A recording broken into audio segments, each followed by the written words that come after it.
Hey, Tjay. Oh.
Y'all don't hear us. Pull up a seat and motherfucking listen.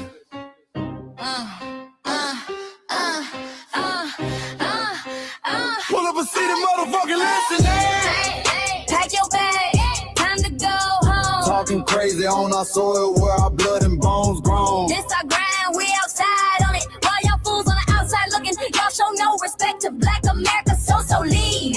Y'all don't get it, so it's time to go home. Get the hell up out of America, take your digits, make it just fly on. Y'all don't get it, so it's time to go home. Get the hell up out of America, take your digits, make it just fly on. You landed on the tarmac, fresh off the boat. Talking about y'all building nothing, man, you choking on the note. My ancestors the reason that this country even breathes. Picked the cotton, built the White House, planted the seed. Jim Crow laws, redlined the map, we was the target. You think that struggle's a costume, man, you can't mark it. We fought the wars, we bled the blood, we died for our future's chance. And you come here and give our legacy a side eye while throwing shade on the guard. While you benefit from doors we kicked down with our last breath. Now you spit on the architect who stared down death. Disrespectful, that's disrespectful, ungrateful, a slap in the face to only people who gave a fuck. So let me show your ungrateful ass to the right place.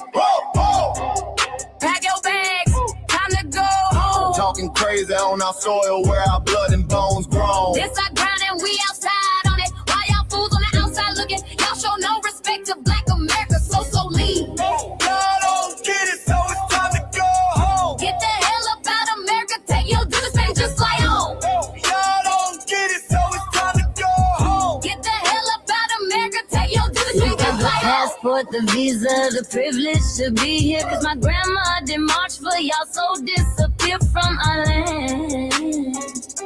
You cosplaying our pain. Think it's a trend you can borrow, but you ain't inherit the ghosts of our sorrow. We the foundation, the bedrock, the soil, and the root. You not no branch on our tree, and unproductive people always cosplaying me. Talking about we ain't do nothing, you lost your mind. We built this from nothing, time after time. From the beginning to now, we been the backbone and muscle. Why you look down on the struggle and cause a whole tussle? The energy style with discussing is whack. So let's make it clear, there's no turning back. This land is paid for in full. In blood, sweat, and tears, and dreams deferred. You don't get to come into a house we built from the dirt and telling Black America y'all ain't worth nothing. That's a violation. Facts. Pack your bags, time to go home. It's our soil on our soil where our blood and bones grown. Show respect, this our ground. Y'all just tenants on a leash. Or get the step. Show no respect to Black America, so leave. Don't get it, so it's time to go home. Get the hell up out of America, taking your digits, I can just fly on. Don't get it, so it's time to go home. Get the hell up out of America, taking your digits, I can just fly on. Yeah, fly little birdies. Fly on back to where you came from. This ain't for you. We still are sacred. We said what we said. It's time For y'all to go home. So fly a little birdies fly. So fly a little birdies fly. So fly a little birdies fly. Fly far, far away from here. So fly a little birdies fly. So fly a little birdies fly. So fly a little birdies fly. Fly far, far away from here. So fly a little birdies fly. So fly a little birdies fly. So fly a little birdies fly. Fly far, far away from here. So fly a little birdies fly. So fly a little birdies fly. So fly a little birdies fly. Fly far, far away from here. Bye bye, little birds.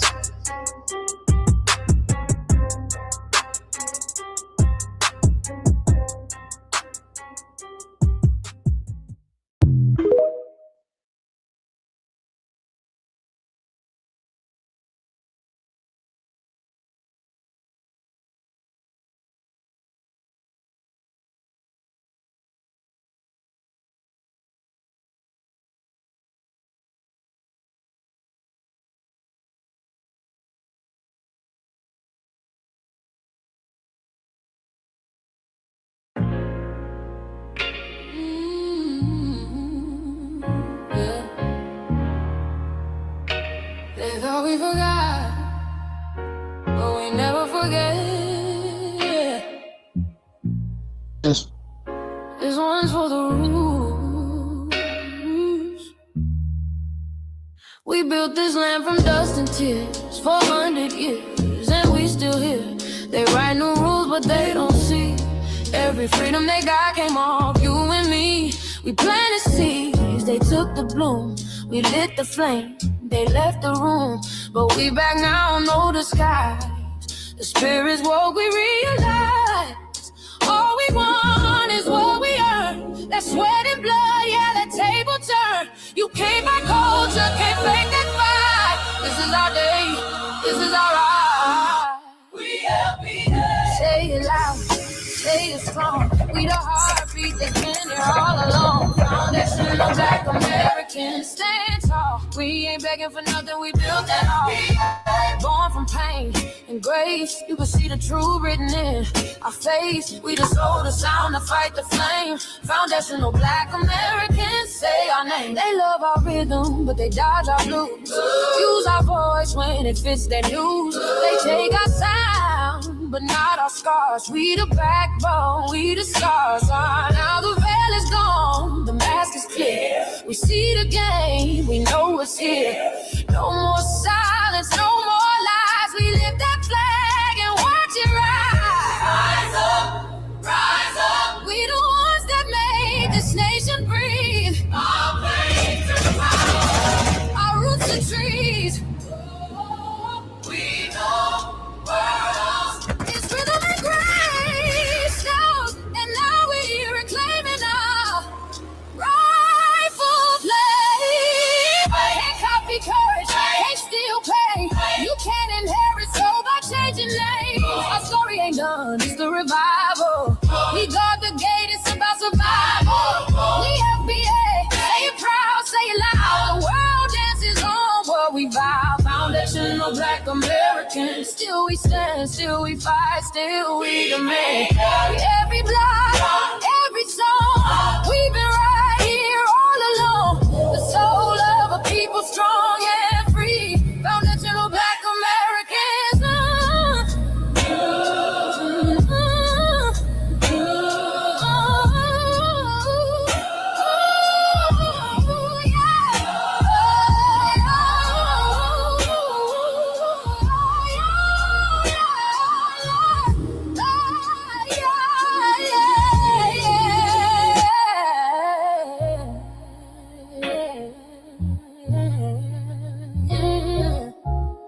We the first, we the root, we the fire. Still rising, still here. Foundational Black American. We set the tone and they copy the cadence. Dance to our drums and deny the foundation. Wear the style but don't honor the source. Smile in the crowd and you distance and force. Say you not us but you rap like we breathe. Take the rhythm, then fuse the receipt. bitch. I ain't mad, I'm just holding the glass. Showing the mirror, now answer it back. I ain't here to cancel nobody. Just keep it honest, keep it solid. If you eat from the table we built, don't act surprised when we guard it. Do you like that? Do you like that? When I flip your sound and I ride like that. Do you like that? Do you like that? Do you like that? Cause that's how it feel when you borrow my culture. Then act like we never mattered. Hip-hop. Mike Larry. Now this shit here, it's what I see it is. We're not fighting your battles. We're not carrying your fear. We're not lending our history to people who erased us while we were here. Just cause you're born here, don't make you FBA. That makes you a citizen, learn the difference today. This is lineage, not a look you can wear. Not a costume you borrow when it benefits you there. You used our culture like an access card, backstage pass, a straight facade, but now the mirror's in your face. No disguise, and you're uncomfortable looking truth in the eyes. We didn't leave our land to beg for a chance. We stayed, we fought, we took every advance. That's the separation, that's the line you cross. We paid the price, you learned the cost. You waving your flag on our soil, but fighting not to go back home. Waving your flag on our soil, building comfort on a foundation you didn't own. We waving our flag, red, black, and gold. Stood our ground, never sold. You waving your flag on our soil, but scared to build what you claim you love. Our humor, our style, the way we move, the smoothness, the sound, the things we prove. Music we birth, language we shape, innovation forged under constant escape. Warrior spirit means stay and defend, not flee your land and rewrite the end. You call it success, but don't confuse the two. Ease came after what we went through. You abandoned your land and called it strategy. You wave that flag loud, but won't return to build your legacy. That contradiction tells the story for you.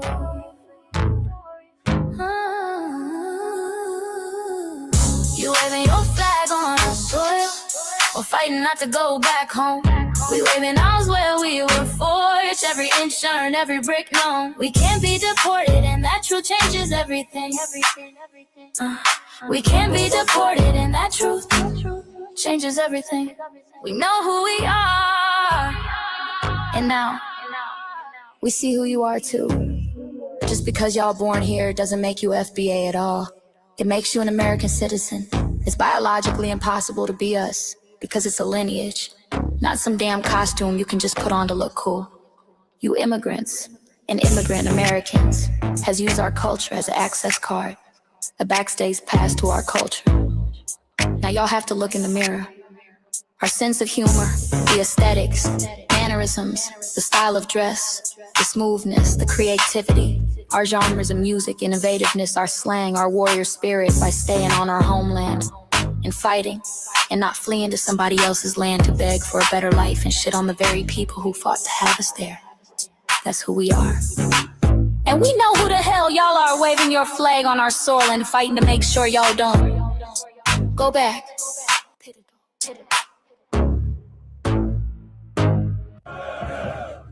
You can't leech off our culture anymore. Beat it!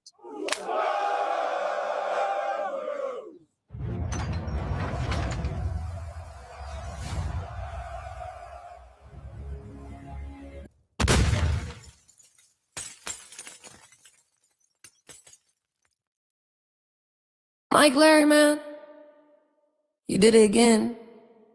We really making history. Let's go. Do you like that? Do you like that? Flip your sound, how you like that? Do you like that? Do you like that? Say it loud, don't walk it back. Do you like that? Do you like that? You grew up mimicking us, now y'all switch it up. Turn the carbon copy, y'all ain't black, what the fuck? It's funny y'all connecting to our culture like it's Wi-Fi. Wi-Fi. Surfing on our waves of our culture, no more agua. Still in my culture for all these years. Look how time flies, all these colonizers in disguise. Y'all hate, y'all still hate us outside. Study doctor, vampires, it's the blood of our guilt. They copy the flavor, sip the juice, love the results, hate the truth. Who? Do you like that? Do you like that? Do you like that? Flip your sound. How you like that? Do you like that? Democratic shields, talking points, the road they fill. Fish and chips, agent on the mic, judging the BA, but ain't you half white? Talking like you one of us, we need a pool face. The agent type with a prune face, like 50 and Jim, it's a cold game. Throwing stones cause we build our own lane. I'm joking, kinda, but I mean, smile calm, pressure intact. Y'all proud where y'all from, where they flag, beat they drum. But when it's us, tone switch fast. Same pride, but it's too much. FBA pride, lineage solid, you can't put this on, can't try it on. Built here, stayed and fought, that's the difference. That's the car. Do you like that? Do you like that? Say it clear, don't twist the facts. Do you like that? Yeah. Do you like that? Do you like that? Point made. No edit. No care.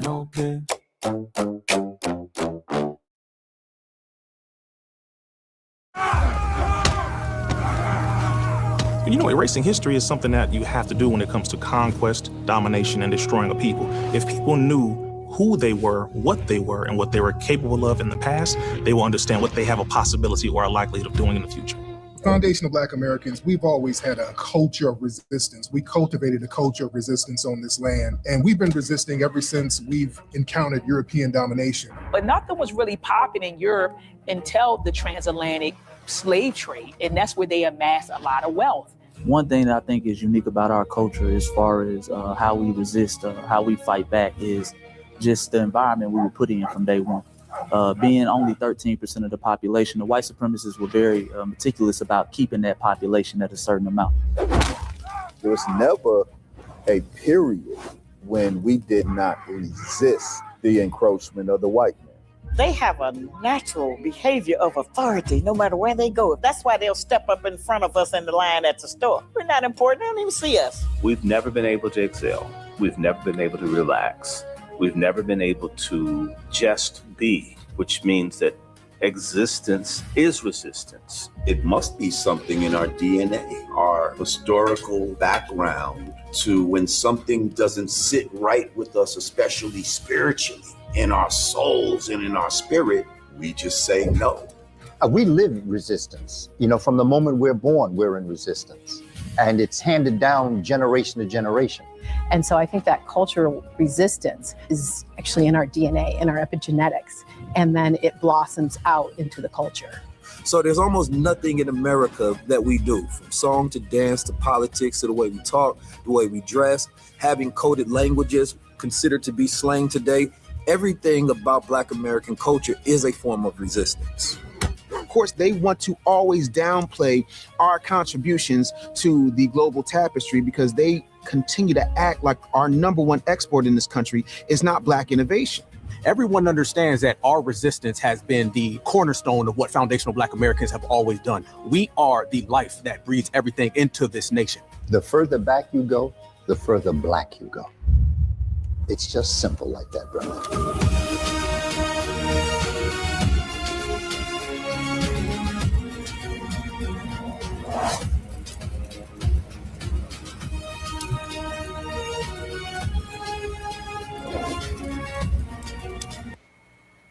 Alrighty, thank y'all for tuning in to another episode of the Frontline Black News.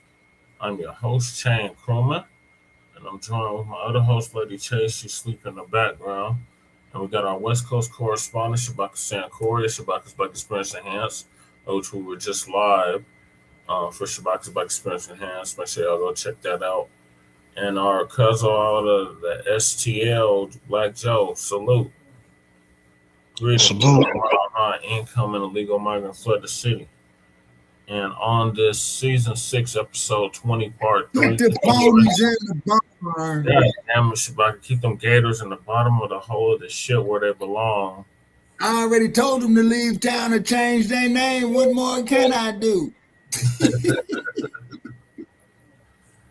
And we will be discussing several topics we didn't get to in part 2, and that is Iran rejects the dump as a human shit.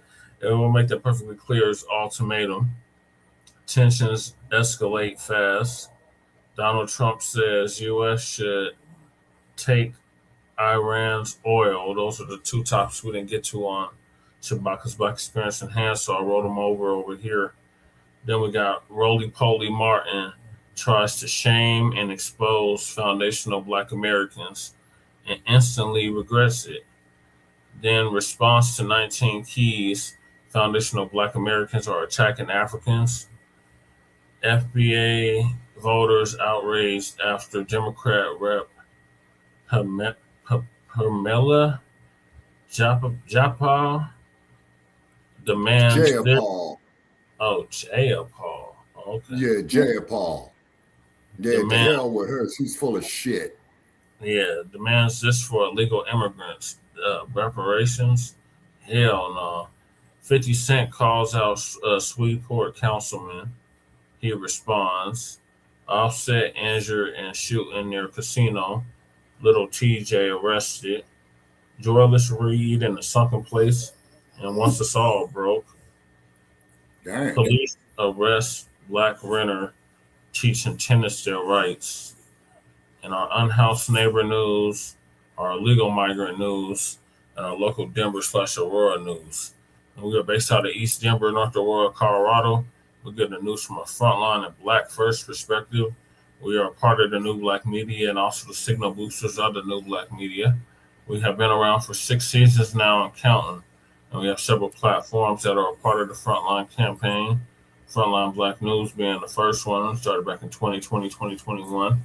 And Shabaka's Black Experience Enhanced, which we just had, is based on the 50th anniversary of the founding of the original Black Panther Party for Self-Defense. It started on Blog Talk Radio back in 2016 and have been around for 11 seasons now. Shabaka's Black Experience Enhanced covers the Black experience from the beginning of time until 10 minutes ago. And it also is a part of the Frontline campaign and has recently, within the last 2 to 3 years, moved from Blog Talk Radio to StreamYard. Please make sure y'all like and share the broadcast, family. Please join us on StreamYard, YouTube, Frontline Black News. The links to all of our channels are in the description, including Frontline Black News. Frontline Black News 2, our backup channel. Make sure y'all sub to that. Lady Tjay's channel, Seduction Doll. Make sure y'all sub to that so we can start going live. My personal page, Just a Paris, aka Tjay Crewman. Make sure y'all sub to that so y'all can check out the city council meetings and the community events here in Denver. And then we got the RBA Lady Tjay's main channel. Make sure y'all sub to that. Lady Tjay usually be covering topics that we don't get to on Frontline Black News and Shabaka's Black Experience Enhanced. So make sure y'all check her out. And then we got Shabaka's YouTube channel, Jeanette1. Make sure y'all sub to that so Shabaka can start going live on YouTube. And then we got our cousin out the Bay Area, our Lobster, Jay Militant. What's Cracking TV with Jay Militant. Make sure y'all sub to his channel as well. Then we got our brother Kukizi out the Mile High. He usually joins us. He might be joining us tonight if he's at work. But make sure y'all check him out. Kukizi 5100. The link to his channel is in the description. Then we got our brother Breeze Omega out of Virginia. Make sure y'all sub to his channel as well. He just surpassed 1,000 subscribers, so shout out to Breeze. Then we got the Church of Black Power, brother out of Watts, California, who's now in Houston, Texas. Make sure y'all sub to his channel. He just surpassed 2,000 subscribers. So salute to him. And then we got, last turn not least, our brother Black Truth United, who's been on a hiatus, but came up with the B1 Rolodex, which is a modern-day green book for FBA and B1 businesses. And the links to submit your business or a business of your choosing is in the description. And the Rolodex itself link is also in the description, and yours truly is in it. And then we got the petition for reparations, the change.org petition. Make sure y'all sign that as well. The link to that is in the description. And then we got the petition. Sister Brooke is circulating. Make sure y'all sign that. Also for reparations of Freedmen's Act. Got to get that off the ground. Then we got the Kickstarter for Hidden Color 6, which I just showed the trailer for. Then we got the support the GoFundMe for Lady Tjay. Donate to that if you haven't already. And then PewTube, we got a copyright disclaimer under Section 107 of the Copyright Act of 1976. Allowances made for fair use for purposes such as criticism, comment, news reporting, teaching, scholarship, education, and research. And I do not own the rights to the music. And if you don't understand racism, white supremacy, what it is and how it works, everything else you think you understand will only confuse you.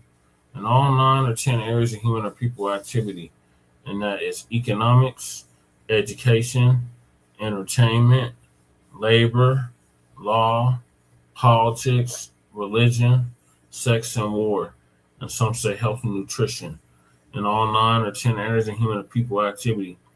And that was by the late, great Neely Fuller Jr., who transitioned exactly a year ago at the age of 95, ProduceJustice.com. And when you're a Black person or captured by any race soldier, you must never fuss, fight, or flee. Comply and defend yourself in court. Also by Neely Fuller Jr., ProduceJustice.com.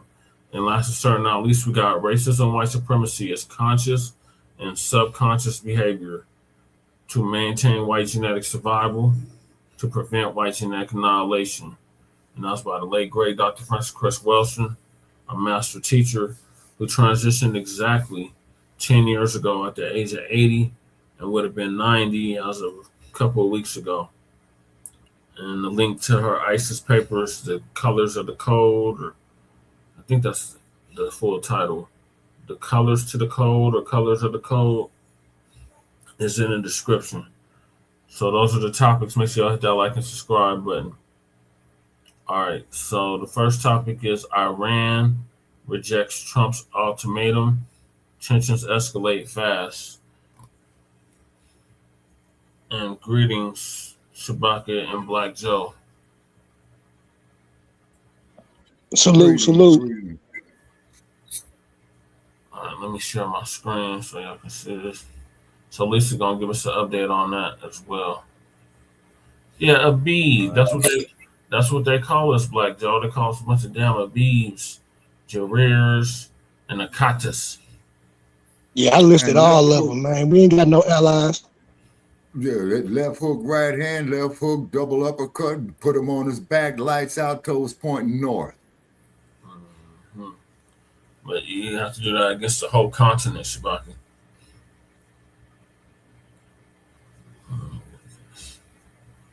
Okay, so. But I do, while you're doing that, brother, I do have to go to the PLO with me, man, you know, who was bringing that same. And I'm sure just they are mentioned. ready the entire time. So we shall see the. Okay, that's family. Good to see you all here. Hope you're doing well. Well, Trump's ultimatum deadline is tomorrow. So he's making the claim that if Iran don't meet his ultimatum, he is going to destroy the whole country, which is BS. You can't even destroy them right now. We know Donald Trump is full of crap. If you could destroy them and you had the ability to do it, we would have seen it by now. We haven't seen it because you don't have the ability to do it. You know, and the biggest indicator, running the military off of their base. Okay, that says a lot right there. But this is what he's claiming. And the deadline is tomorrow. Iran, they're not bulging.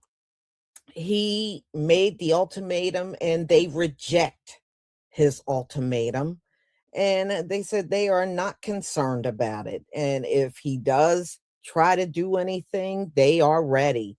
And I'm sure they are. They've been ready the entire time. So we shall see. The last time he backed off and threw some extra days in there, you know, he was being the usual taco that he always is. And we'll We'll see if he finally makes good. He done changed his mind a multitude of times, but we'll see if he'll do it this time around. Well, he needs to get off that Y'all, let me shit. go ahead and share my screen. Let's see here.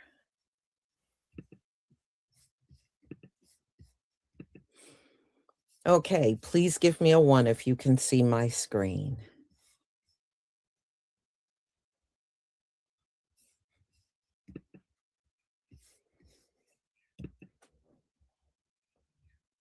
Thank you.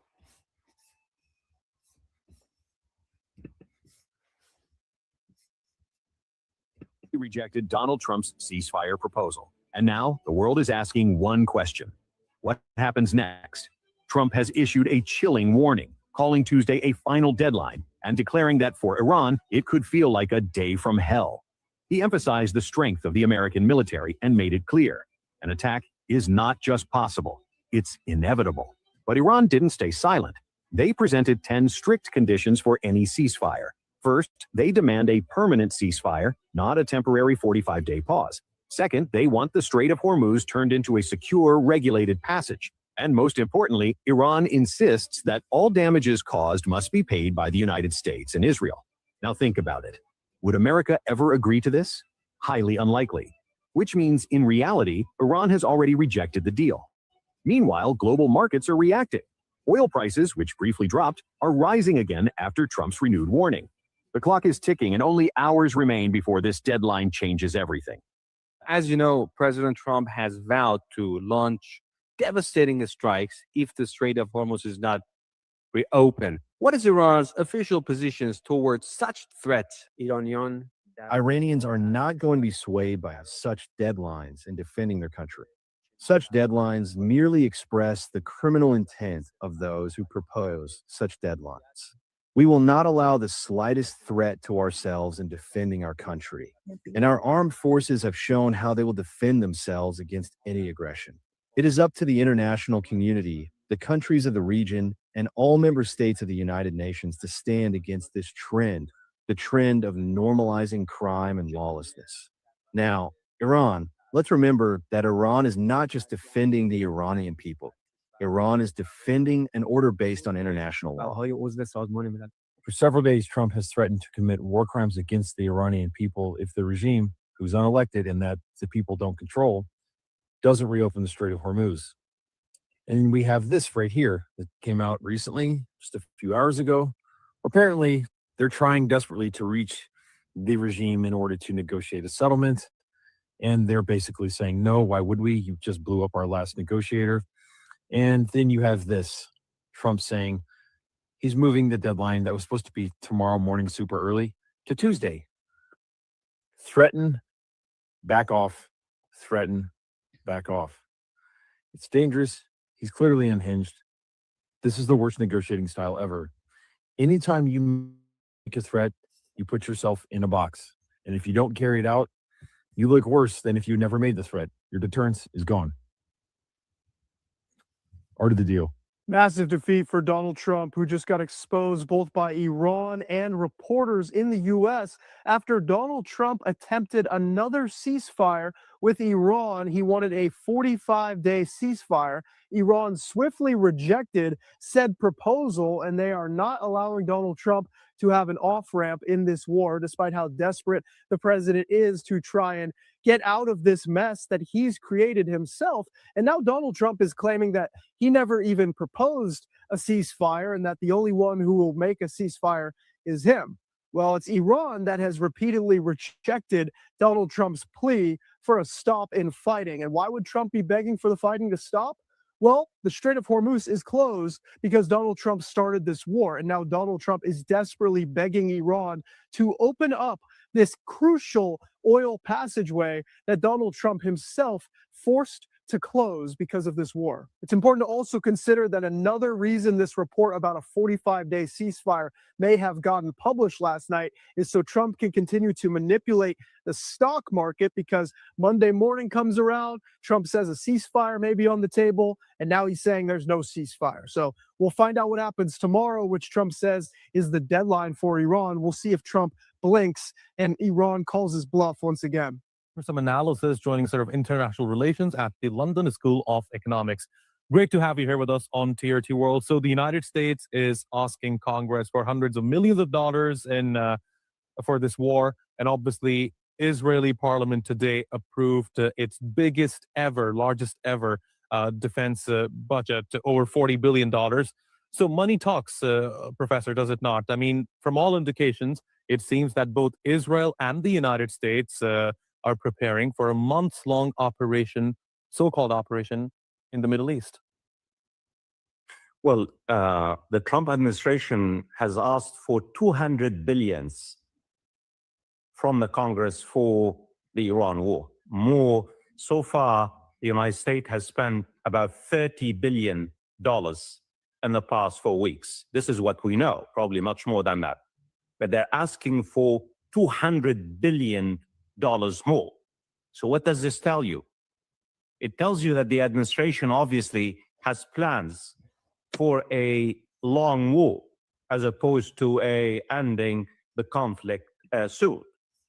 While President Trump talks about progress made in direct and indirect talks with Iran, he has sent at least 10,000 commandos and special operation forces and army troops to the Middle East, on top of the 40,000 American troops that exist in the area. There are multiple reports in the American media based on leaks from the administration, is that the Trump administration plans for ground operations in Iran for weeks as opposed to days.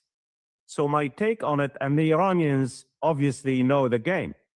The head of the Iranian parliament yesterday, Mr. Mohammad Ghalibaf, said while President Trump talks about diplomacy, he is preparing for an invasion of Iran, and we are ready for the American forces. So the challenge facing Iran today is that obviously the Iranian leaders know that ground forces will be put on Iranian soil soon. The question is, how will Iran respond? Can Iran basically prevent occupation of some of its islands and its territories?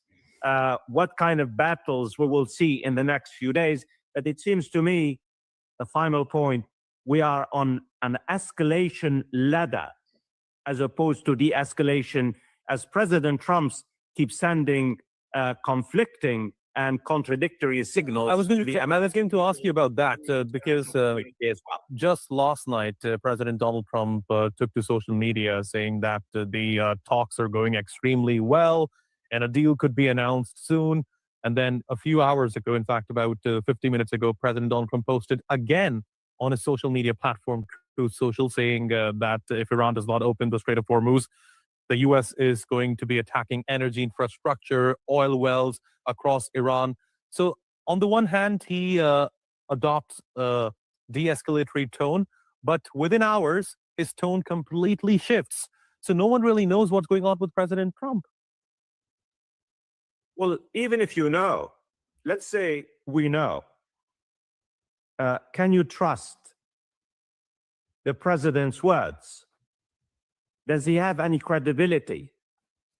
Does he engage in deception, in falsehood? Will you basically trust Trump's words or the Iranians in terms of negotiations? I think what we have seen in the past year is that President Trump has weaponized diplomacy, has imploded the culture of diplomacy. That American credibility now is almost zero. Hardly anyone believes what President Trump says. But regardless, let's put the questions I mentioned on the table.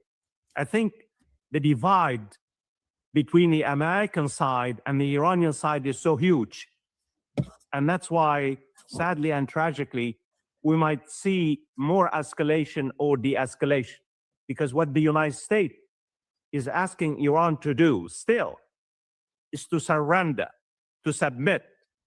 The press secretary to the president, Caroline Leavitt, a few days ago said, quote unquote, the American press secretary said, Iran has to concede defeat.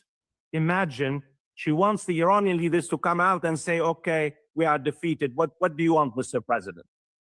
And the Iranians have made it very clear that after 4 weeks of tremendous pain and loss, think of the damage that Iran has incurred. Think of how many, I mean, its infrastructure, ballistic missiles, its industrial base, its infrastructure, its universities, its steel factories.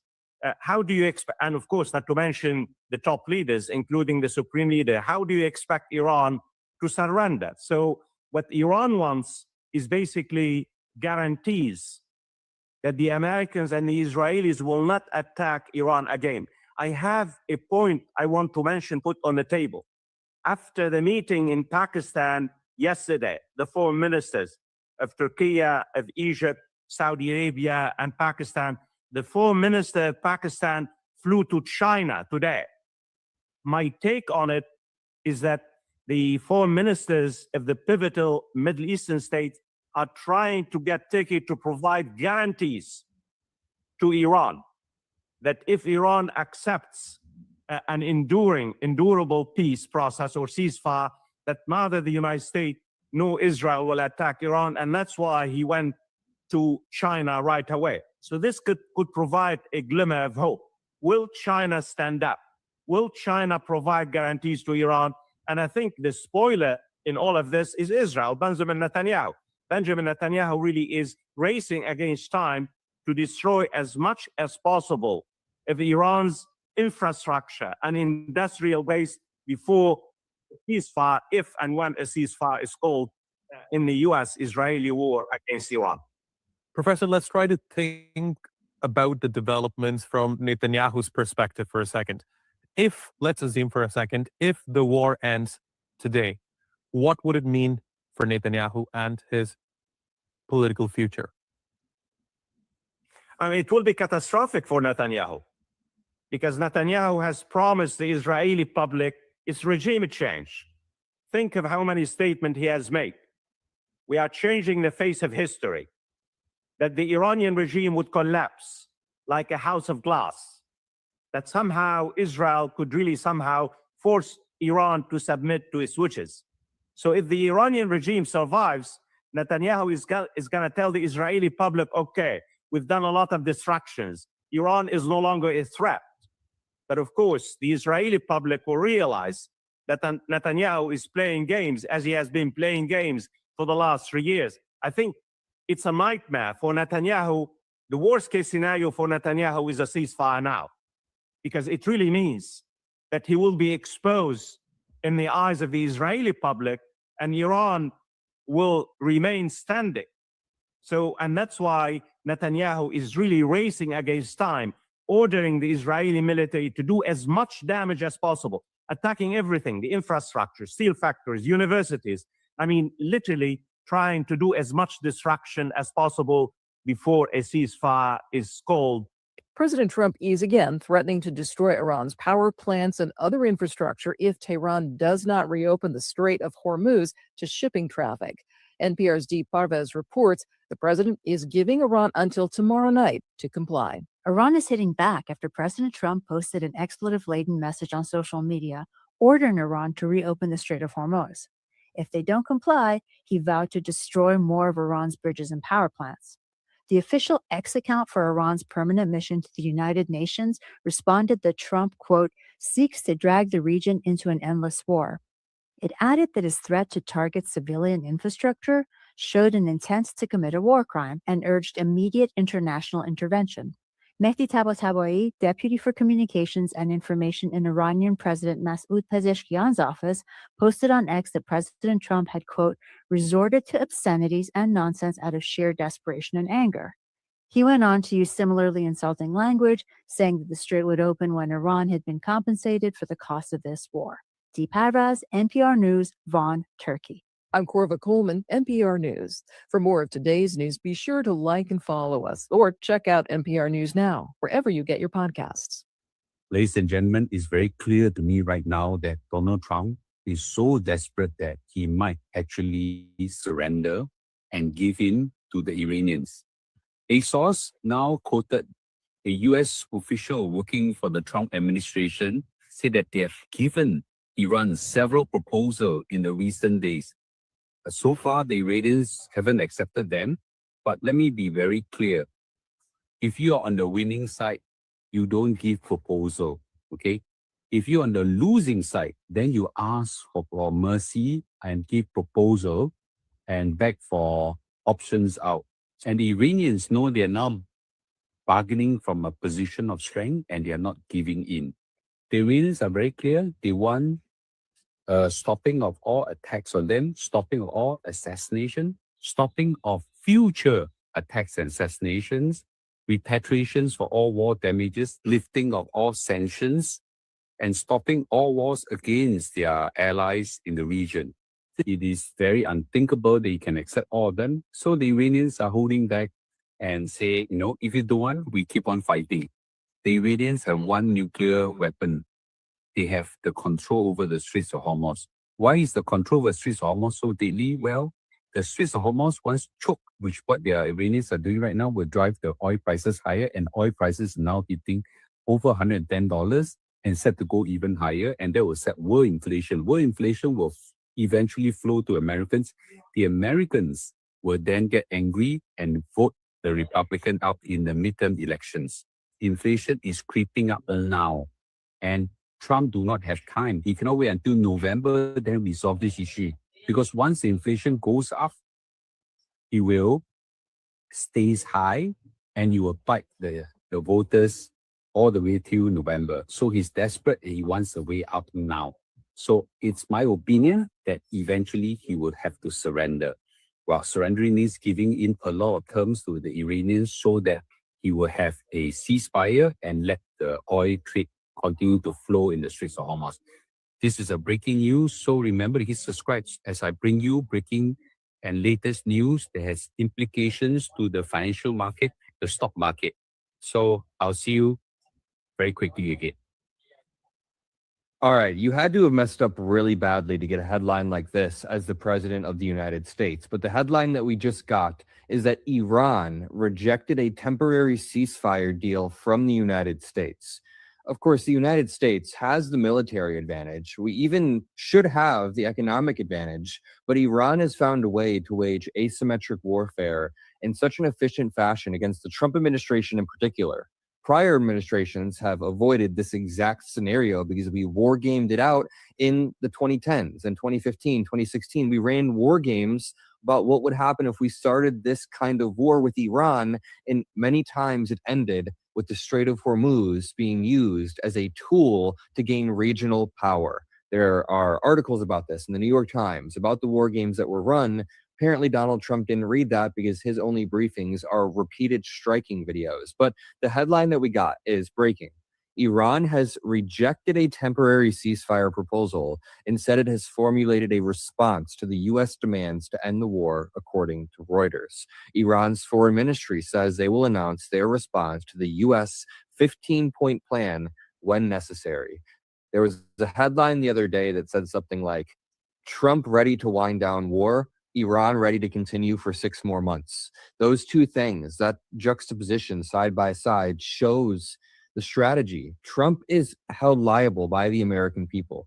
Democracy exists. He's been voted out before. Republicans are resigning, retiring, losing their seats. Marjorie left. Others are done with politics. And Donald Trump knows what's coming. Meanwhile, in Iran, they don't have democratic elections. They're not really held accountable, and they're okay with inflicting maximum damage. So Donald Trump's negotiations have been absolutely toothless thus far. He's changed the timeline over and over, and now he's straight up threatening war crimes.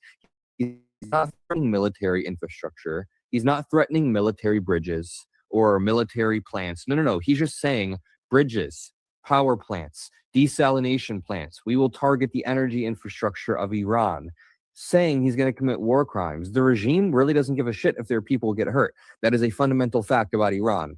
But drop a like if you appreciate these videos. Make sure you subscribe to the Adam Mockler feed if you appreciate all of the work we do.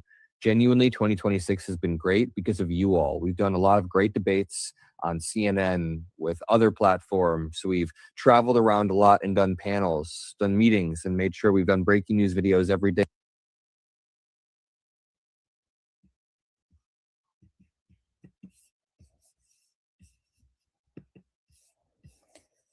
Okay. All right, y'all. The bottom line is I have yet to see Donald Trump keep his word. Do I think they would possibly try to nuke Iran? Yeah, because they can't beat them. Yeah, because they can't beat them. But like I said, I don't think this would be like Pearl Harbor, where the Japanese were winning and then they dropped the hydrogen bomb and everything ended. I think if they did try to nuke Iran, somebody's going to nuke, especially if Israel do it, somebody's going to nuke them. That's what I believe. It could be China, it could be Russia, but somebody is going to get them. I don't think it's going to go unanswered. That's what I'm saying. If they do attempt to nuke Iran, it won't go unanswered. So that's my opinion. There's a lot of people that believe that Netanyahu is preparing to do that to Iran. But like I said, I don't believe that's going to go unanswered like Israel think it will. And even Donald Trump probably believe it would end everything. I think he is sadly mistaken. Plus, I think the world would retaliate on America for that as well. Number one, you started an illegal war. You started a war, and then you're going to nuke the people that did absolutely nothing to you. Yeah, I don't think the world is going to accept that. There would be heavy retaliation on America. I think it would be financial. I think it would be militarily. And I don't think America would get away with it scot clean. I think if they nuke Iran, they're going to complete the rest of these countries are going to completely take America down. They're going to take the American dollar all the way down. They're going to take the financial system out, and it's going to be the end of America. For real. And I think it will be accelerated. So, y'all, we shall see what happens at 8 p.m. tomorrow if Donald Trump's going to go in there and try to hit their power plant and more infrastructure, or Iran is going to be ready to intercept. You know, again, some people think ground troops will possibly go in there tomorrow. You know, we shall see. But I think either way, Iran is going to be ready. I really do. I think they will be ready. Yeah, plus you got to look at the fallout in that region. You can't contain the nuclear fallout. So what about the neighboring countries next to Iran? They're going to get hit with all of that nuclear fallout. Plus, that stuff is going to travel around the world. It's going to impact everybody. You can't contain that. So, y'all, we'll definitely come back together tomorrow on all different topics. Thank you for being here. Thank you for your support. Thank you, Mr. Soulful, for the super sticker. I deeply appreciate your support for my channel. So, y'all, have a wonderful, wonderful night, and I will see you tomorrow. Shalom, family.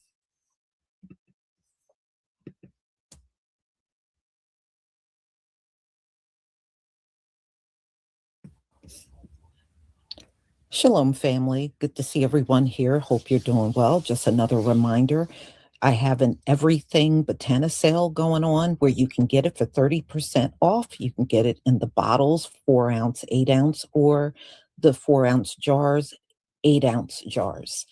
And it also includes the bundle. So if you want to get the 4-ounce bottle, the 4-ounce whip, and an 8-ounce whip, you'll get it for 30% off. All right. And this is on Etsy, Shopify, and also my TikTok shop. Y'all, Trump came out and said he wants to take Iran's oil. I said, okay, now you're really finding out what this whole thing is about, y'all. This whole thing is about oil. You know, one thing about Donald Trump, he got a big mouth and he's always going to let the cat out the bag. He doesn't know how to keep things to himself. Another thing, while we were in between live streams, I found out Donald Trump is doing a complete blackout of satellite images of the war. All right. And let me tell you why I think he's doing this blackout. Now, that doesn't mean you can't watch it on foreign news, okay? It just means he's blacking out the images that you would normally see in the US. It doesn't matter what he blocks out because we can always go to foreign news. But I think the damage to the US bases over there is so bad, Donald Trump don't want those images seen. If you notice, we have not seen a lot of good images of the damage done to the US bases over there in the Middle East. They have really gone above and beyond hiding those images. And I really believe that's what it's all about, because if you see those images, it'll be no doubt that the US is not winning this war. He don't want anyone to see how bad it really truly is. It's just like when he doesn't give us the real numbers on the deceased. He doesn't want anybody to know how bad it is. They're still sitting on 13, y'all. 5 weeks later, 5 weeks into the war, they're still sitting on the number 13. Only 13 were lost. So it is inevitable. You're not going to get any truth from Donald Trump. If he's covering stuff up, that right there will tell you there's no truth. So don't look for any satellite images from here on out. You probably won't it unless you go online to a foreign source. Then you will be able to get those, you know, because a lot of countries got satellites. We don't only have to look at satellite images from the US. So that being said, y'all, we're going to get into Donald Trump and what he said about stealing Iranian oil. Isn't that what he did to Venezuela? And that's what it was all about in getting Maduro out of there. He wanted to access their oil and the resources they have in Venezuela. Well, he thought he was going to be able to do that with Iran.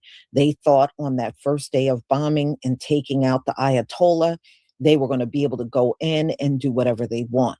But as time went on and Iran kept fighting back hard, they now realize it may not be possible to go in there and just take their oil, because Iran has demonstrated they are more than willing to fight back. So let's get to it, y'all.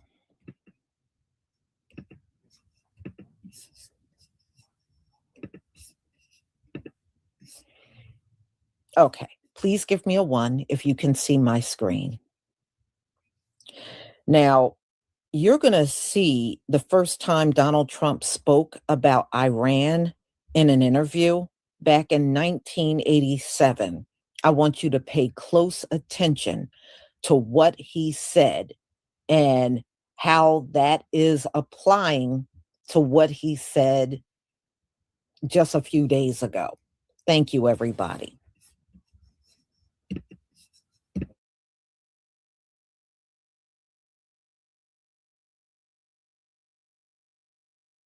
We're going to have a war.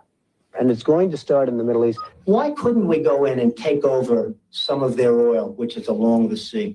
How would you do that? Would you send in the Marines? Would you take a chance in the war? Let them have Iran. You take their oil.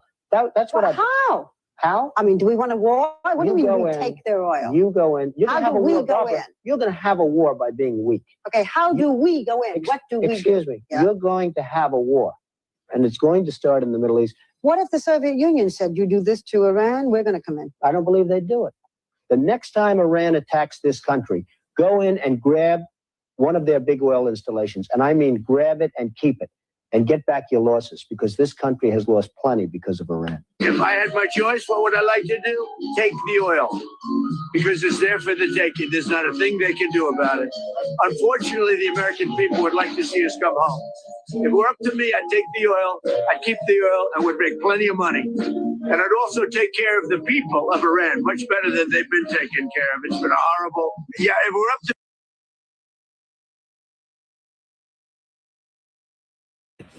Y'all notice he spoke about taking care of the people of Iran, and not one time in his speech did he talk about taking care of the American people. Not one time.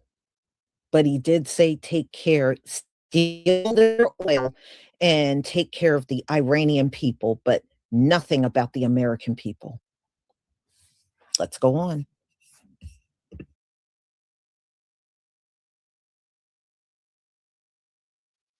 To me, I'd like to keep the oil. I just don't think the people of the United States would really understand.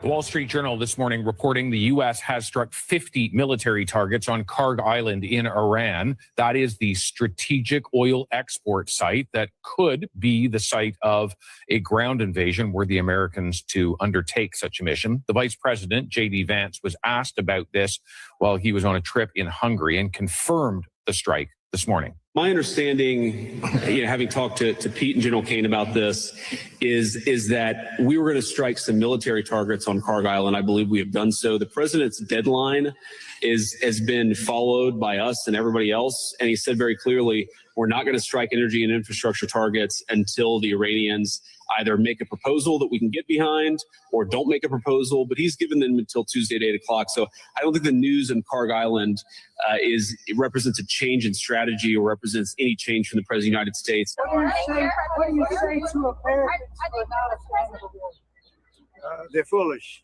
because the war is about one thing. Iran cannot have a nuclear weapon. Had we not broken the Barack Hussein Obama agreement, you know what I'm talking about, the Iran nuclear deal. This is years ago, my first term. You would have had a total, Israel would have been gone, extinguished. Israel would have been wiped off the face of the earth, and the entire Middle East would have been, at a minimum, in big trouble. But I did it. That was phase one. We killed Soleimani. Without Soleimani, if they had Soleimani, it would be a whole different thing. Maybe. We'd still be winning, but it would have been harder, because we are obliterating that country. And I hate to do it, but we're obliterating, and they just don't want to say uncle. They don't want to cry, as the expression goes, uncle, but they will. And if they don't, they'll have no bridges, they'll have no power plants, they'll have no anything. I won't go further, because there are other things that are worse than those two. And we might have, well, the thing, if I had my choice, what would This I like to do? dude is crazy. Because it's there for the taking. There's not a thing they can do about it. Unfortunately, the American people would like to see us come home. If it were up to me, I'd take the oil, I'd keep the oil, I would make plenty of money. And I'd also take care of the people of Iran much better than they've been taken care of. It's been a horrible, they've killed 45,000 people as of a month and a half ago. 45,000 protesters. We don't do that. So if I had my choice, I'd keep the oil. But I also want to make the people of our country happy. I think most people wouldn't understand that. He literally said that if it were up to him, he would take the oil because it's there for the taking and they can't do anything about it. He would take what's not his. I'm wondering if those are the same exact words that he used on all of the victims in the e-files. Then he said that he would help the people of Iran. But what about America first? What about the American people? Last I checked, the U.S. Treasury Department is insolvent. which means that the U.S. Treasury Department went bankrupt. There's no money to help the American people, not the elderly, not children, not disabled veterans. But there's money to fund this war, right? He's literally begging Congress to give him $1.5 trillion for the military defense budget. If I had my choice, what would I like to do? Take the oil, because it's there for the taking. There's not a thing they can do about it. Unfortunately, the American people would like to see us come home. If it were up to me, I'd take the oil, I'd keep the oil, and would make plenty of money. And I'd also take care of the people of Iran much better than they've been taken care of. It's been a horrible. Is the real goal of this war actually denuclearization? Right now, President Trump is openly saying that we could take control of Iran's oil, even Karg Island, the hub that handles most of their crude exports. And that matters because Karg isn't just another island. It sits at the center of Iran's export system, while the Strait of Hormuz remains one of the most critical energy choke points in the world. Here's the part nobody's talking about. Once we stop talking about deterrence and start talking about controlling another country's oil, this stops looking like a defensive mission and starts looking like an economic war objective. And once that line is crossed, the precedent becomes dangerous because it signals that energy infrastructure is now a legitimate target. Now, to be fair, some will argue this is the fastest way to pressure Tehran, hit their revenue, cut their leverage, and end the conflict sooner. But if that logic keeps expanding, are we still trying to stabilize the region? Or are we redefining what this war is really about? More has been reviewed about Trump's and Netanyahu's war against Iran. Major explosion at Iranian oil depot following U.S.-Israeli airstrikes. Does this sound familiar? They kidnapped the president of Venezuela to steal the country's oil and gold. Now they're openly boasting about stealing Iran's oil. For sure, keep telling yourselves this U.S.-Israeli criminal of war aggression is to liberate the women of Iran. Right here, this is a White House official of energy. White House official says the U.S. will seize all the oil from Iran. And this is the same guy that says Chevron and all these other United States-based oil companies are in Venezuela, pumping the most gas they have ever produced in the last 20 or 30 years. They said they're going to steal the oil from all the terrorists. So, guys, we have some very terrible and sad news to report to you today. I mean, some good news. The president is alive and well. And yeah, so he said this very controversial thing about Iranian oil, which is absolutely no surprise. Check this out. Well, the thing, if I had my choice, what would I like to do? Take the oil, because it's there for the taking. There's not a thing they can do about it. Unfortunately, the American people would like to see us come home. If it were up to me, I'd take the oil, I'd keep the oil, I would make plenty of money.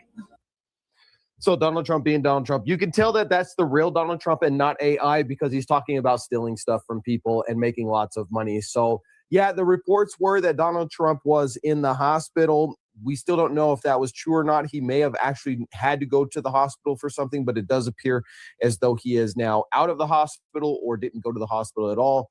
So great, sad news. I mean, good news that the president is in good health. Great, big, beautiful bill passes. I go now to Tjay Yingst back in Tel Aviv, where he has the latest. And Tjay, we understand you have brand new reporting from the White House. What can you tell us? Yeah, guys, good morning. I just spoke with President Trump for 15 minutes. He gave me some new details on the negotiations behind the scenes with the Iranians and what's going to happen if Iran does not make a good faith deal. The president tells me if they don't make a deal and fast, I'm considering blowing everything up and taking over the oil. The president went on to say you're going to see bridges and power plants dropping all over their country. Now, I asked him about the possibility of an agreement with the Iranians. He says those who are negotiating on behalf of Iran have been granted amnesty at this time so they can continue the talks. And the president tells me he thinks he'll be able to get a deal by tomorrow. He says, I think there's a good chance tomorrow. They're negotiating now. All of this following the president's post on True Social, where he talked about these negotiations with the Iranians. We'll pull this up. He says, quote, Tuesday will be power plant day and bridge day, all wrapped up in one. In Iran, there will be nothing like it. Open the effing strait, you crazy bastards, or you'll be living in hell. Just watch. Praise be to Allah. The president posting there on True Social about this ongoing operation and his new red line for the Iranian regime. Now, the president also provided new details on what happened earlier this year as the Iranian regime took to the streets and slaughtered what the president tells me is 45,000 civilians in their own country. After that took place, President Trump told me the United States sent guns to the Iranian protesters. He tells me we sent them a lot of guns. We sent them through the Kurds, and the president says he thinks the Kurds kept them. He went on to say we sent guns to the protesters, a lot of them. And so a number of headlines here from my conversation with President Trump. All of this taking place more than a month into Operation Epic Fury and in the aftermath of that successful U.S. operation overnight to rescue that stranded U.S. service member in. Now, did you hear what they said? Donald Trump sent guns. He sent weapons to the protesters. Now that you're at war with them, those protesters can take those guns and turn it on the U.S. I mean, come on. They're not fighting each other over there, but they will fight you. But they gave the protesters weapons, y'all. They gave them weapons. They're going to use those weapons provided by the U.S. and they're going to turn it on the U.S. soldiers. How stupid. How stupid. See, Donald Trump wanted the people in Iran to turn on their own government and fight their own government. And it didn't happen. And at this point, it won't happen. Yeah, they protested on the streets, but I don't think they wanted to kill everybody up in their government. But that's what they were hoping would happen. But you just gave them ammunition to fight our soldiers. But they got the high IQ, y'all. They are the ones with that high IQ. That's all I got to say. Let's go on.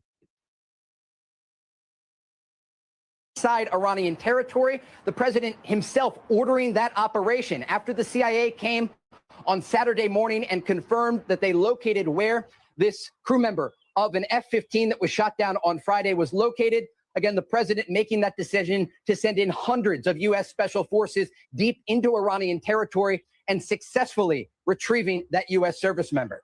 Guys? I want to make sure I got this correctly. Are you saying that the president told you that he sent guns, the U.S. government sent guns to the protesters via the Kurdish, that the Kurdish kept some of the guns? Correct. The president tells me that the United States sent guns to the Iranian protesters earlier this year. He says.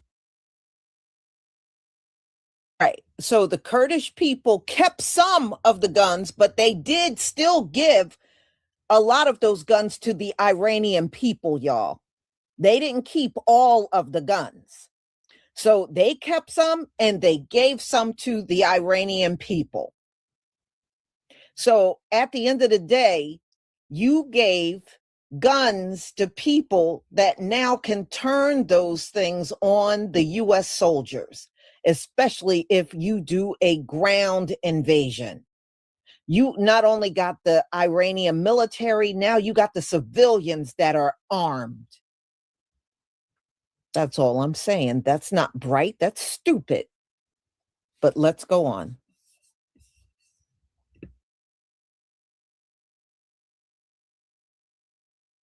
We sent them a lot of guns. We sent them through the Kurds, and he thinks that the Kurds kept them. Remember, the president made a commitment to the Iranian protesters who were in the streets of their country earlier this year. Those images were circulating online of thousands of people who were slaughtered at the hands of the Iranian regime, the current regime that is attacking U.S. forces as we speak.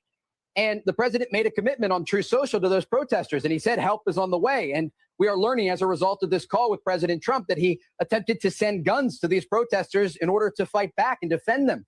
Remember, these were peaceful demonstrators who were protesting against their government, and they were met with live ammunition from the Iranian regime in the streets of their country. They were slaughtered. And Fox News was talking to people in Iran who were using Starlink, and they were describing these horrific scenes in the streets of their country. And the president, again, told them that support and help was on the way. And so it appears that was the help the president was talking about. And again, as all of this is taking place, now that we zoom out 3 months later, the president is offering the Iranians a diplomatic solution to end this conflict.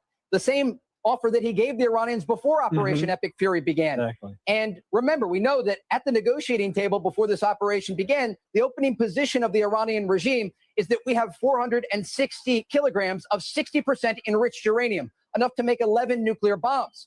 And the president, understanding the country's ballistic missile program and their nuclear aspirations, ultimately ordered this operation. Well, more than 35 days later, the president once again is offering the Iranians a diplomatic solution. And again, he tells Fox News in a phone call earlier today, he thinks he'll be able to get a deal with Iran by tomorrow. He says he thinks there's a good chance tomorrow. They are negotiating now. But again, the president goes on to tell me you're going to see bridges and power plants dropping all over their country if they're unwilling to make a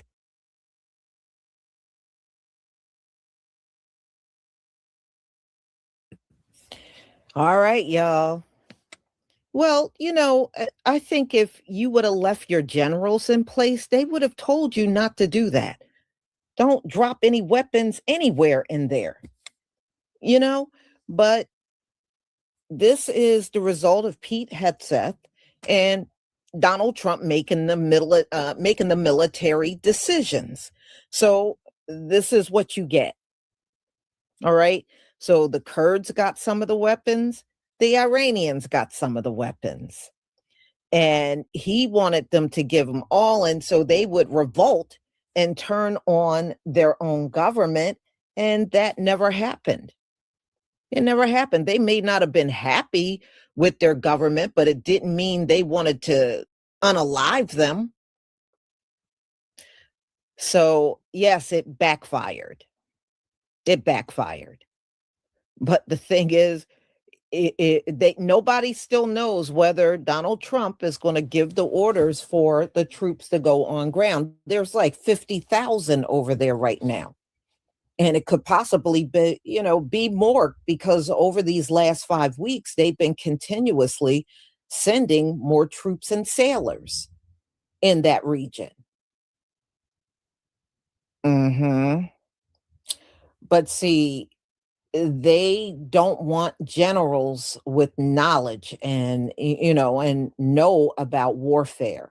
They don't want those kind of people around. Donald Trump wants dumb people around like himself.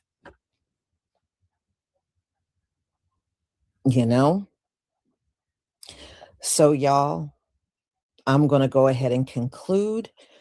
Please remember, the Botana oil is on sale until the 11th.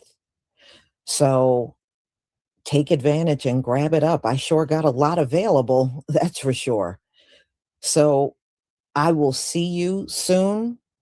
There's a couple of stories that I'm looking at. If I don't come back later on today, I'll definitely do those stories tomorrow. Shalom, family.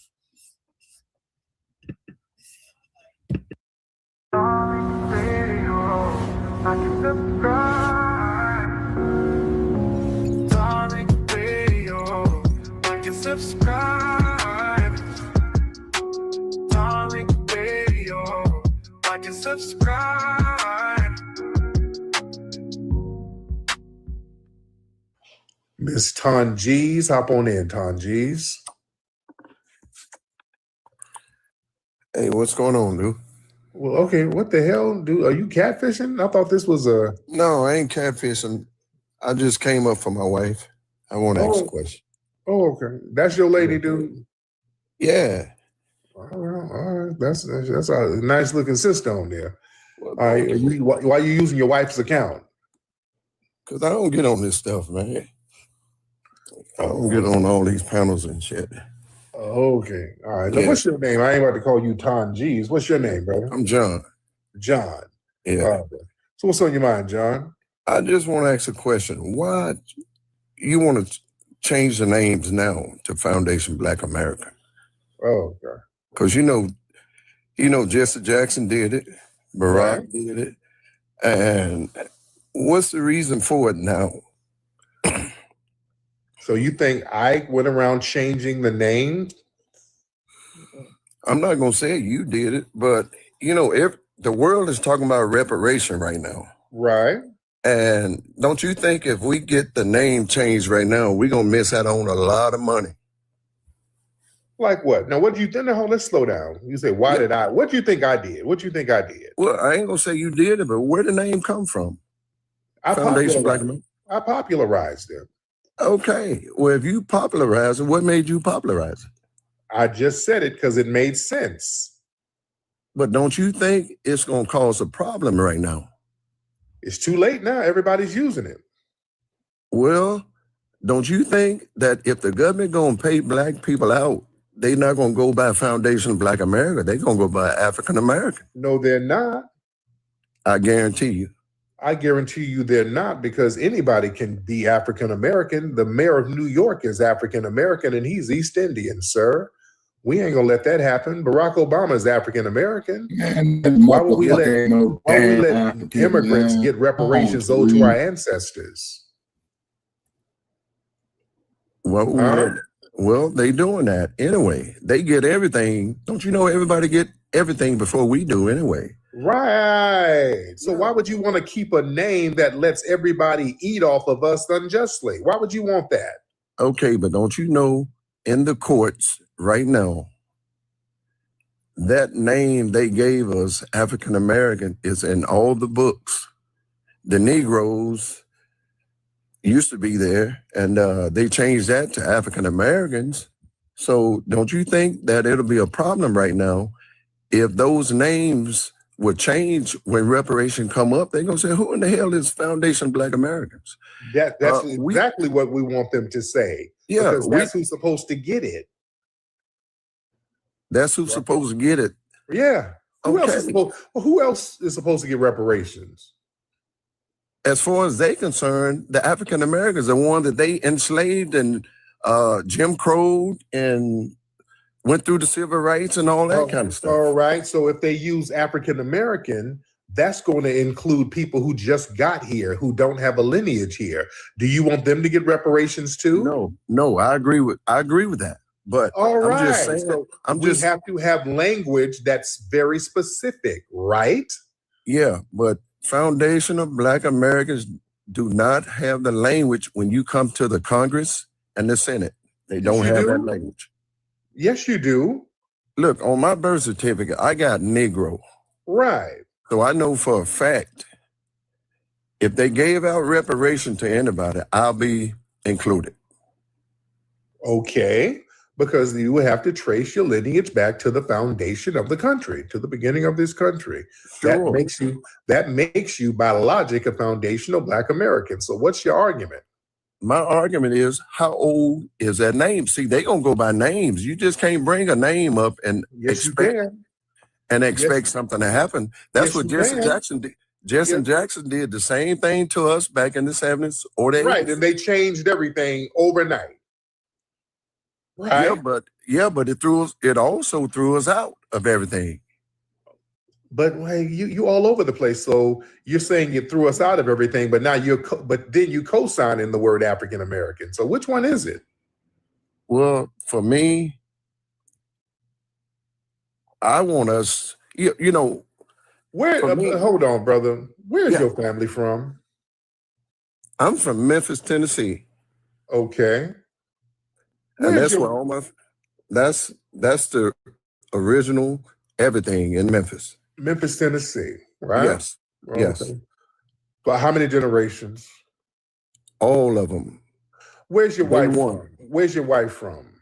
My wife is from Memphis also. She's she's from there too. I met her. And we moved to Texas now. Okay. That ain't your wife in that picture. That's my wife, dude. No, it's not. No, it's not, bro. Well, let me let you speak to her right here. Let me talk to her. Okay, it's me. It's me. That's you?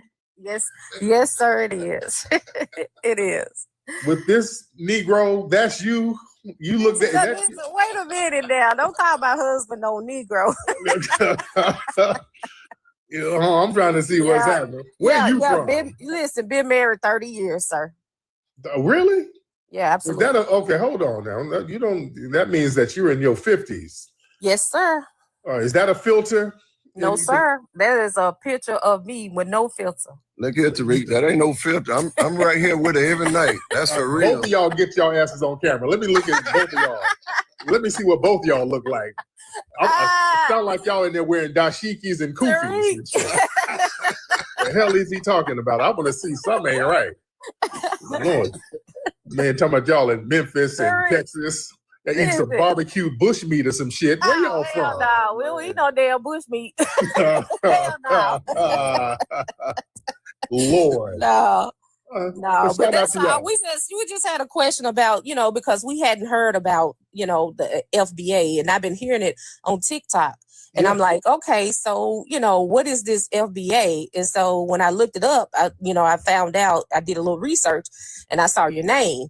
And I was like, okay, so let me just, see what this all about, So basically, we was trying to figure out, where it came from. Cause I was like, okay, did this come from a college? Cause they pretty much, in colleges study us. They've been studying us forever. Right. So that's what they do. So I was like, did it come from a college or, like, where did it come from? And so when I looked it up, I saw your name and I was like, okay. So I was just trying to figure out, what it meant and, where we going from, because it's going around TikTok like big time. Like everybody's saying it. It's the hottest topic on social media. Right. And also it's in government documents. We've proven that. There's state documents, government documents, federal documents, medical documents of them using the term foundational Black American. Even Ryan Coogler, who did the movie Sinners, he went on a press tour and he was talking about how he has foundational Black American lineage. ABC News did a big international story talking about foundational Black American history. So the term is a very common term now. It is becoming more popularized. And all it means is that people who come from the lineage of the people who are the foundation of this country, people who have a non-immigrant lineage, and if you're Black. And that's all it is. Literally, that's all it is. Okay, because I like it. I wish we had it before we was called African American. Right. I wish we had it then, and I think it's a good thing. I really do. Yes, ma'am. You and your hubby got kids? Y'all got kids? Yeah. We have 3 kids. Oh, good. Okay, beloved. Well, I appreciate y'all. Thank y'all so much. Thank you. All right. Okay. She sound cool. Okay. Now she sound cool. I don't know why he was plebiscite babbling. I'm like, okay, nigga, what are you talking about? She sound like she got some sense. I don't know what he was talking about. Lord. Let me speak to the wife. Sound like I don't know what he was talking about. The brother was confused. I don't know what he was confused about, but they were all right. Man. But yeah, that's the great thing about foundational Black American, man. That's the great thing about it, family. That's why it's so powerful right now. See, a lot of people are used to things coming from the top.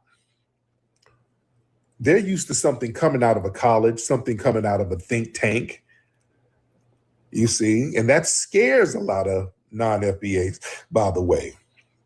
See, foundational Black American and this renaissance that we're having a foundational Black American renaissance. That's a bottoms up ethnic awakening. See, a lot of people are used to Black political energy being filtered through the boule gatekeepers, preachers, nonprofits, Democrat parties, media-approved spokespersons, immigrant advocacy groups, colleges. That's why she asks, is it coming from a college? How is this thing so big? No, it's major because it came literally from the grassroots. It came from the soil. So this delineation movement, it just broke the whole mode for all of these identities out here. And it's not dependent on a single organization. It's not dependent on a payroll. It's not dependent on an institution. It's not dependent on a leader. So this delineation movement, it spread because ordinary people just independently came to the same conclusion. Lineage matters. History matters. That's it. Everybody just got on code. And that makes it powerful. And that scares a lot of people because it's too powerful and nobody can really control it. So now what a lot of tethers and alphabet agencies try to do is denigrate it to try to remix it. But you can't do that. You can't do that. Because, yeah, this is a decentralized consciousness. So you can attack a person, you can smear an organization, but you can't stop a shared realization of a lineage. And that realization has taken root among millions of foundational Black Americans. See, that's something you can't control. And that's the scary thing. I want y'all to understand, why are people so nervous about us recognizing and acknowledging our lineage? Yes, a frequency, because we are 45 million deep. Some people say 49 million. That's what I'm thinking. Foundational Black Americans, we're around 49 million deep. And 49 million people on code with each other? The dominant society don't like that. You understand? The dominant society don't like that at all. Yeah, you can't stop a realization. See, that's the thing. All you're doing is realizing that your lineage is unique because it goes to the beginning of this country. No other group can say that. That's unique. That's a realization. That's why tethers are always trying to stop us from realizing that. No, nigga, you are African, nigga. You're Igbo. You look like an Igbo in your face, nigga. No, sir, I'm not an Igbo. My lineage goes to the beginning of this country. You are still African, nigga. No, Titty Tunde, I'm not, sir. I'm not a continental African. I have African genetics, like many people do. But I am of the lineage here. I have a unique lineage that's different from you. You just had Africa, nigga. It's all that gaslighting bullshit. Yeah, that's not going to stop me from recognizing my unique lineage here. We're not going to stop doing that because you get uncomfortable as a foreigner. We're not immigrants. Shit. We're just not. We're not going to sit here and pretend to be to make you feel better. We have a very unique lineage, and it's not confusing at all. It's not confusing. It's not confusing whatsoever. Ain't nobody confused. People are just playing dumb because they're frustrated because now we've drawn lines and boundaries around the lineage. So yeah, that's what that's about. All right. Man, yeah, we are not immigrants. Our lineage built this country. All right. Oh, who is this? Okay, let's get some folks in here. What has come out of it? Who is that? The Blacc tax? Okay. You got Lumumbo on your thing. The Blacc tax, hop on in. Yo. Yeah. No, what'd you say? You said what has come out of what? Yeah, like what's the point of jacking FBA if we like not even building? Well, you're clearly foreign. Exactly. See, that's the problem. Everybody's a foreign if they don't agree with you. No, sir, we hear your accent. It's not that you right. But no, stop that. Like, I'm not even gonna argue with y'all, bro. Like we're not arguing, sir. You're not gonna troll. You're not gonna troll. Why are you upset? We're having an intervention. Why are you upset? I missed the old trick machine. Okay. Oh, nigga, you sound like Jennifer Hudson, nigga. What kind of dream girl? What kind of dream girl is this? What the hell is that? Family. I missed the old you. No, you want somebody to come play with your bussy? We don't want to do that, sir. Why are you okay? You whining, sir? Why are you whining, little old sassy thing? Now, let's stop all that. Stop trying to troll your way out of it. Why are you upset? You're upset because now you got to stand on your own lineage? What are you upset about? Let's have an intervention. All right, let me hold you a little. I'm holding your hands virtually. I'm talking to you. All right, I'm holding your little Egusi stained hands. Let's talk. Why are you so upset with us delineating? Let's stop all the fake trolling and let's get to some interventions here. All right, now why are you upset? Let's talk about it. Huh? Upset is crazy, but yeah, if you think I'm upset, that's a great interpretation. I just missed the old Tariq. Now, why are you upset? I feel like Black America was doing way better in 2020 in terms of like getting enlightened and waking up, and now niggas is just beefing on internet. We were doing better in 2020. How so? A lot of people was waking up and like, yo, we're not falling for the system no more. Waking up? Well, we're woke now. We're very woke now. We're more woke than ever. Right? You think the whole world's global consciousness is risen because of FBA? They said this Rohan. Is this Rohan? Is this you, Rohan? Okay, if this is Rohan, let me get him out. Who the fuck is Rohan? Okay, I'm getting this little wide, bussy refugee up out of here. All right? I'm getting him out of here because he's a fleeing punk. He just like to talk to men. All right? Was that Rohan? Yeah, I'm gonna get that little sassy punk up out of here. No, I'm not. I ain't talking to you. That's why he's saying a little moist shit. I miss the old Tyree. Nigga, that's what your woman say. I miss the old you. You used to give me flowers. You used to love me. Well, nigga, get the hell out of here. Calling up, telling me you miss the old version of some dude. The hell is that? Nigga, I'm not here to bring you flowers. I miss the old you. You used to look at my eyes. We used to go on dates. We don't date no more. Get the hell out of here, nigga. Fantasizing. This nigga acting like a musty Jennifer Hudson in Dreamgirls. And I'm telling you, I'm not going. Nigga singing me a damn trauma song. The hell? That's what we delineate from your weird tethers. Calling up here with that hostile energy, talking about you miss the old me. I ain't your man, nigga. Get the hell out of here. Musty punk. All right, let me see who else we got. Who is this? Black Queen? All right, Black Queen. Somebody named Black Queen tried to get on. All right, Black Queen wasn't. I don't know what happened. All right, Miss Black Queen didn't get on. All right, let me see who else we got. Let me see. Y'all raise those hands. Let me see. Let's Daddy Dada. Let's get Daddy Dada. Daddy Dada in the building. And shout out to everybody in here. We are deep. All right. Daddy Dada. Hey, what's going on, man? I'm good, man. How are you? Oh, I'm pretty good, man. I just want to give you your props, man.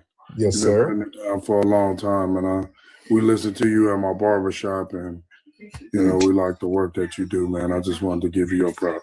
Oh man, respect to y'all, man, and respect to the staff.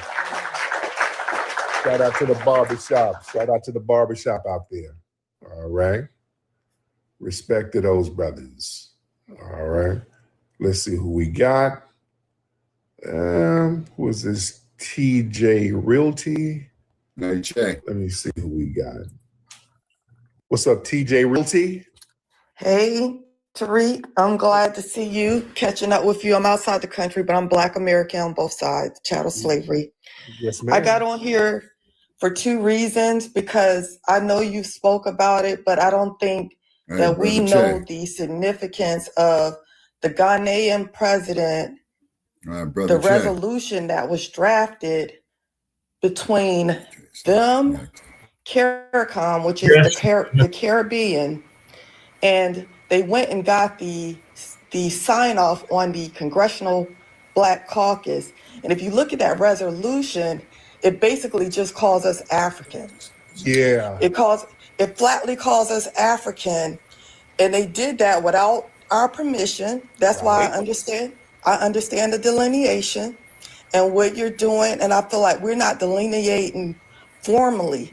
And that's why I came up, because Tariq, You have the reach. You have the influence and visibility. Where is the steps for us to get political representation? We are being stepped all over, and everybody is using us to get where they have to go. Even with reparations, when you see that the whole world now is asking for reparations, we also see in California, I don't know if y'all saw, they recently voted down, the population voted down taking slavery out of the state constitution. There is an all-out war on us, Black Americans, foundational Black Americans, ADOS, Solon. There's an all-out war on us, and I feel like we have no political representation. And that is a problem for our community. And another thing is I feel like we all need to go independent. We need to go independent en masse, and we need to force both sides to work for an agenda that we lay out, which is something about agenda of some type of protections for our lineage, because our lineage is being pilferaged from every which direction. Yes, ma'am. Now, where are you right now, by the way? You out of the country? Where are you, dear? Yeah, I'm in Europe right now. And that was another thing I wanted to say. You know how the Immigrants Act with entitlement, the ones that that have representation, House representation, asking for reparations for ICE treatment. When you go to other countries, no immigrants comes to other countries demanding and being entitled and talking down to local people, telling them that they're lazy, they're not doing it. Only in the United States of America are immigrants able to go get in the political system, talk down on the locals, and make demands, financial demands. We have to go independent and reconcile this problem. Yes, ma'am. So listen, and thank you so much, dear. Thank you so much. Listen, so we got to get the words right, the language right. We do have people within the political arena who understands lineage. So yes, we as foundational Black Americans and understand foundational Black American is a lineage. See, this is why we got to watch words and language. She said ADOS and FBA. So yo, what's up, Tjay? I see you. What's up, bro? This is why we got to watch certain things. See, ADOS, that's more of a political topics.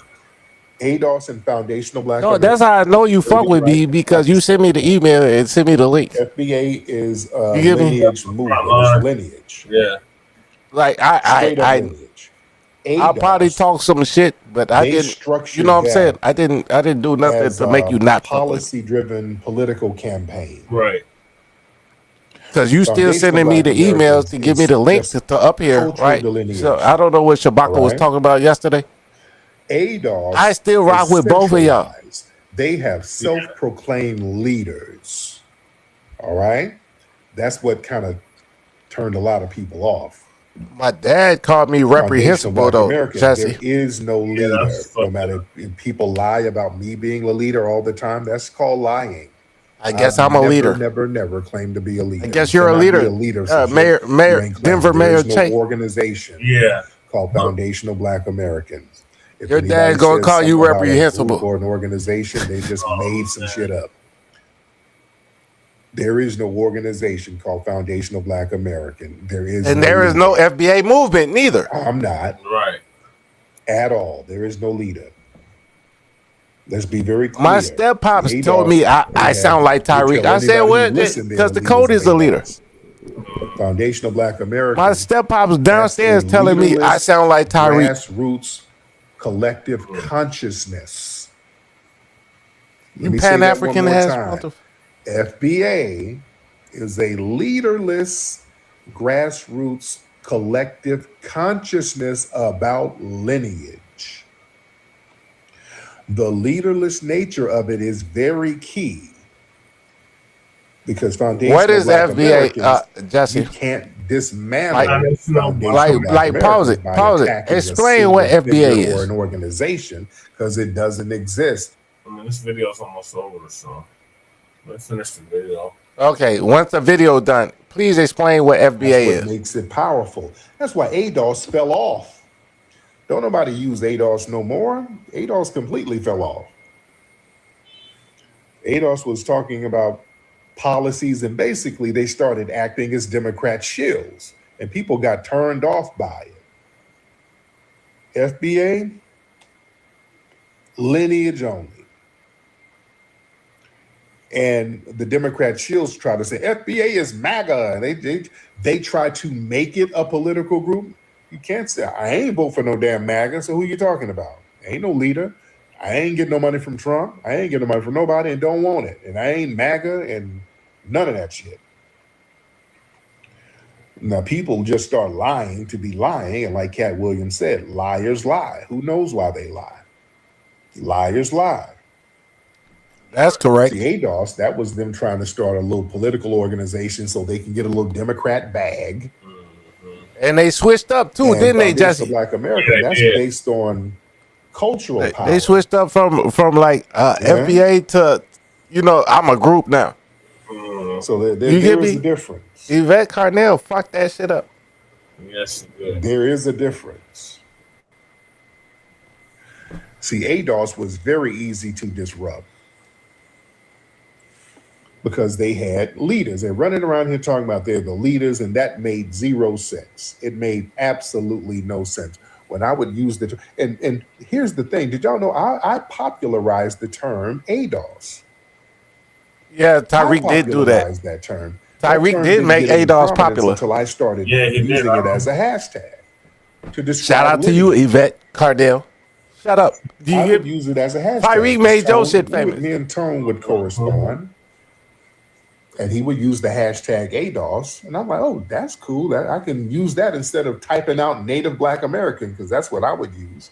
I would always refer to us as Shout out to Dr. Claude. Yeah, they had a run in 2018. That's where FBA started, right, Jesse? People did Google Trends Native Black Americans, but it was because they would think we were Indians. Using the hashtag. Yeah. That's why we switched it to FBA, right? Articles about ADOS, they would always include me in it. We're the foundation of the country.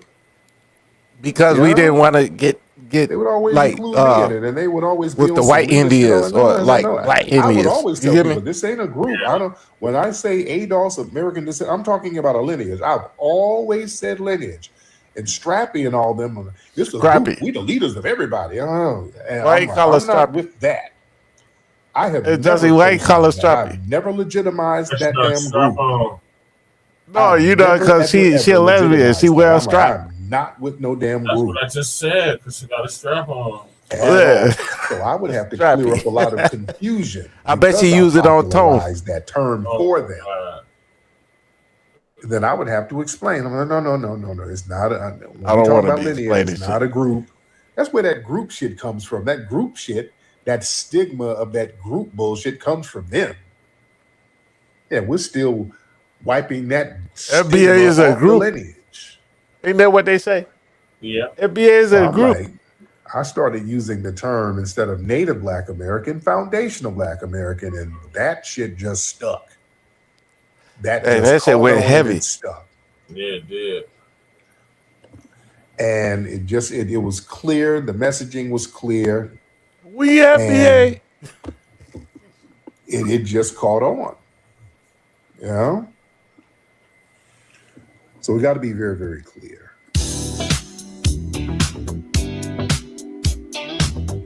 Hey, Tjay, did you see my video I uploaded earlier? No, I've been alive since 5 o'clock. Okay, I came here late. But I just remember that video I was telling you last night?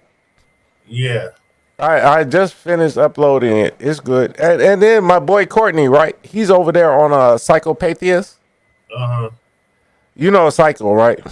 Right? I heard of him. I don't think I know him, though. Like it's Black Building or whatever right now. But that's where we all used to be. We all used to be on Psycho shit with George, with everybody. You know what I'm saying? Cerulean Gray, that's who made my my CRU Reality Lightning. Yeah. You get me? Like we was all over there. That's where I met Torian. Mm-hmm. I saw you over there on what's his name? Church. Yeah. On the Torian interview. That was a great thing. I want to interview you too, Jesse. Okay. Like, no, about your mayorship and whatever.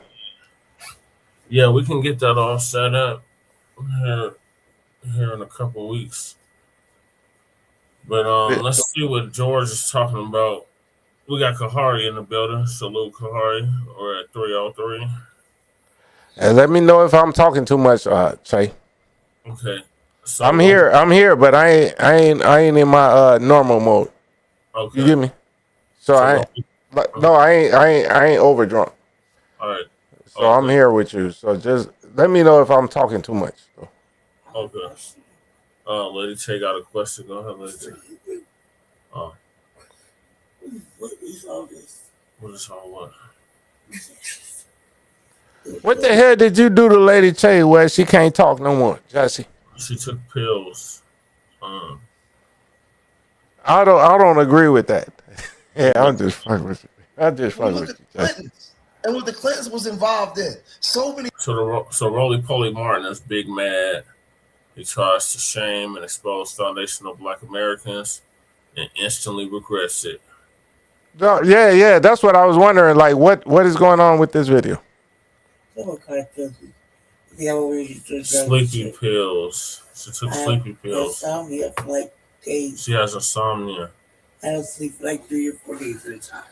That girl got into my edibles. Hey, Tjay, she got into my edibles. She has insomnia and she don't sleep for like 3-4 days at a time. That's why she be streaming. I just have a night out. Yeah. Happy birthday, Lady Tjay. You first gonna tell me that. Thank you. Say my cake comes. It's our month. It's our month. We Aries. So. Right. Yeah, you celebrate the whole month. Say my what's my cake today? That'll be real. Yeah, be here. Yeah, I'll be here today. Yeah. All right, let me play the thing from Fantastic Four. Roland Martin is still upset with the Black community, with parts of the Black community, right? Where he calls us, he likes to call us thugs and criminals and ignoramuses and all kinds of bad words, right? So we call him Tether and Roly-Poly and Buffalo Butt and Hippopotamus Butt and all kinds of different things that we call him, right?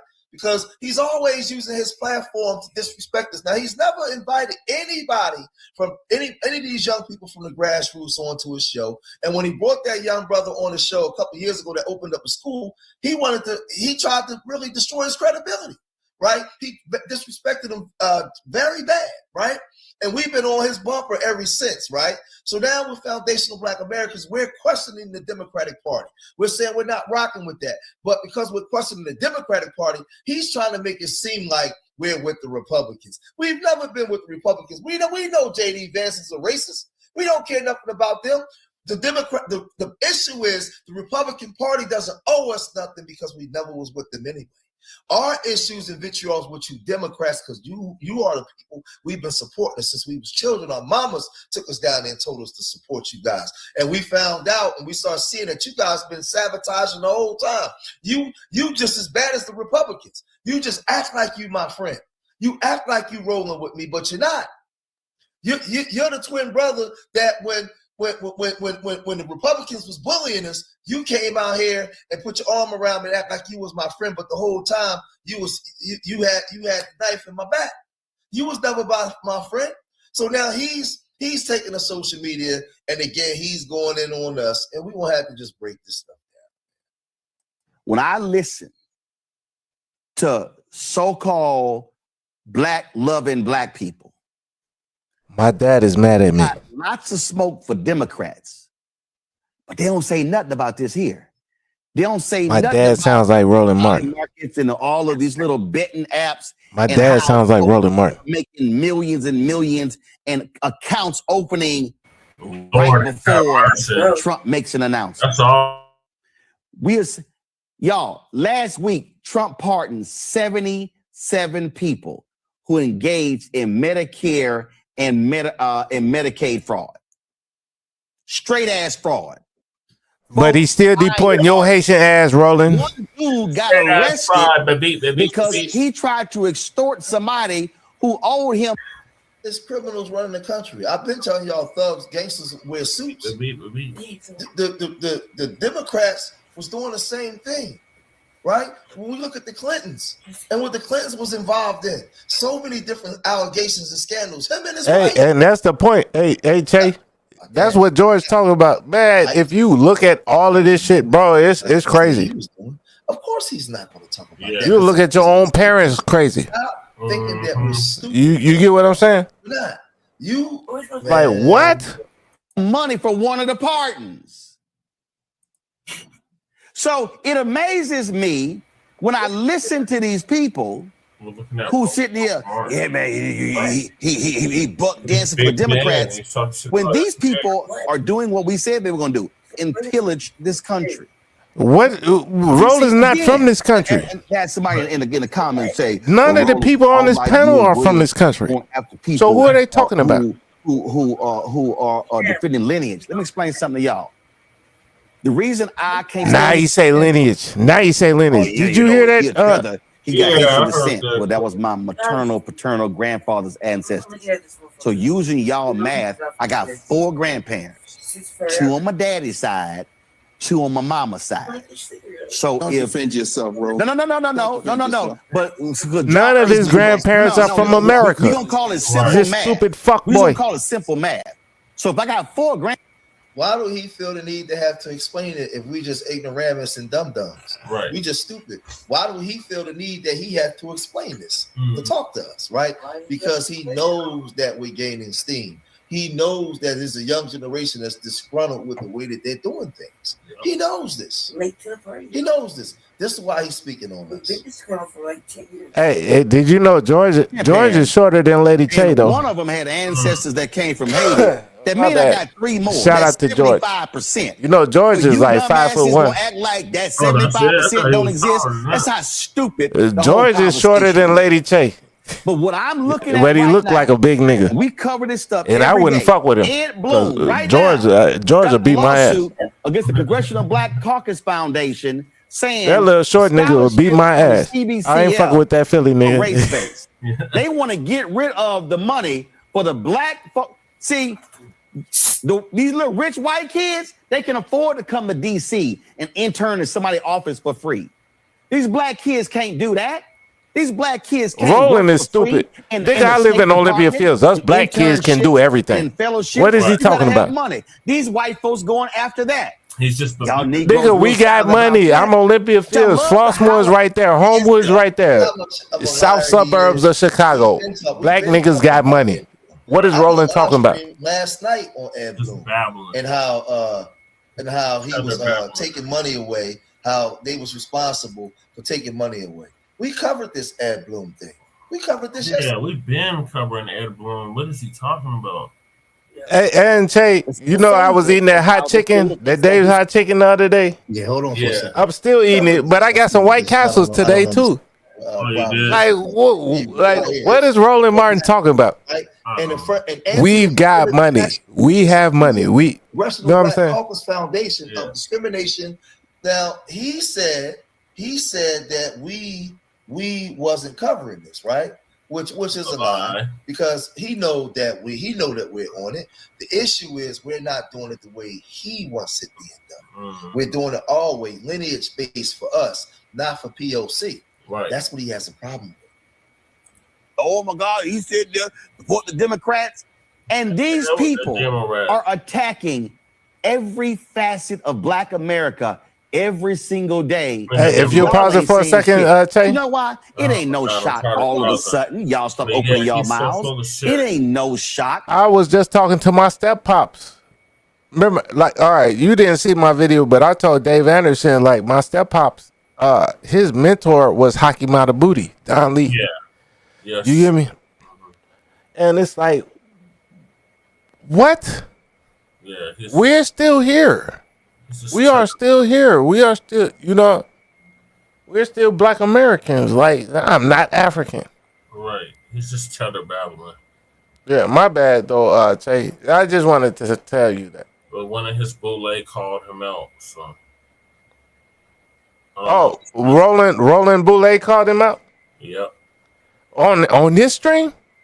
I don't know if it's on this stream, but they did call him out. You got it paused because look, Roland got his mouth open. And shit. Oh my God. That's crazy. Amber And Rose the and girl her right next to him is bullshit just and on his like, podcast. ish. You know why? Because y'all always show up around elections.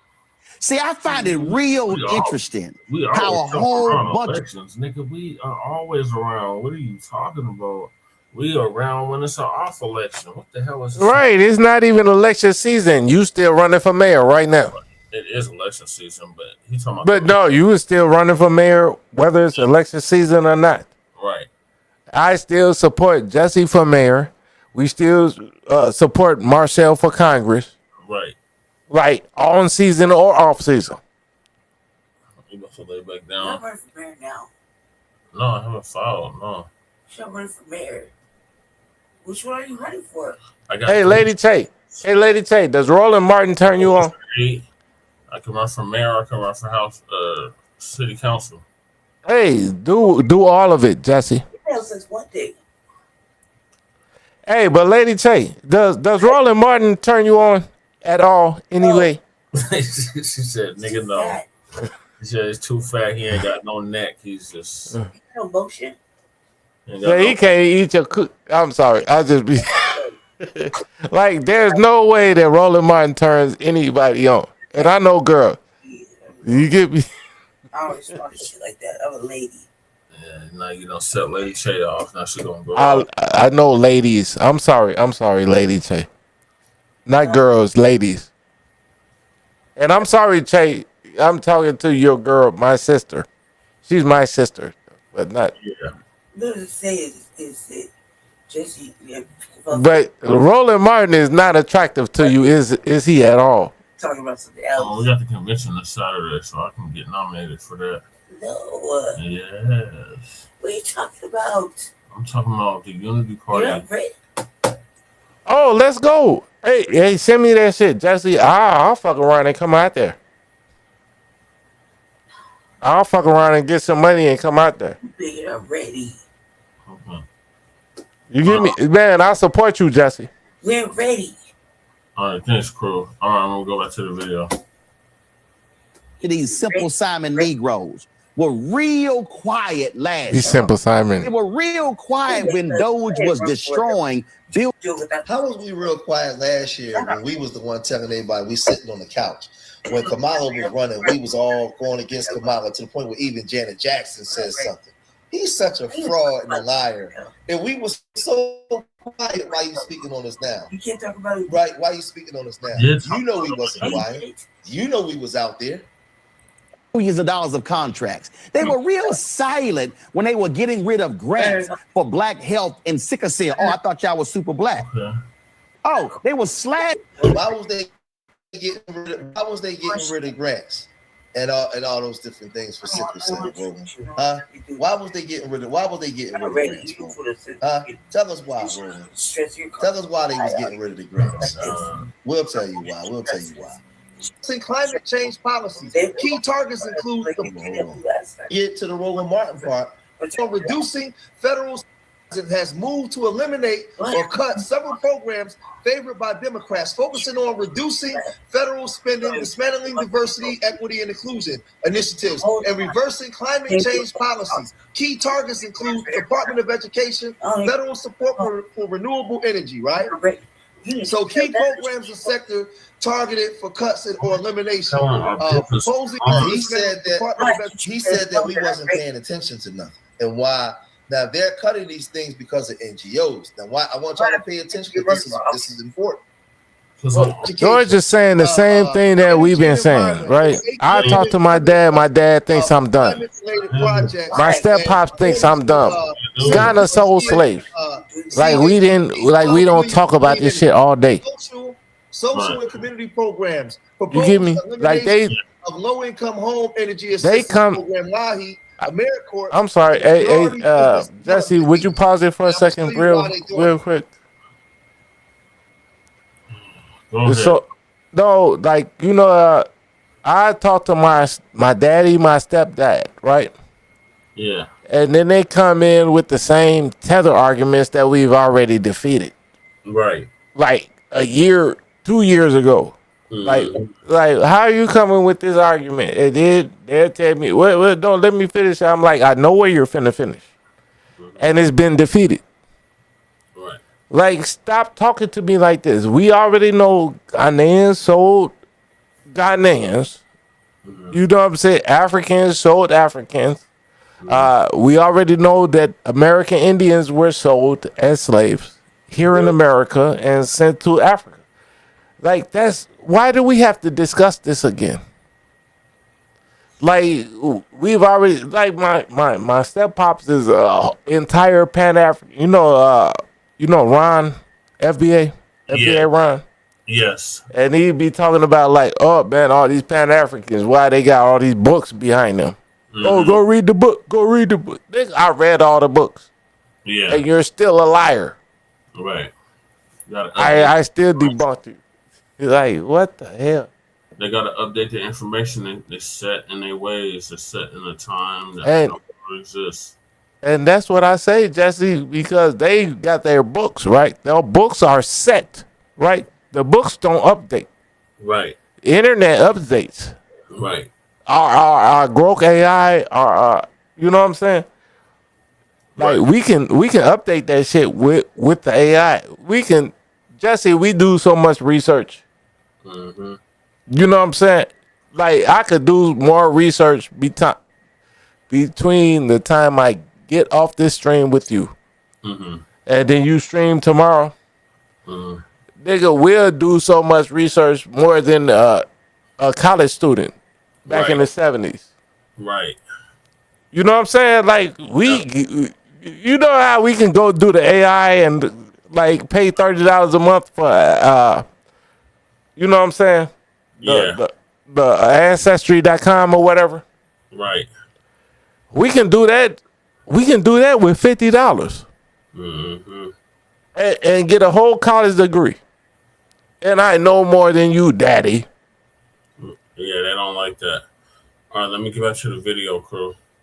All right. Yeah, my bad, though, Jay. But that's me and my civil daddy. rights, executive orders ending DEI, and programs across the federal government. Freezing over $2 billion for transit and infrastructure projects, particularly in Democratic states. I love how George playing his own video. International aid. Yeah. Freezing funds for foreign aid. We can do that, Jesse, now. Promotion and human I'm going to rights. play my own video as a reference. All of this is stuff that he's talking about when they're freezing the billions of You dollars. punk. I'm going to show you why they're doing it, right? I'm going to show you the racket that's being ran on both sides of both parties. He freezing PONK. that money back to the Republican side. They're mad because they're not getting that funded, right? Notes PR. Attempted cuts to programs for domestic and sexual violence and attempts to slash CISA cyber security funding, right? So let's go over here, right?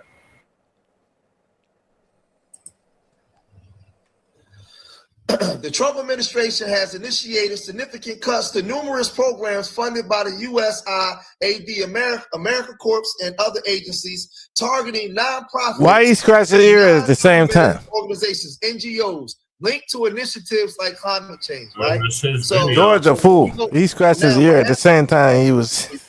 Yeah. Let's go. You have to. Right. You have one. Let's move over.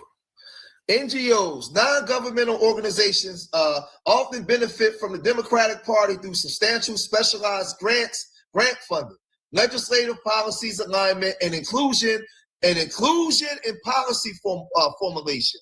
These organizations act as partners, receiving taxpayer-funded grants to implement programs such as legal services and social assistance that align with the Biden administration's policy goals. How NGOs benefit from the Democratic Party. Taxpayer funds grants. The Democratic administrations often use federal agencies to funnel grants and contracts to align NGOs with some nonprofits receiving significant funding for activities related to climate, health, and social services. Remember when I told y'all Black dysfunction is profitable? Social services, health, right? They set up these hospitals in your community that's funded by nonprofits. They got these social services programs, right? That don't never do nothing to help to fix the Black community. They got all this Oh stuff. wow, Delta Dental. That girl raised her None of these things, but there's hundreds of millions of dollars. When y'all saw me out there, nonprofit. y'all saw me out Well, she there. raised her salary to $4 billion to $48 million. Because you guys need to see this in real time, and we need to get up on our business to understand how to counteract this stuff, right? I want y'all to pay attention. Hold on. When y'all see me out here holding court, hold on. Let it spin for a minute. I don't pay nothing, but I will pay attention. Everything up. They do not want this video out there. They go after this video. I was out there calling out. Yeah, they messing with nonprofits. When y'all see me out here holding court, George talking to himself. Holding up the signs. You see all these people holding up signs everywhere. These are all these nonprofits, organizations that these NGOs and all the stuff is delivering money to. This is everything, and I was out there calling this stuff out. I was out there blowing. Hey, if you pause it, Jesse. I was out there blowing the whistle on all of this, right? So we was calling this out back. We was calling this out back then. So Donald Trump came in. And he's calling it out publicly. Stuff, right? But this is where we come in now as foundational Black Americans with our lineage, and we go get our own. We got to stop letting them speak for us. Stop letting them fight for us, right? So it says help policy implementation. NGOs help implement government programs, handling legal resources for, government programs handling legal resources for migrants, allowing them to expand their operations and influence, right? So these NGOs, these groups, this is where they was getting the funding from to put them in them buildings, giving them welfare cards and everything that you was complaining about. This is where they come. And hold on. Let's bring it down. Dark money flow. Some Democratic aligned nonprofits receive tens of millions in funding, which they use to support political causes, and super PACs financing campaigns like the Future Forward PAC. Ideological alignment. NGOs that focus on progressive social issues, right? What's the progressive social issues? The Skittles community. All that stuff that's going on with that, and saying that they want to create the all-inclusive society and be progressive. That money is being funded through these NGOs, right? He coming and he cuts that. Now the Democrats are screaming racism and holy hell because he's cutting their money off, right? Such as, transgender rights and climate activisms often find their work funded through government programs like USAID grants. The circle of life mechanisms. Critics in some reports describe the Democratic circle of life. I'm doing this because Roland said you don't get to cut your dick off and then claim you're Black. We're not talking about this. That's what Roland we don't do said. that. I beg to differ, Roland, where the party and NGOs interact.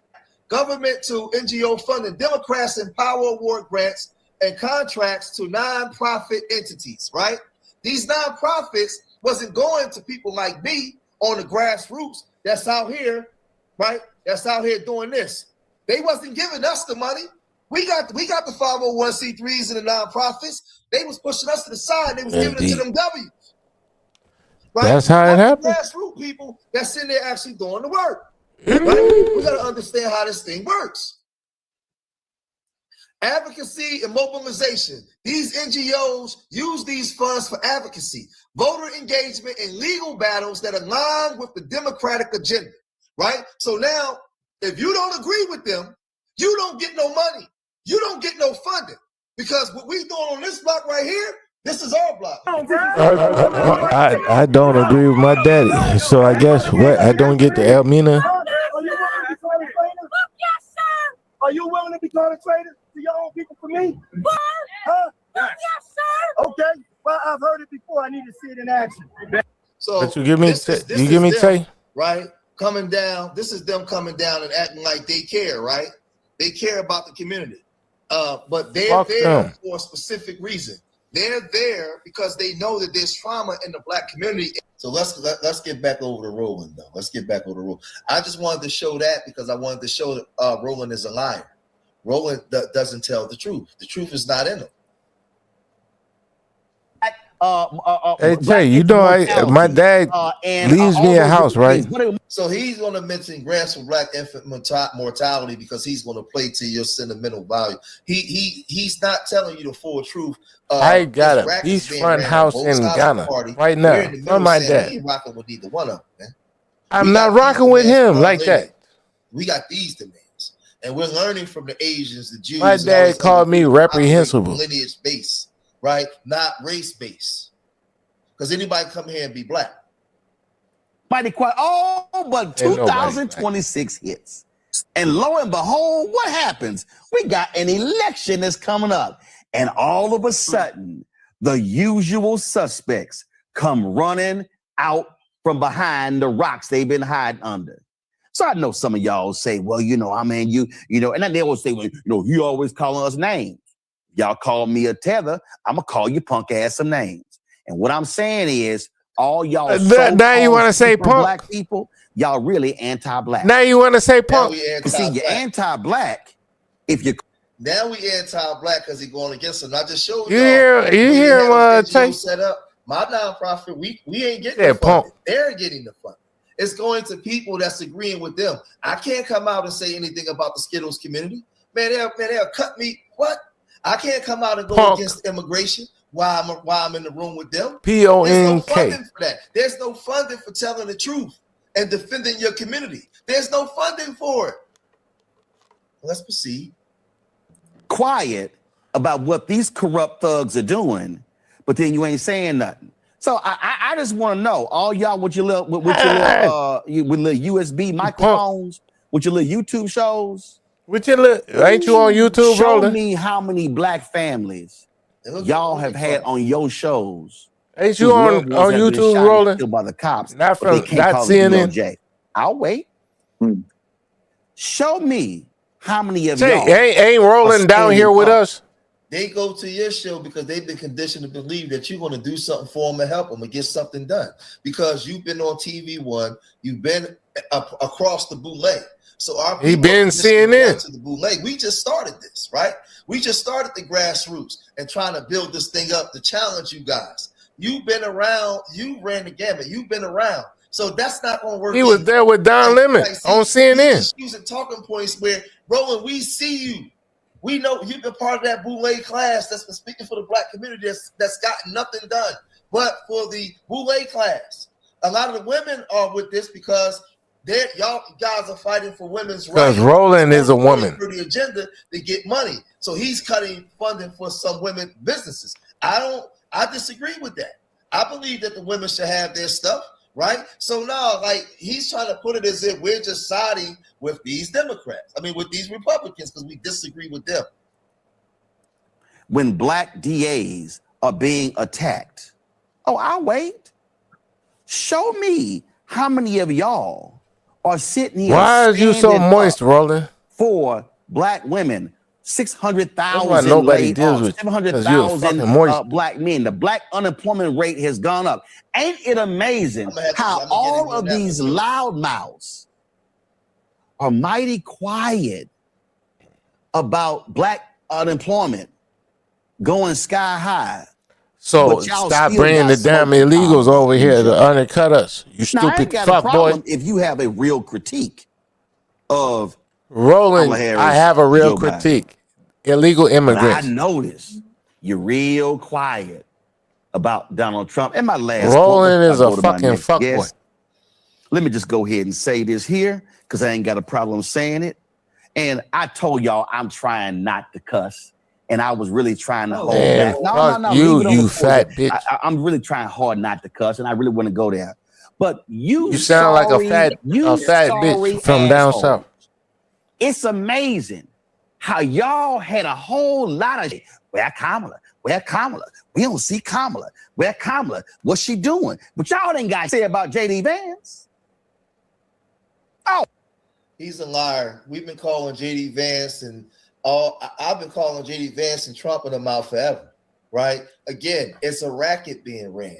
I live in Indiana. J.D. Vance was our fucking governor. Right? We know about APAC. We know about the support that both parties give to that protected class. We know it's funny how, based off of what you said, only the Republicans are racist. The Democrats are not racist.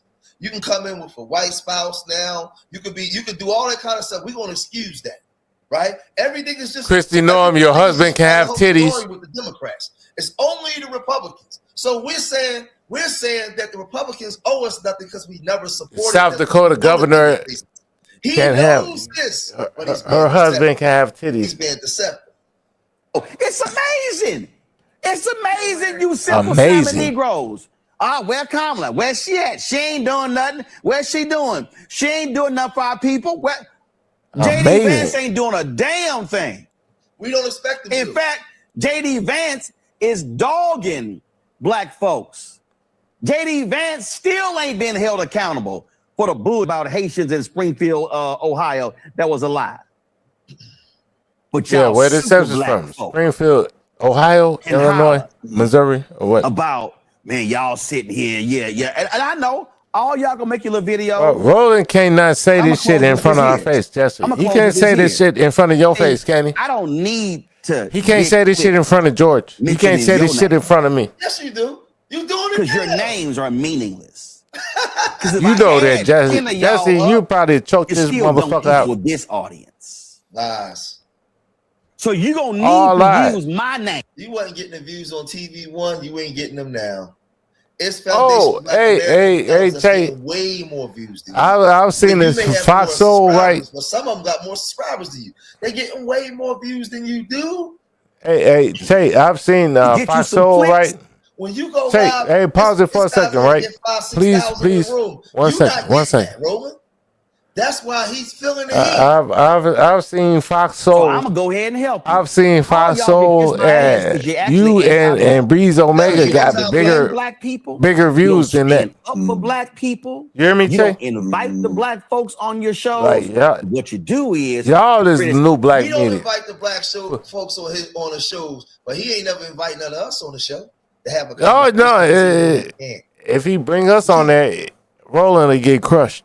Besides other black people who stand up for black folks, and y'all use your little silly ass cover of you walk dancing for the Democrats. Oh, you a shield. No. See, smart black people understand that. See, Randolph knew what he was doing in 1948 when Truman was running against Wallace. And I showed that yesterday too. So first of all, these are two different arguments, right? You said A. Philip Randolph was a restrictionist that was against immigration. He went against the NAACP, and he was fighting for foundational black Americans for us to get our equal rights in the military, right? And he told the president at that time, we gonna protest the draft. We ain't rocking with nothing until you give us our paper. That's what he told him. You ain't listen. Stop, bro. We know more about this than you do. From Thurman and also against Dewey. So he knew what was going on. So even though you mentioned Strom Thurmond when Joe Biden was his best friend and did his eulogy and wrote up all the drug laws to put black men in jail under the Democratic Party. But they act like we don't know this. Socialist, a progressive, he was putting pressure. Say me, you, George, we all know this. In the White House. And so Truman knew that he could not win the election if he did This is why my not dad's desegregate pissed the off at me. armed forces. If there was no civil rights plank in the 1948 Democratic National. So let me stop it right there because I'm gonna have to get him and cut him on that as well. Rolling. Stop. He's feeling the heat because he knows people like Jason Black, Tariq Nasheed, Phil. Right, when they go live, they got way bigger. I don't fuck with Phil like that. Even the young brother, the Black Alpha, 3,000 people every time they go live. He knows that the young people starting to pay attention, and he's feeling the heat. That's what it is. We covered this stuff already, Roland. It's too late, brother. That's what I tell my own daddy, Jesse. And what you're trying to do now is assassinate our character and shame us to coming back onto the plantation with that way of thinking, and we're not. We're not. I know better than you old niggas. I have a 501c3 and a nonprofit. I know as a grassroots black man, we are not getting the funding from them because we don't agree with them. We go in the rooms and we have a different opinion. They get us out of there. They get us out of there. There's no My resources. dad called me reprehensible because I'm FBA. A couple checks. He's FBA. What You the gotta go in fuck? there and keep your mouth shut. You gotta be the spook that sat beside the door. You better shut up so you can get that money. Because if you even open your mouth and voice George your ain't opinion tell no lie. from them, that their gang gonna get you up out of there. Because the Democrats are running the racket as well.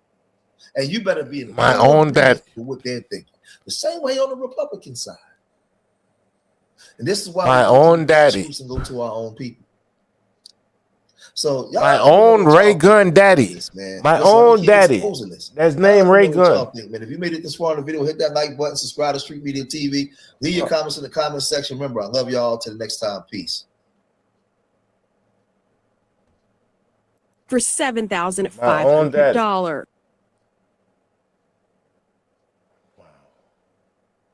My own daddy.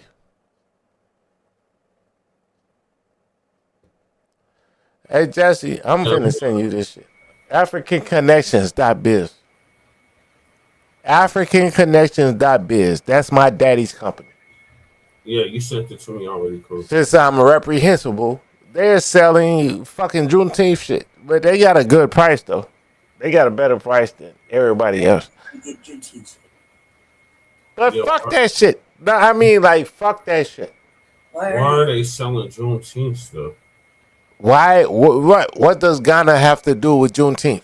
Nothing. Except you sold us, Right. which you admitted to, right?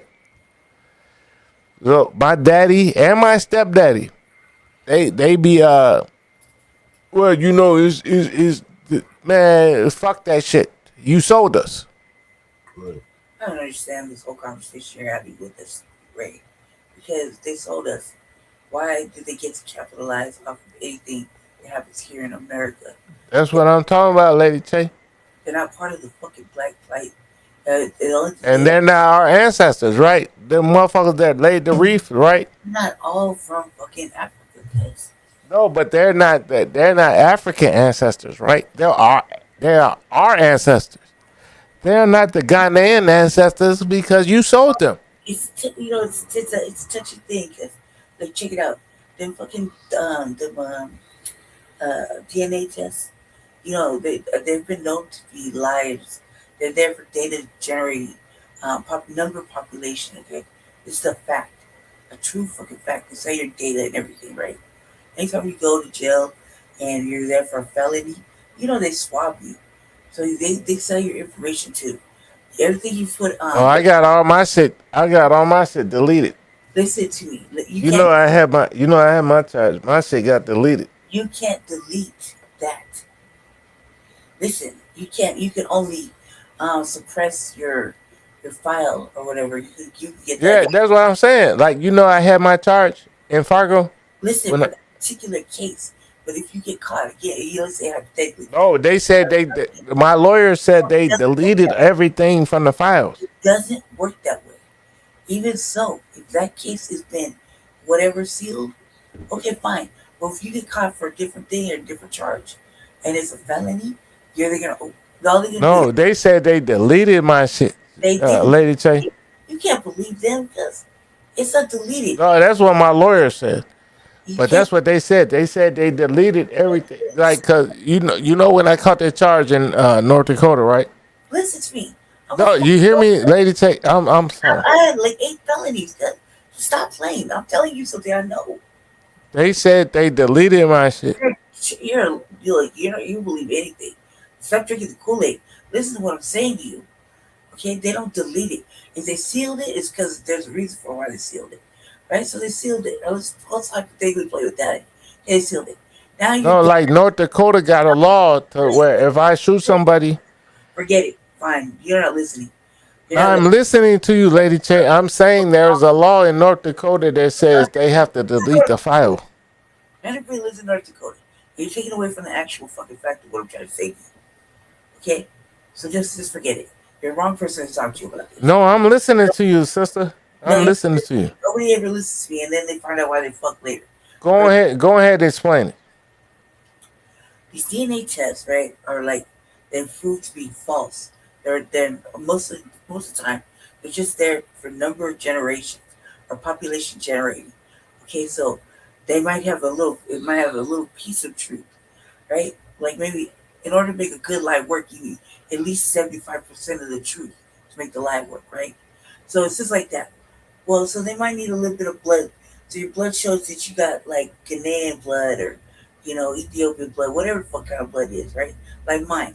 My blood is from Mali. Their blood is from the Congo, right? That blood is from fucking the Ivory Coast. Okay, a little bit of everything. Then I got blood from this way and that way, right? A little bit of European, but mostly Moorish, right? So it's like right there. I can't trust if it's true or not because I have to look at my goddamn mama, right? It don't make no goddamn sense. So I have to wonder about these things, right? But so all I'm saying is that if we're from Ghana, you have Ghanaian blood. What does that mean? I don't have Ghanaian blood. I'm FBA. What does that mean though? If you did. It's not if I were. I'm FBA. I'm pure FBA. Both sides of the family. Okay, so why is your daddy in Ghana? Because he's a Pan African, like Dr. Smalls, like. All right, okay. Like back in like 2018 or 2008. Man, we was Pan Africans. I had my RBG flag and everything. Like I was supporting that shit. But I am not a fucking African. But if Ghana sold us. Yes, Ghana sold us. Ghana sold us. Ghana received us and sold us. So how do they get to come claim reparations? They don't. In fact, they need to do something else because they're the enslavers. The fact that they actually came and said, "Oh, I want reparations," that's insulting. Well, the whites did it too. Remember, when the property ran off, they were able to use black code to retrieve the property. Yeah, because they gave reparations to the slave owners, right? Yeah. And we get that, but it's like still, hey, Ghana for Ghana to come here and say, "Oh, slave reparations got to come to Africa," bitch. Africa sold us, and I'm not calling you bitch. I'm not calling you a bitch. What I'm saying is, but I'm saying like, bitch, the fucking Africa sold us. Fuck. It wasn't just Africa. So I mean, it wasn't just Ghana. You understand what I'm saying? So but I say this like Lady Tjay. That's like me stealing your car. I go joyride it, and then I come back to your house talking about let me get on the insurance. No, it's like you stealing the car, or you leaving the keys in the car with the door unlocked, or you went to 7-Eleven to go buy. No, I just drove this shit and crashed this shit at McDonald's. Listen, and I'm like, Lady Tjay, oh shit, I got to get on the insurance. Listen, you left the car open and unlocked, and the keys in it. Went to 7-Eleven. Somebody got in the car and stole it, crashed it at the McDonald's 2 blocks down, right? And then you said that you don't know what happened, but you want to be repaid for the trauma that you ensued through it. And I say, no, the car was in your possession, and you left the door unlocked and left the keys in it, and it got stolen and crashed on your watch. So you get nothing but a fucking kick in the nuts. That's how that works. But I'm trying to come back to your house and get the damn insurance. No, that's what I just said. You don't get shit because you left the car. The keys. That's what Ghana is doing. I stole the car from you. You was driving. You was at the pump. Yeah, you missed the boat. You was at the pump driving the car. You was at the gas station, and I just snatched the keys and took your car. I can't believe you're not listening. Okay, cool. It happens like that in Chicago. Because we were actually paying attention. Go ahead. All right, so the next topic is 19 fleas. Foundational Black Americans are attacking Africans. So our brother Chase McGee gonna give us his take on the situation. Hey, Jesse, you know I like Chase. Chase looks like me and my daughter. Black Power, Black Family. It's your like brother this Chase is how back we again talk. on another reaction video. And as you can Like see, if you not a see me in title bad. person, This one Jesse, is long overdue, family. A lot of my y'all been reaching entire out to me. family looks like I would Chase. say over the last few weeks, and y'all been saying, Like "Hey, brother, his what about you? mannerisms Speak on and the whatnot. 19 Keys situation. Speak on the 19 Keys situation. Did you hear what he said? What are your thoughts?" And when y'all first started sending me, I didn't even know what y'all were talking about, honestly, because contrary to popular belief, family, I really don't be on the internet like that. I get on there really on the weekend. I'm saying social media when I say the internet. I get on there really on the weekend. That's when I do these recordings, X, Y, and Z. And then I come chop it up with the family. I do my research on, things or popular talking points that we need to debunk. And so last couple weekends, people have been telling me to speak on the 19 Keys situation. That's when I had to do my research, do my due diligence. And, we got to do some straightening today, because the good brother 19 Keys said some very disrespectful things, in my opinion, and he regurgitated popular tether talking points. Not saying he is a tether, but he regurgitated popular tether talking points. And we got to go ahead and debunk that and straighten that out. Then I'm going to give you my 2 cents on why we see people like 19 Keys and other people who at one point in time we thought understood foundational Black Americans, our lineage. Chase is in here in color 6. But then all of a sudden, 19 Keys is not. So we're going to address that as well. But with that being said, family, make sure you like the video, subscribe to the channel, hype it up, hit the bell icon, and most importantly, go get your free copy of my best-selling book, 19 White Men Who Admitted They Were Indigenous Black People in Americas. And also Right, that's the proof. Old Black Money, because it is a must.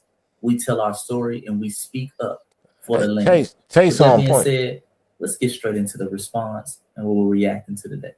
Now, this is the first video, family, that originally went viral that a lot of people were telling me to react to.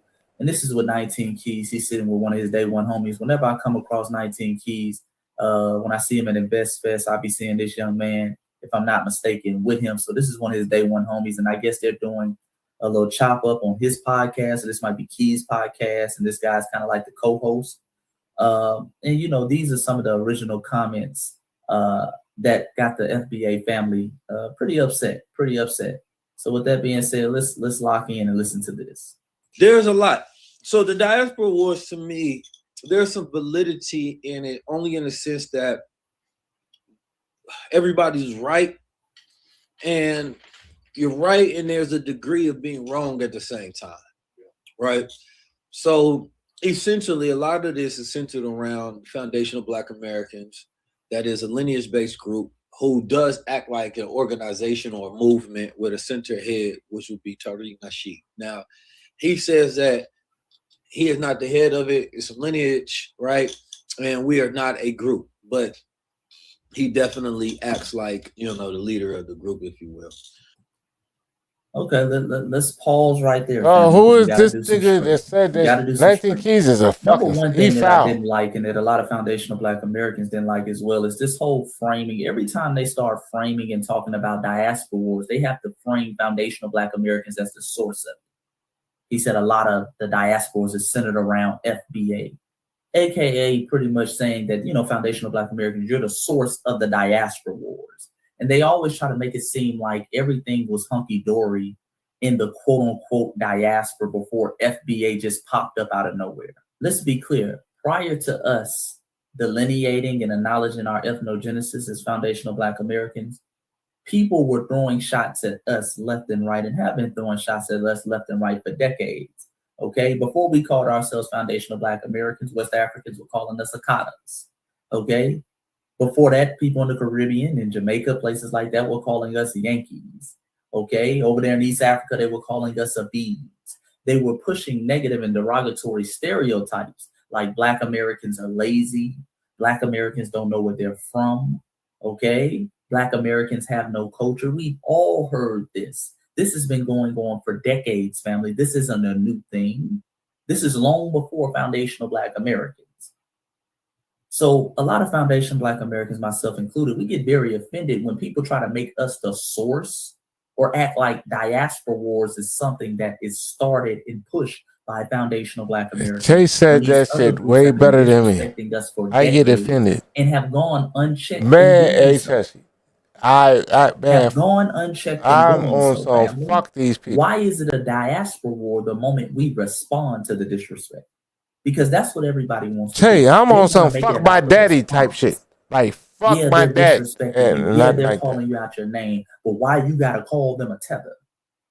See, we're not doing that anymore. People want to punish the clapback, but not punish the initial violators. Okay? In the diaspora that have been talking crazy about us for years. Let's go to receipts, family. And again, family, I've pulled this up several times before on my page, but I'll pull it up again for the people who are maybe new to the channel. Yeah. He said that's what 19 Keys said. He was dissecting what Yes, that's what he was talking about. Like, pay attention. So we're on a different thing now. Look. Yeah, no, he's talking about 19 Keys, but I'm talking about like my dad. Fuck around. When these other groups have been disrespecting us for decades and have gone unchecked in doing so. Family. Why is it a diaspora war the moment we respond to the disrespect? Right. Because that's what everybody wants to do. They want to make it about the response. Yeah, they're disrespecting you. Yeah, they're calling you out your name. But why you got to call them a tether? See, we're not doing that anymore. Because they're fucking tethers. But not punish the initial violators. Okay? In the diaspora that have been talking crazy about us for years. Let's go to receipts, family. And again, family, I've pulled this up several times before on my page, but I'll pull it up again for the people who are maybe new to the channel. You haven't seen this before. Whenever they start talking about y'all started diaspora wars, show them how they've been talking for decades, family. And again, this is a article from the Negro Digest of 1963, November 1963 edition. It is called The West Indian Syndrome, To Be or Not to Be an American Negro. Okay, by a brother by the name of Raphael. From 1963. I swear to God, that's it. Everybody needs to shut the fuck up talking to us, right, Jesse? And other quote-unquote West Indians have, which is pretty much the Caribbean, okay? And let's just read. That's the same thing that Professor Truth was talking about, right? He says, my aunt was very happy yesterday. I hadn't seen her so happy for a long, long time. She had become. This is why I'm mad at my daddy. Proudly, she unwrapped the letters from the governor and the mayor and showed them to me. Her happiness seemed so pathetic, so wanting of something which is essential to happiness, belief, that I felt sorry for her. Imagine, she said, hugging me effusively, the governor and the mayor wrote me. That's a fine action on the part of the governor and the mayor. I told her, handing back the standard informal letters which bore the signatures of the two officials stamped by anonymous clerks. Well, you can stay here for the rest of your life now, I told her. She turned on me as though I had cursed her. Who, me? Not me. And these people, I can never be an American. But you have citizenship now. That doesn't mean anything, she said. Citizenship doesn't mean much to her, she says, in an effort to cover up what really means so much to her. A woman past 50 here in the USA for 5 years, she doesn't want to be considered an American Negro. As a matter of fact, she's ashamed of being an American Negro. And this is the standard neurosis of the average West Indian immigrant. He or she does not want to be considered an American Negro. Subconsciously, they believe that the white man prefers them as a non-American Negro. Oh, and they fucked up with that. White man's favorite nigga. And he may a favorite nigga, a white man is a nigga, a real nigga. Dehumanizing himself. This is the color. Jesse, then you are real niggas. Right. One who doesn't understand the fight for freedom. White people want us. They don't want these fucking foreigners. And one who, even understanding it, me and you are the real niggas. Right. All right, I'll stop right there. And again, you can read the whole article. He's revealing a lot of stuff about the hatred and disrespect a lot of these folks have when they come from places around the diaspora, but particularly the Caribbean. So again, no, Brother 19 Keys, we are not the center of diaspora wars. Diaspora wars was started, pushed, and maintained by continental Africans and people from outside the United States of America who have consistently come here for decades, spewing anti-Black American disrespect. But let me move on to the second thing. Exactly, because nigga, Jesse, I'm in Chicago, you in Colorado, right? Yeah. Well, we're good friends, right? Foundational Black Americans. Like I could come to see you, you could come to see me, right? Yeah. No problem, right? No problem. Ain't no gang, ain't no fucking tribe or nothing, right? Right. Stop. We're cool, right? I'm If you Chicago. and I I'm both know Indiana. you got these talking Hey, points you're from Tethers and Colorado. people who We're are good, right? anti-foundational Black Americans. Okay, These but those are the Africans is only crazy. people who say those types of things, family. Let's be clear. We're gonna do this in real time because all you have to do is look up the word foundational Black American. Okay, when people And tell they you act like did they can't research see on it. foundational Black Americans, and then they start talking about, well, it's an organization. Those are people who didn't do any research, family. Those are people who are listening to popular Tether Talk Radio. I'm organized with you, People who are Jesse, or I'm just gonna anti-hatred come and visit you. disdain for foundational Black Americans. Try to describe I'm not and paint organized. foundational Black Americans in a certain picture, okay, in order to hide their disrespect they have for the lineage. We're going to do a basic Google search, family, which is something everybody should do when they're looking up a word or a new phrase or a new term or a new identifier. We're just going to say, Google, what is a foundational Black Hey, American? Dave did that on me Okay. today too. It says a That's foundational fine. Black American is a lineage-based designation for the 43 to 48 million Black Americans descended directly from persons enslaved in the United States. Okay? It acts as a distinct identifier from Black immigrants or African Americans with more recent non-American ancestry, emphasizing a unique history tied to U.S. chattel slavery, Jim Crowism, okay, and systematic oppression. There it is. There it is, Key. So why would you even allude to it being an organization? He says we move like an organization. What does that even mean? Exactly. How do we move like an organization? Because he we didn't on explain code. that, family. He said they move out. How? How do My we move step like an pops told me, organization? "Oh, you sound like Okay, see, Tyreek." people get mad at us. Nigga, And they because want I'm to on code, step we pops. respond back in unison to disrespect. What you Just like think, any other Jesse? ethnic group, by the way. What are you family. saying, Crew? If you get out here and you My tell a step lie pops. about Jamaicans, He said, Jamaicans "Oh, are I going to sound like respond Tyreek." in unison to the disrespect. If you get No, out here and tell a lie I about sound like Haitians, I'm on Haitians are code. going to respond in unison to disrespect. My The step pop same was thing down in applies the for kitchen foundational talking to Black me Americans. like, When you get out here and you tell a lie about you us, know, you he's a disrespect Pan-African. us. In 2026, But we are he still responding said in he unison mentioned Tyreek. to I'm the like, disrespect. I'd never mentioned And we're going to Tyreek. get on your helmet, as we should. Why did you mention Foundational Black Tyreek? Americans are doing nothing different than any other ethnic group does. So how are we moving like an organization? Hey, you want to Okay? divide us? And as far as the I whole said, well, Tariq is a the leader thing, Ghana again, got that's another 5,000 thing. The tribes. only people In who order are to anti divide, the you got to be lineage say, unified. I've never You've never seen been one man unified. say over and over And and that's what over I'm again, he saying. is not That's the what I leader, he told is my not the step leader, he pops. is not the leader. I've But never he's seen giving me the same people tether say over arguments and that over we've again, already debunked. Tariq is not the leader, Tariq is not the leader. This is a leaderless thing. This is about lineage. You can't be the leader of a lineage. Right. Okay?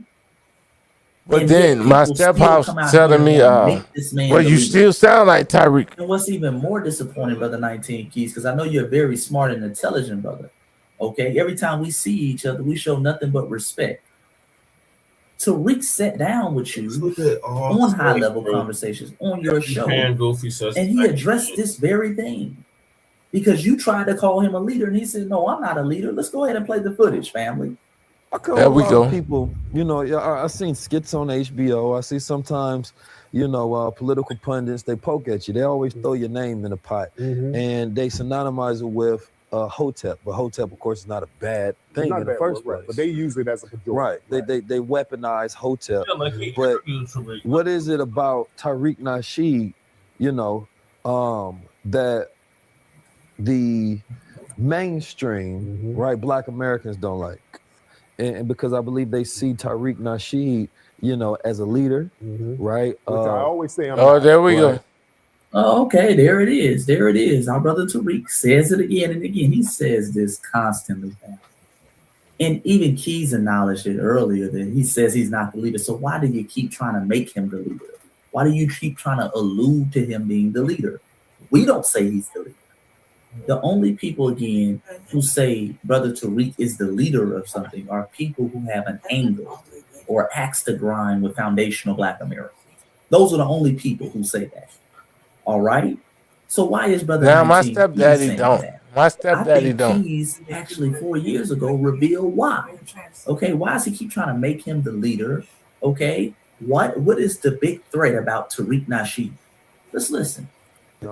And you have influence, but everybody, a lot of people have influence. Right. But Tariq Nasheed influence is directly connected to the root of consciousness in Black America because you educated so many people, right? So your opinion matters where you sway people. Right. Right. This is why they keep attacking our brothers Tariq and foundational Black Americans in general. We as foundational Black Americans, we represent the grassroots and the real drivers of American culture. Okay? See, whatever we say goes. Whatever we say is cool is actually cool. Whatever we say is lame is actually lame. Okay? What type of time we on is what type of time America's on. Okay? We are the movers and shakers of this country. Okay, so when we're not going along with the status quo, He ain't told no lie.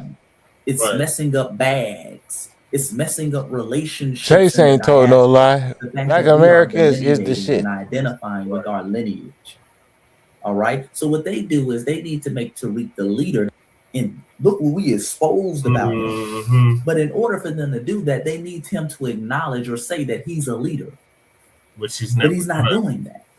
He's been the first one to say he's not a leader. We've been the first one to say he's not our leader. Right. So it puts them in a funny style position where now the code is the leader. Right. They're making up what foundational Black. Hey, Tjay, I ain't got to say shit. My daughter ain't got to say shit, right? Right. Okay. Lady Tjay ain't got to say shit. The leader of this We still doing the same shit, right? Yeah. Okay. They're just babbling. Who's Tyreek? Making up stuff and Who is making Tyreek? themselves look foolish. Fellow Making brothers themselves look foolish. Right, but Because my the daughter, end game your of the daughter, end everybody goal gonna is be on the to same tear shit, down Brother and Tariq. we don't care about Tyreek. And them lead foundational Black Americans. These folks who are always calling him the leader, they really want to be the leader. They want to be the person that we listen to and that we follow, that leads us to the promised land. That's what they want. But they have to remove Tariq. Jesse, I sent my daddy a bunch of Chase McGee's shit. But again, right? as I always say, 19 white people and all this shit, right? And again, for the 100th time, But he still want to do this goddamn Ghanaian shit. leaderless lineage. You don't have a leader of a lineage. Man, I gotta get the video out. And anybody regurgitating that is just making up a lie. But let's continue back to the original video. And then there is the way that they treat and talk about Africans. So it's very demeaning, right? They talk about delineation, right, which is a separation and saying that, look, we are Black Americans. We are not associated with other groups, and we don't want to be grouped and classed in as well. We are from America, right? We have our rights in America, and we're going to continue to make strides and progress here in this land, which is not a foreign concept, right? Right. It's not a foreign concept because you had our great ancestors like Frederick Douglass who said the same thing. You know, we are not continental Africans. We are American. We are rooted here. William Whipper said similar things. We are rooted here. Entrepreneurs, extraordinaires, and pioneers like James Forden said the same thing. We are rooted here. We ain't continental Africans. All that return to Africa, that's dead. We are Americans. This is the home that our ancestors built. All right. So it isn't a foreign concept, but what is a foreign concept is this notion that we are attacking Africans. Okay, that's a concept that isn't rooted in any type of facts. All foundational Black Americans are doing is doing what every other ethnic group does when people attack them, which is react and defend ourselves. All right, we are reacting or responding back to decades of disrespect coming from the so-called diaspora. The Black Americans are lazy. Black Americans have no culture. Black Americans are dumb and stupid. They're descendants of cotton pickers. All the little derogatory stereotypes and things to demean us that they have been saying for decades, we're responding back and debunking them with facts. Even look at my page, family. I challenge you to find any video on my page where I'm not reacting to someone disrespecting foundational Black Americans, and I show you the video. I don't come on here and say, man, word is 19 Keys said this about FBAs, but I ain't got no video proof. I ain't got no tweets. I don't say that. I show you the videos and the receipts in real time to show you what we're responding to, so we can debunk the lies. If 19 Keys never said this, I would have never came on here and said anything about 19 Keys. I was a former supporter of 19 Keys. You can catch me back in the past wearing his, I think he calls them crowns, wearing his crowns, bigging up 19 Keys. 19 Keys follows my pages on Instagram. All right? Saw 19 Keys last year at Tjay's got receipts and everything came to my table. Tjay's got receipts. Where I had my books and stuff on display. Told me to keep up the good work. I told him to keep doing what he's doing. Always been nothing but love and respect. But again, when you disrespect the lineage, we're going to respond just like any other group. If 19 Keys went out here and said, hey, man, you know, this just Jamaican stuff, man. Hey, Tjay, my dad that listened to Chase Black Americans all and day. said the only thing he you just, know, Jamaicans I don't agree with him. He was known to stab people. And What is there to agree with? Jamaicans would come out and get on 19 Keys. That's what happens when you attack This is hey Tjay, that's the problem with me and my dad. People are going to respond accordingly.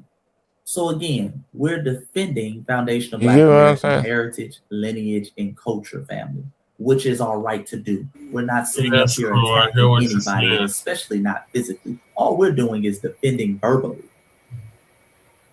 Let's be clear. Attacking somebody is what they're doing in the Congo, them tribes beefing with each other. Attacking is what's going on down in South Sudan and the thousands of lives that have been lost. Attacking is what happened at that great festival in Nigeria a couple weeks ago. There we go. That I haven't heard 19 Keys speak about. That's attacking. Oops. And those are Africans attacking each other. What we're doing is defending ourselves. We're standing on lineage business and defending our culture, heritage, and principles.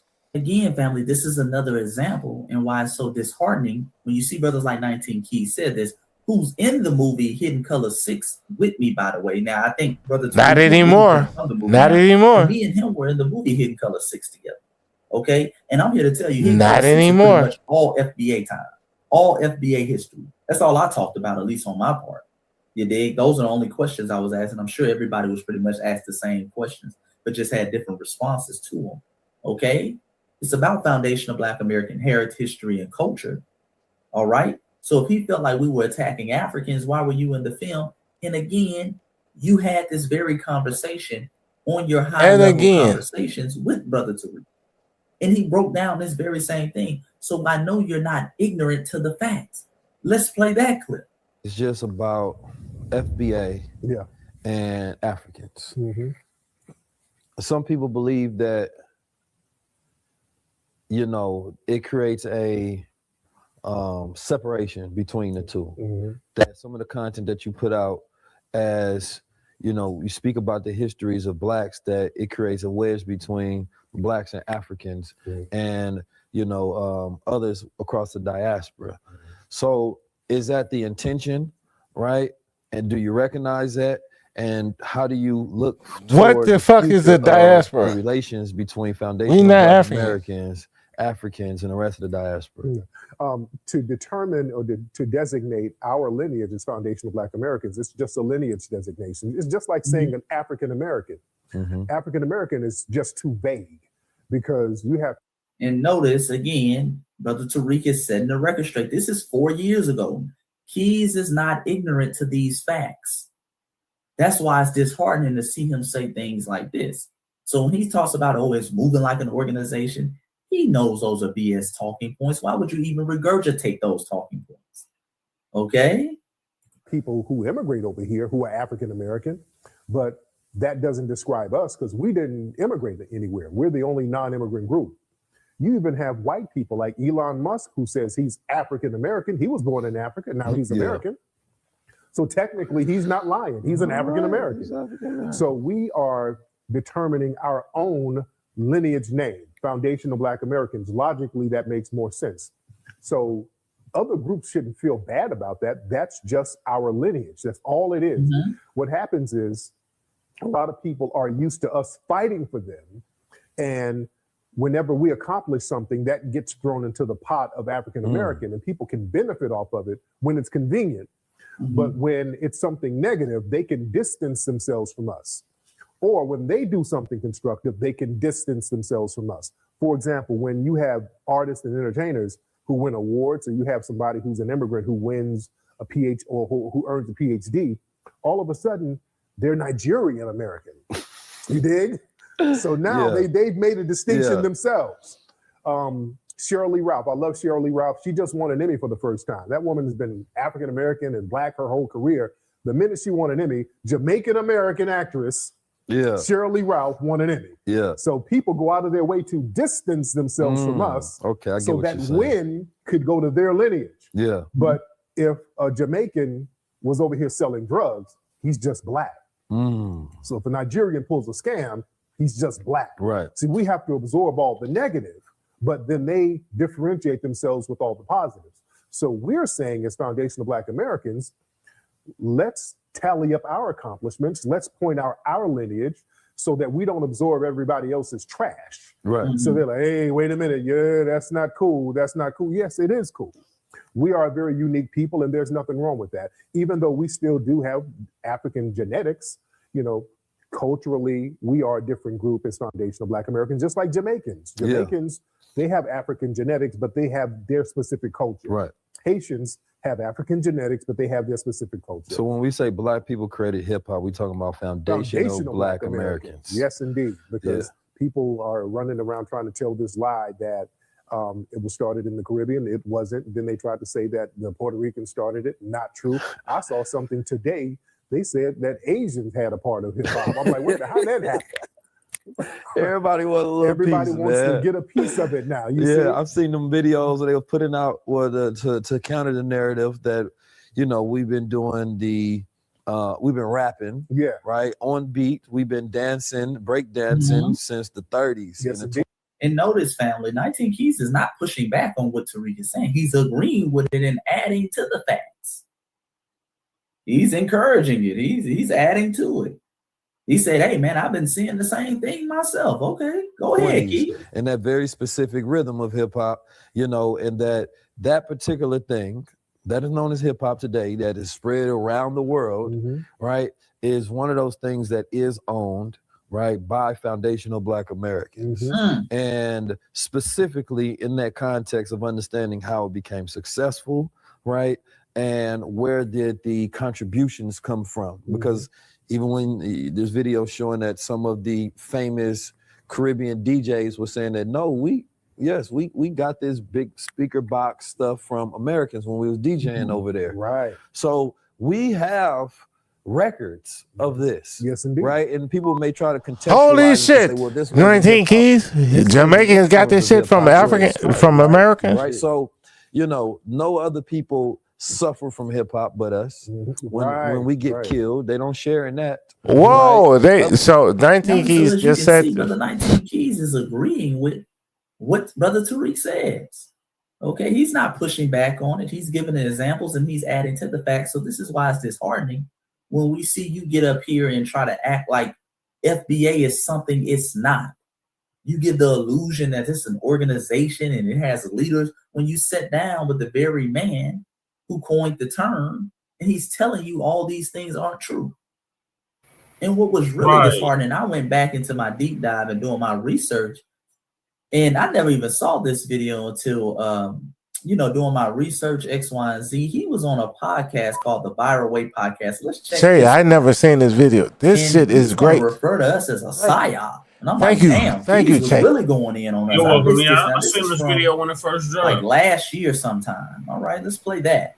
You're not the leader. I'm not the leader, right? These dudes said on the podcast as well. I think they're out in California somewhere. Well, we can go drive our car. Online war between Black We're not the leader. Chase is not the leader. Nobody, Tyreek, nobody's the leader. Racist terms towards other Black people that's not from here, calling them tethers. Yeah. Family, let me say this. There is nothing. Tether is an action word. The word tether. The word tether is a beautiful word. You know why? Because it separates, Black immigrants who seek to undermine us, who have hatred and disdain for us, with the brothers and sisters who are riders from the immigrant community. You dig? That was the whole purpose of us coining the word tether, Right. to separate the two. We Tether need is to the know who action tethers word. are, just like people need to know who coons and sambos are. Right. There's a reason why we gave these black folks names.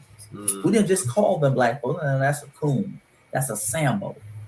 And we all know when you hear those words, when you hear those terms, they can't be trusted. Right. Same thing with a tether.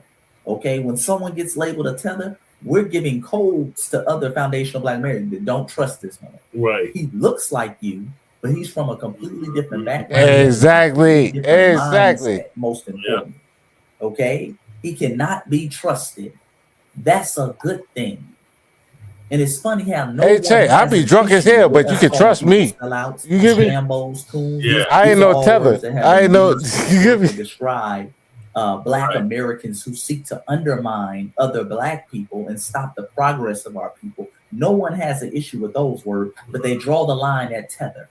Right. That part.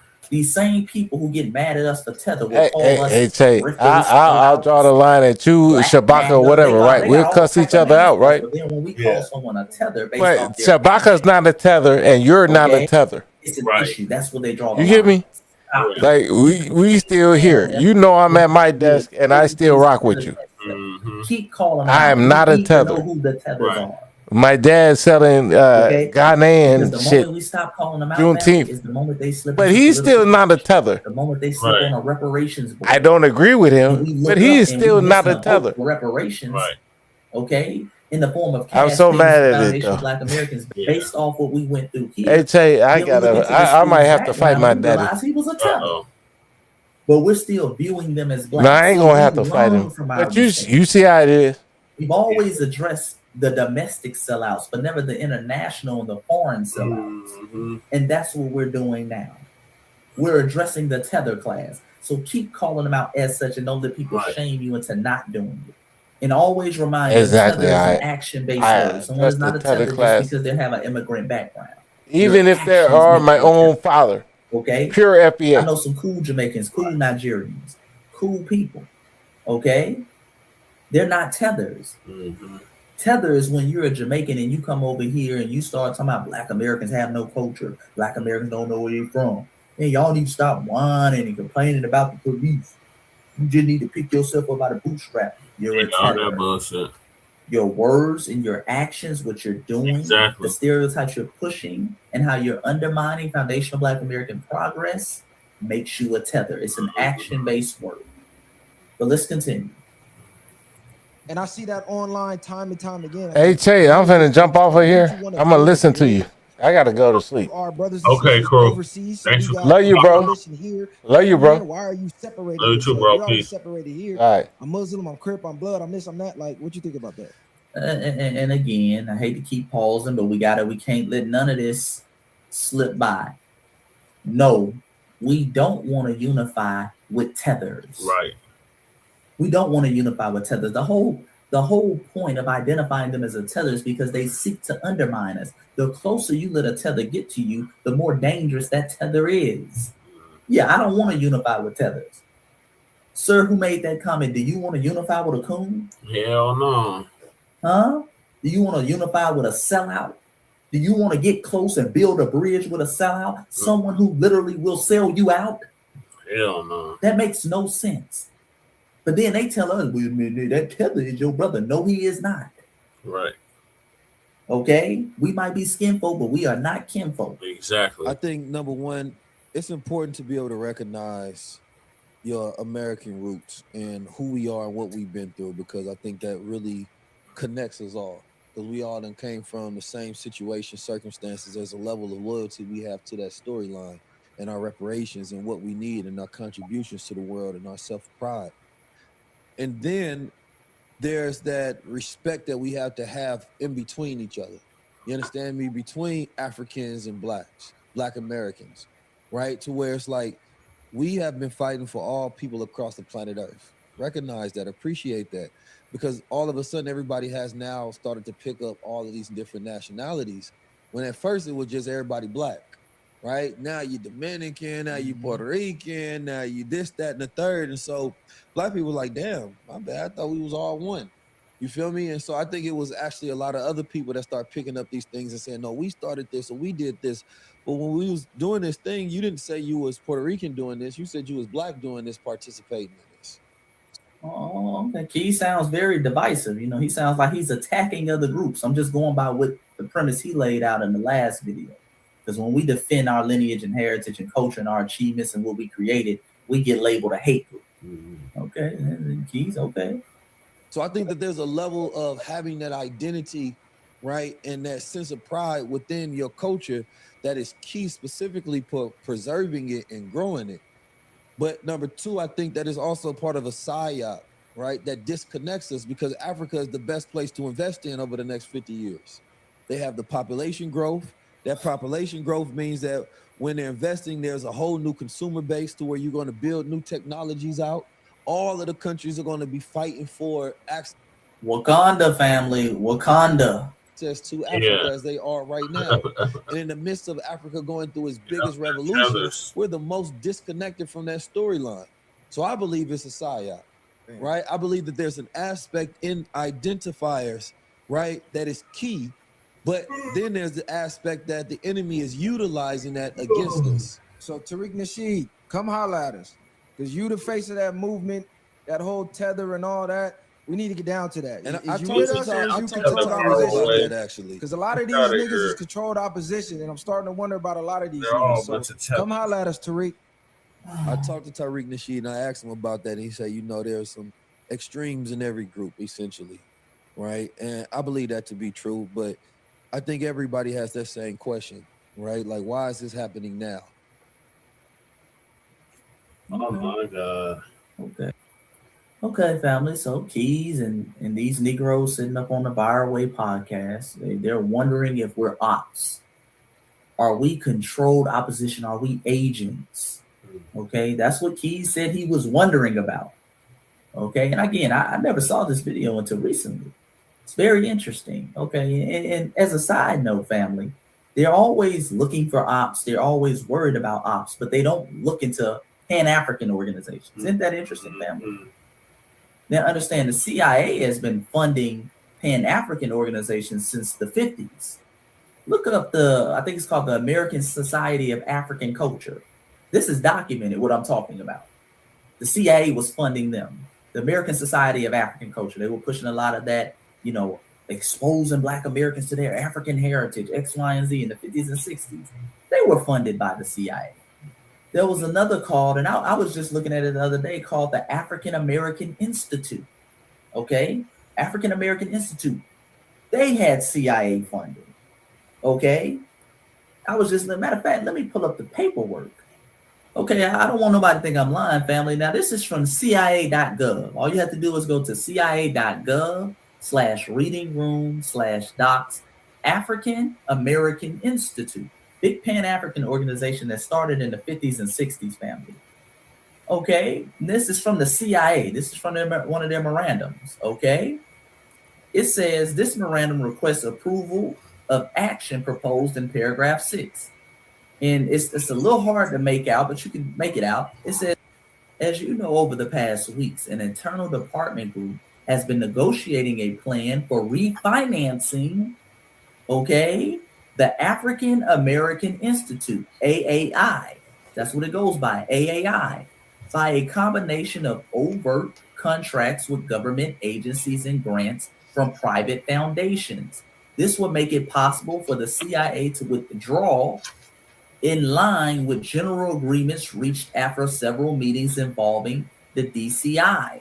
The Secretary of State, can't make out what that says. I think it says Mr. McGeorge Bundy, representatives of Ford Foundation, the AAI, and the C/CA. Okay, family? And if you go down to paragraph 6, because that's what they're requesting approval of, let's go down to paragraph 6. Okay, it says that we agree to transfer to the AAI the balance of its 1963 budget blank. They got it blanked out, so we don't know. They still got that redacted, so we don't know what they were sending them, but it says the 1963 budget. Sounds like they were funding the whole budget for this Pan-African organization. by November 1, 1962, with the understanding that after the date, CIA will have no further responsibilities financially or otherwise for the AAI. So they're like, let's just go ahead and take care of that whole budget for them. Okay, family. But it's very interesting. Nobody wonders if Pan-African organizations or ops and agents. They're always wondering about us. Why is this going on?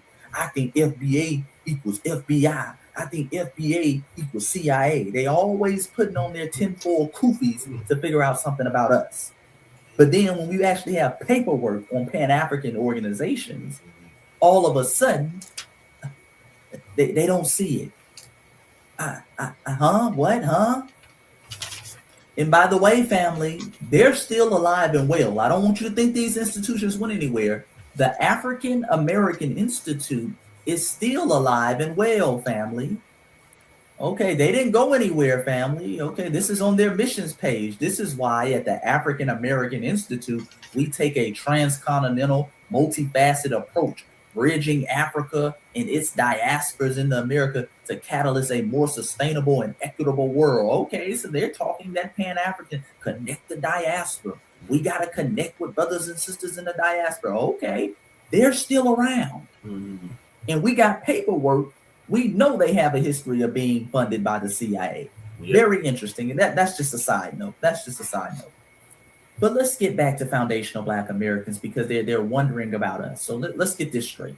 The CIA is funding the foundational Black American grassroots to identify with their lineage and heritage in America.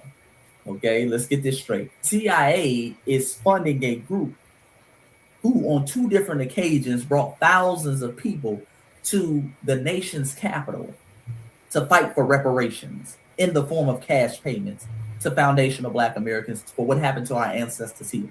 Money that would be paid by the United States government, money that would be paid and come out of the CIA's pockets. That's got CIA written all over. The CIA has always pushed for foundational Black Americans for reparations. Okay, and I guess they got to brothers like Ryan Coogler too, because Ryan Coogler in the biggest movie last year, a movie that many Pan-Africanists praised and Black people across the world praised and sinners, he came out and identified as a foundational Black American. So I guess he's an agent too. You got to wonder about him too. So if we were being funded or promoted, we were part of an op, a PSYOP, they would push this even more. Foundational Black Americans would be mentioned. Okay, it will be mentioned on mainstream television. They will be mentioning that everywhere. Just like they blew up the word African American. The word African American blew up overnight. Jesse Jackson mentioned it, just blew up overnight. They started putting it in textbooks. They started putting it everywhere. Okay, all because one man wanted it in the 80s. That's what happens when you have a governmental push. Okay, you have something that makes us equivalent with immigrants. You're not just an American, you're an African American. Like they're an Italian American, okay? Like there's a Nigerian American. You're just an African American. That's what happens when you have a governmental push. It just pops up on governmental documents overnight. So brothers, stop it. And again, what is there to fund? What is there to operate? You're operating a lineage? Again, if we were getting funded by the CIA, it would benefit us to identify as an organization. We need a place for them to fund. See, these Pan-African groups, they're organizations. Because Pan-Africanism is an ideology. Nobody's born a Pan-African. That's something you adapt and you create an organization around. They have something for them to fund. What are they going to fund us with? What are they funding? The only funding we asking for from the government is our reparation payments. Okay, that's the only funding we looking for. The debt that we are owed. So knock it off, brother. It's very hypocritical, especially when y'all don't do this with any other lineage-based group. You don't do it with Jamaicans. You don't do it with Haitians. You don't do it with Nigerians. You don't do it with Ghanaians. All these other groups are able to have a delineation, okay, and have a lineage-based name and identifier, many of which are fairly new. There was no such thing as Nigerian 100, 200 years ago. There was no such thing as Ghanaian 100, 200 years ago. But you still respect their ethnogenesis and how they identify, even when some of those names like Nigerian are given to them by white people. You still respect the name. You don't question it. Don't question ours. Just respect it. And respect foundational Black American is the new norm. But last but not least, let me answer this, because a lot of people ask the question why. Why do we see folks who are foundational Black American lineage and heritage? Why do we see them out of nowhere, seems like, start attacking FBA and start telling lies about foundational Black Americans?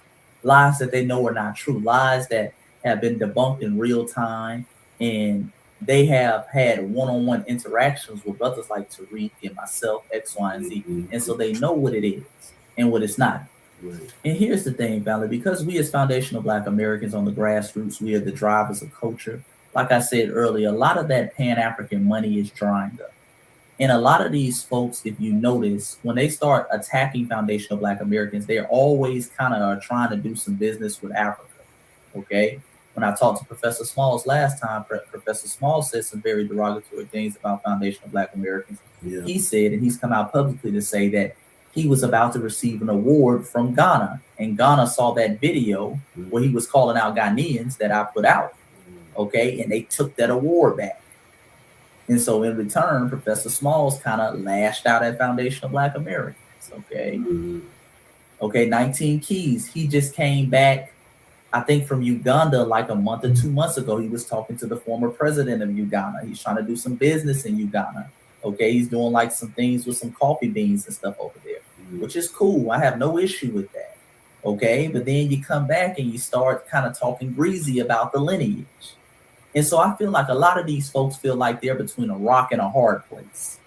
See, the new Pan-African Starter Pack family is to shit on FBA. That's part of the new Pan-African Starter Pack. If you go to a lot of these Pan-African pages, they talk more about foundational Black Americans and trying to tear us down more than they do Africa. I mean, they do it on a weekly basis. That's the new Pan-Africanism Starter Pack. So in order to prove your loyalty to Africa at this point, I think a lot of these foundational Black Americans, they feel like they have to attack their own lineage to prove a point. Okay? To prove a point, to prove how African they are. Like I be seeing people all the time on social media talk about some, well, you know, I'm not FBA, I'm a Pan-Africanist. You don't choose whether you want to be a FBA or not, okay? Either you're a foundational Black American or you're not, okay? If both of your parents are descendants of slavery right here in America, you're a foundational Black American, okay? Plain and simple. You don't have a choice, just like you don't have a choice if you're Jamaican or not, if you're Haitian or not, if you're Nigerian or not, okay? Those are things you don't choose. You choose whether you want to be a Pan-Africanist or not. But unfortunately, due to the fact that we're at war, we're dealing with psychological warfare, they've made us believe as foundational Black Americans, we have to put an ideology over our own lineage, okay? But nothing is above the lineage, family. Long before anybody was calling themselves a Pan-Africanist, our lineage existed. Our ancestors were building the very foundations of America brick by brick, okay? Long before anybody knew what a Pan-Africanist was, Lewis Latimer was creating that filament for the light bulb, okay? We were paving roads and building railways across this country. We were setting the very foundations of blues and jazz and what will become American music. Our lineage supersedes everything. Our lineage is the reason we're here now. If one person in your lineage ceased to exist, you wouldn't exist. Nothing is above the lineage.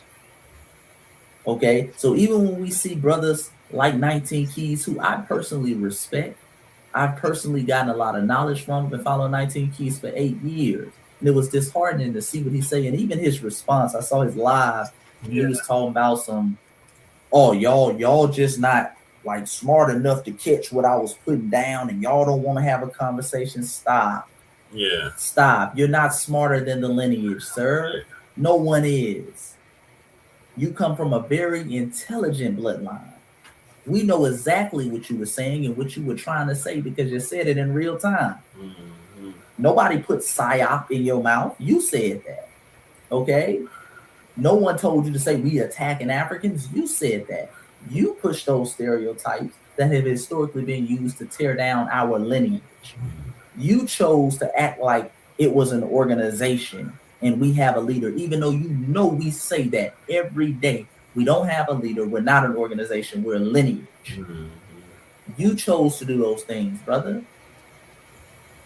So although we love you as one of our brothers, although you put out some good work, we got to call you out for that, because nobody is above the lineage, sir. Right.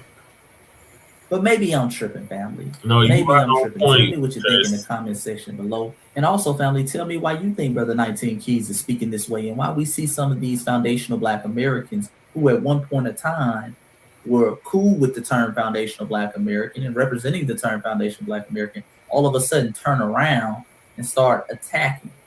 Okay? Why do we see that? Because this is a community. We got to learn from each other. So maybe y'all have a different perspective that I can learn from. All right. But again, like the video, subscribe to the channel, get your free copy of my best-selling book, 19 White Men Who Admitted They Were Indigenous Black People in America, and my newest book, Old Black Money. And until next time, family, you know what it is. Peace. Peace, Brother Chase. Thank you.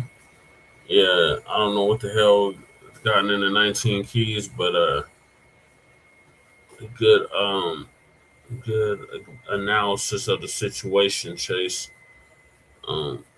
Yeah, he's been removed from Hidden Color 6. He will not be in Hidden Color 6.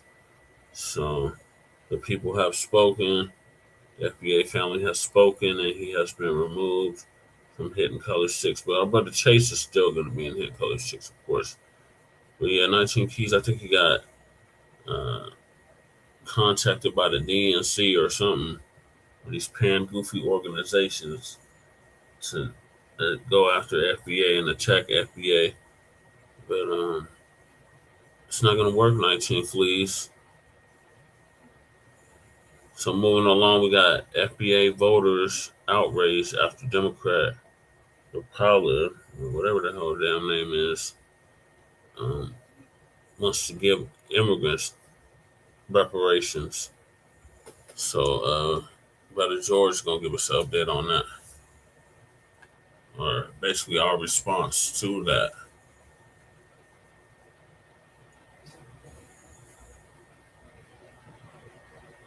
And at the end of the day, when we are back in power, one of the important things we're going to have to do is balance a number of different things that need to happen. Number one, we need defensive reform. We need to stop the things that are happening that should not be happening. We need offensive reform. We actually need an immigration system that works and recognizes the contributions of immigrants to this country and establishes legal pathways for people to come to this country and for people to be able to get citizenship when they've been a part of our communities for so long.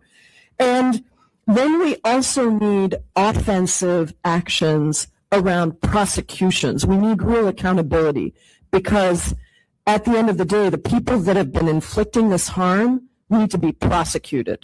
They need to be brought before us, and they need to be held account for the trauma that they have created. And we are going to have some form of reparation for the kids and the families that have been traumatized through all of this. You talked about how there's no support for people even once they're released. We need to make sure that we are funding that kind of work to continue to provide relief. And I told y'all this was coming. And what happens is, when you have all these immigrants coming into America and they're coming into political office, they're getting into power, they have a lot to say about the Black American community. And they don't support reparations for the Black American community. They don't take the time to learn our story, our history, none of those things. But everybody got smoke and got something to say about our communities while trying to benefit off of when DEI was in place, affirmative action was in place, all those things that were set in place initially that was supposed to protect foundational Black Americans, African Americans, the Negro, the colored people, all the things that we were going through, right? Those were things that were supposed to be set in place because we were unfairly, we were being treated unfairly within the system. And those things was there as, buffers or ways to get us the things that we needed through the system, because there was racism within the system, right? These immigrants come here and they begin to benefit from it, right? And then talk about we're lazy while they come in here getting handouts from things that we fought for that they never had a part in, right? So now you have this woman, Representative PRAMILLA JAYAPAL, this Indian woman, and she's now talking about immigrants need to receive reparations for the things that's happened to them under this administration. Their families being ripped apart. While at the same time, these are the same people that's part of these parties that don't support reparations for Black Americans. These same people, right? So now you have people that's so online, they're upset and they're talking like this. Democrats are calling for reparations for undocumented immigrants. How ICE treated them, they said that they deserve reparations. Listen, anybody deserve reparations in this country. Black Americans should be the first ones to receive reparations, and not just for slavery alone. There's been several Black American communities, successful Black American communities, that have been burned down, destroyed, and the land being distributed amongst white tea people that they enjoy until this day. Virginia, I want to say there's an island outside Virginia called White Man's Paradise. It's somewhere in that area where those white people ran Black people out of the island and took their property and redistributed it amongst other white people. Read that story. That is a terrifying story. So you have situations like that happened after slavery where they literally took generational wealth from Black Americans and redistributed it amongst white tea Americans. These lands, these property, these resources still exist until to this day, and white tea people benefited off of those properties that they took from Black Americans. So we're not just talking about slavery, right? And JAYAPAL, she's from India. I want to say she's a first generation Indian in America. How dare you talk about immigrants, undocumented immigrants who came into this country with their will, free will. They crossed over into this country undocumented, free will. They deserve reparations before Black Americans. Why don't you address the caste system that's going on in India right now? Matter of fact, 3,000 years plus. The untouchables, how they discriminate against dark-skinned Indians, the untouchables, Dalit. I think that the group is called Dalit. Why don't you fight against the systems in your own countries, right? You come over here, you get these positions, and then all of a sudden you're the voice for Americans. Like, make that make sense. But like I said before, if anybody deserves reparations in this country, Black Americans is first up. And y'all remember in 2025, when LA Mayor Karen Bass, she came out and said that she was going to have cash assistance for immigrants and what they were going through with ICE, right? Through the immigration raids, she came out and said that they was going to have family support, and it was going to come through. It was going to come through nonprofits, and it was going to come through nonprofits. How the funds was going to be distributed, right? Everybody was upset. They gave housing, they gave money. Even Mexicans that's here that are citizens were upset about this, because the Democratic Party have been. Let me just say this: during the New Deal in 1930, a lot of black people left the Republican Party and went over to the Democrats because they felt like it was more progressive, right? And then when LBJ came, and they put in the civil rights bills in '64, a lot of blacks left the Republican Party again and went over there to them because the Republicans was doing a Southern strategy, right? And they was going with Barry Goldwater, who opposed the Civil Rights Act. So they went with the Democrats, right? So we've been switching back and forth. Now in 2026, we're watching the Democrats now, where the Black community have been faithful to this community, be in more favor of immigrants more than the Black community. And everything is given to the immigrants and other groups. So now we're starting to see a shift again, right? But let's look at what Karen Bass was doing in LA. In terms of the first part of the question that you asked, what are the resources? Well, in our community development programs, there's resources there in our family resource centers, but we also are going to have a reinstitution of the Angelino card, something that Mayor Garcetti started during COVID, that will actually provide cash assistance to people. Because, you have people who don't want to leave their homes, who are not going to work, and they are in need of cash. You know, I have met with family members who they needed 2 incomes in order to make the rent. Well, 1 income was lost in a raid when someone was detained. And this woman with her children now is concerned that she might face being evicted and being homeless. And so it's that type of emergency assistance. And we're fortunate that there's a lot of philanthropic partners who have contributed, and many more, I hope, that will join in and contribute. We're organizing food deliveries. I mean, there's all sorts of things that we are having to do now to protect people from the federal government. Mayor, thank you for the organization. If you can talk to us about, you say you're bringing back, as part of the program, bringing back the Angelino card. And my question is, how soon, how much? If I'm not mistaken, you said it's going to be cash distribution? Yes, it's a couple $100s. I don't know the exact amount, and this should be available in about a week. In about a week. Any Philanthropic organization. Is there any requirements for people to receive that? Oh, no, yeah. I mean, similar to what we went through with the fires, in our impacted worker center, we had a way of knowing whether somebody was actually impacted by the fire. So it's not like they're just handed out on the streets. They're given to organizations that are in contact, like many of the organizations here, that are in contact with the population. They know their constituents. And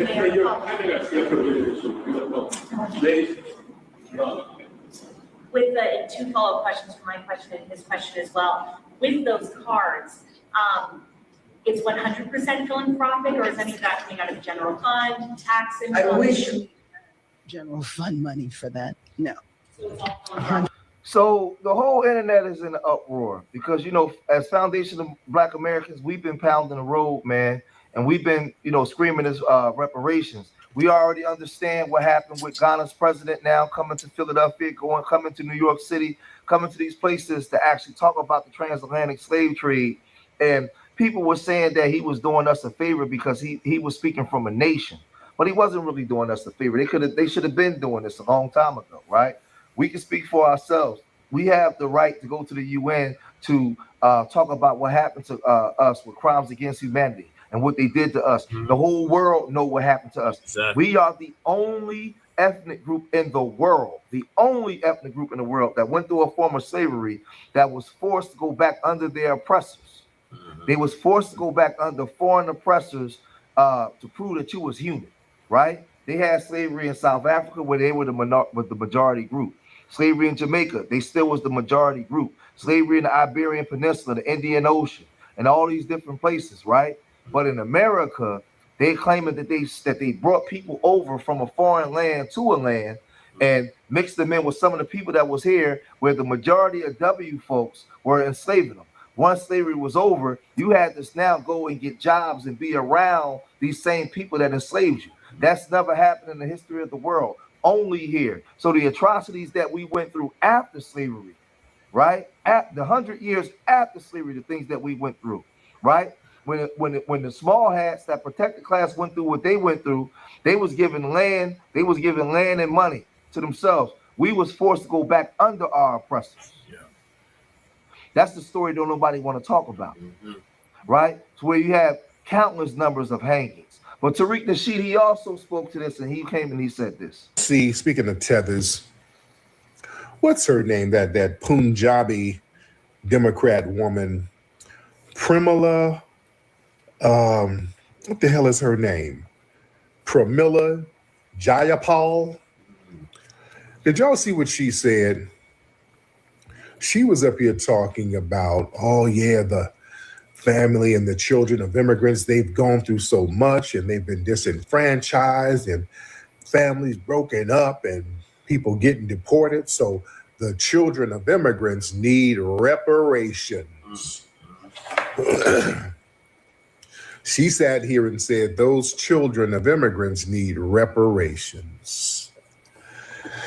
So the Democrats, boy, they're just going to go out of their way to disrespect us. That was to disrespect us, the Foundation of Black American Grassroots.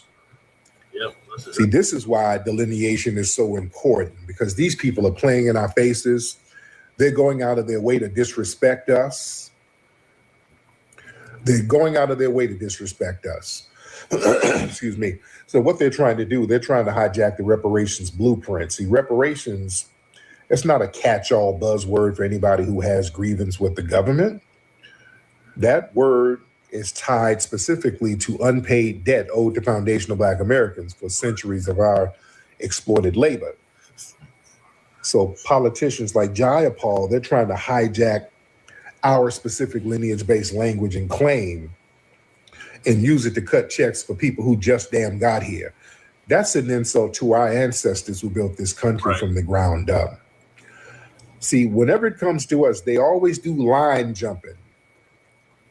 They always have to do line jumping because understand, there's supposed to be a racial hierarchy and we're always supposed to be on the bottom. We're supposed to be on the bottom of the racial hierarchy. Everybody is supposed to be prioritized over us, and we're not letting it happen no more. So they're still trying to do this line jumping routine. You see, we fight for tangibles for ourselves, and we get told that our claims are too expensive, or it was too far in the past. And the minute somebody violates a federal immigration law or faces some kind of consequence, the Democrats get ready to open up the damn checkbook. It's real bad in LA. Karen Bass, well, they sit up here and ignore our reparations and then turn around and say, hey, look, we got all types of legal resources for illegal immigrants who come across the border. We got grants for Asian people who are homeless. They play in our faces all the time, family. These are the Democrats doing this. You see? These are the Democrats doing this. So they can't keep pointing the finger talking about the Republicans are the worst, so you got to vote for us. No, no, no. No. And they love to do that fake equivalencies. So you can't compare the temporary discomfort of ICE basically doing their job enforcing modern immigration laws. Yeah, ICE, they're just enforcing the damn law.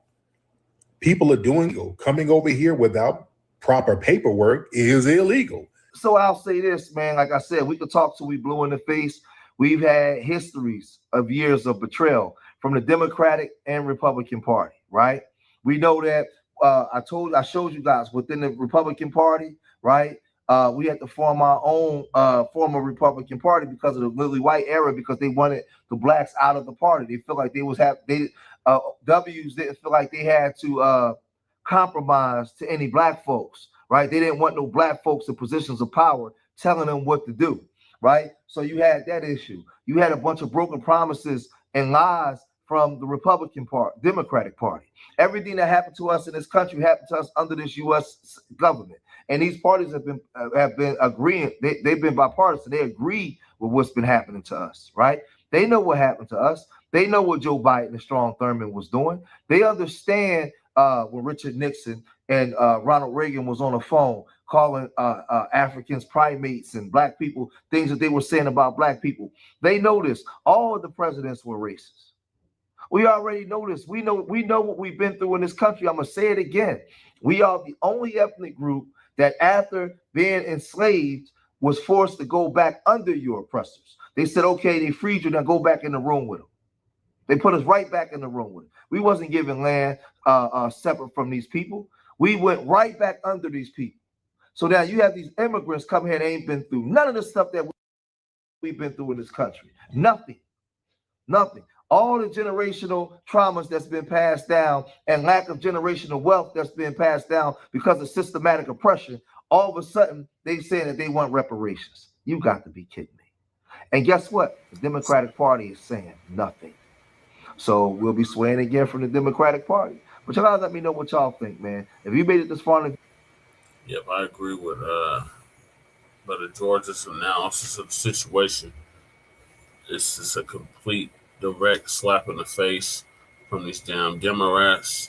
This is why we need to sit out the midterms or not vote for them at all, period. Because they have made it clear that they're going to continue to prioritize illegal immigrants over us. And we just can't allow that. We can no longer condone that and vote that in the office. None of that. We got to continue to send a memo, clear and direct memo to these Democrats. You're not going to keep taking our votes for granted. We made you lose in 2024. We can make you lose again in 2026, and in 2028, and in 2030, and in 2032, and in 2034, and in 2036, all the way up to 2100. We don't give a damn about these damn Democrats because they made it clear that they don't give a damn about us. So moving along, we got Offset from Migos. He got shot during an altercation in Florida. So I'm gonna play that, and then I'm gonna play Gucci Mane's response to what happened with him supposedly getting, robbed and kidnapped. And then 50 Cent's gonna call out the Shreveport City Council. They just shot a man. Gun violence here in the casino in Hard Rock. He's still going, he's still mad. Got this guy detained.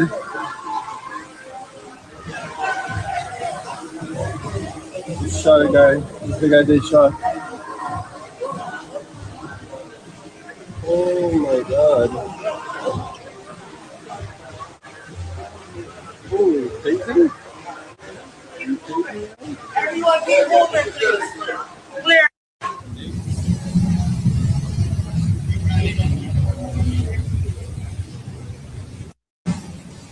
Breaking news out of the Seminole Hard Rock Hollywood. TMZ is reporting that rapper Offset was shot at the casino. And let's get right up down to Local 10's Bridget Matter live near the Hard Rock with what we know so far tonight. Bridget.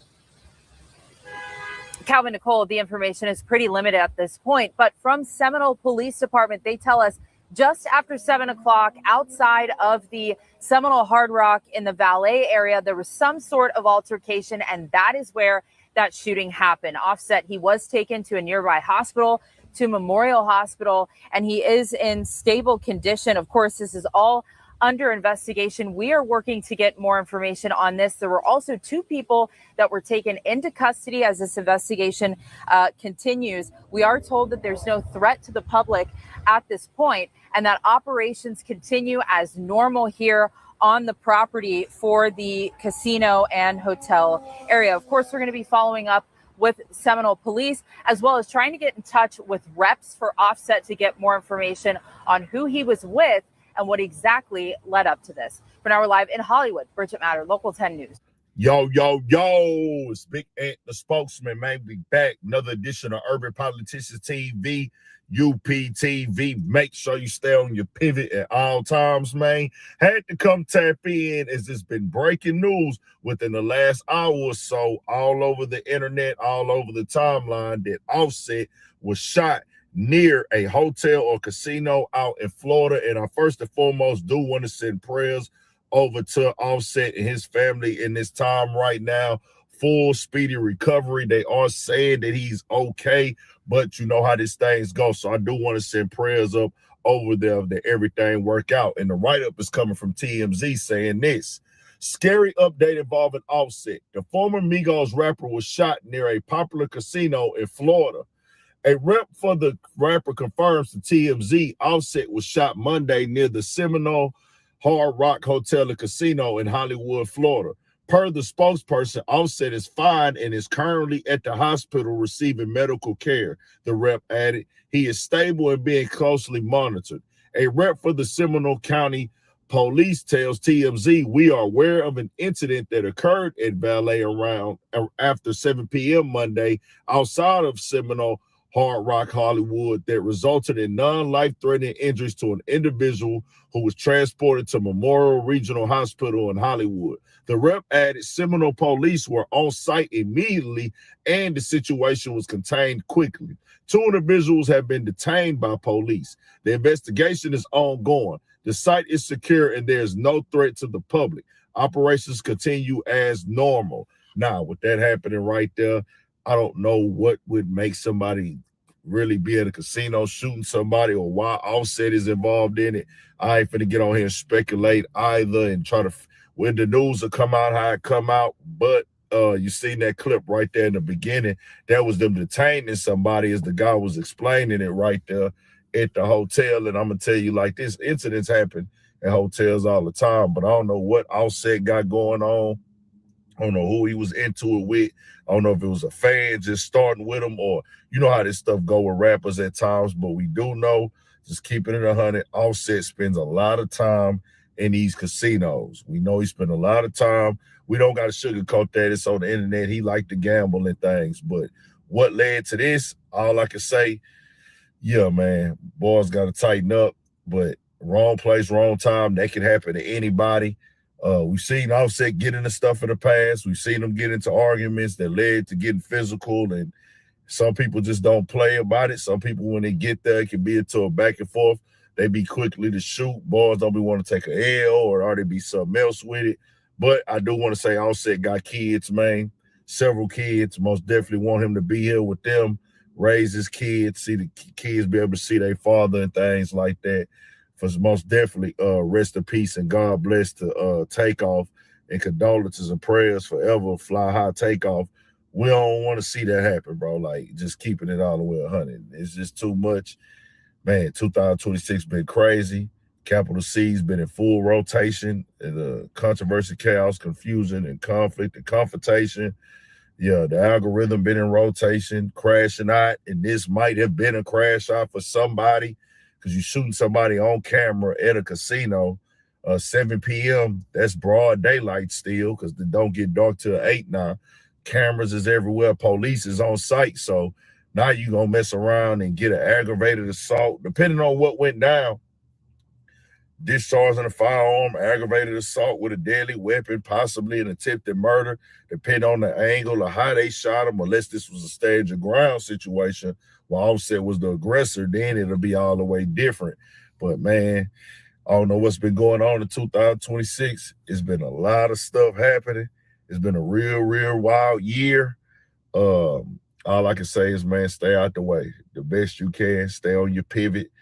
I got an update coming with the Big 30 situation as well. I was actually finna get into that, but this right here broke. I was like, well, man, let me get on this one real quick, but we'll come back with that on the update. Big 30 supposedly was granted bond, but you know, in the feds, they be like kind of appealing them bonds and trying to block the bond. So I don't know if he's going to be officially released all the way. I haven't looked into everything yet.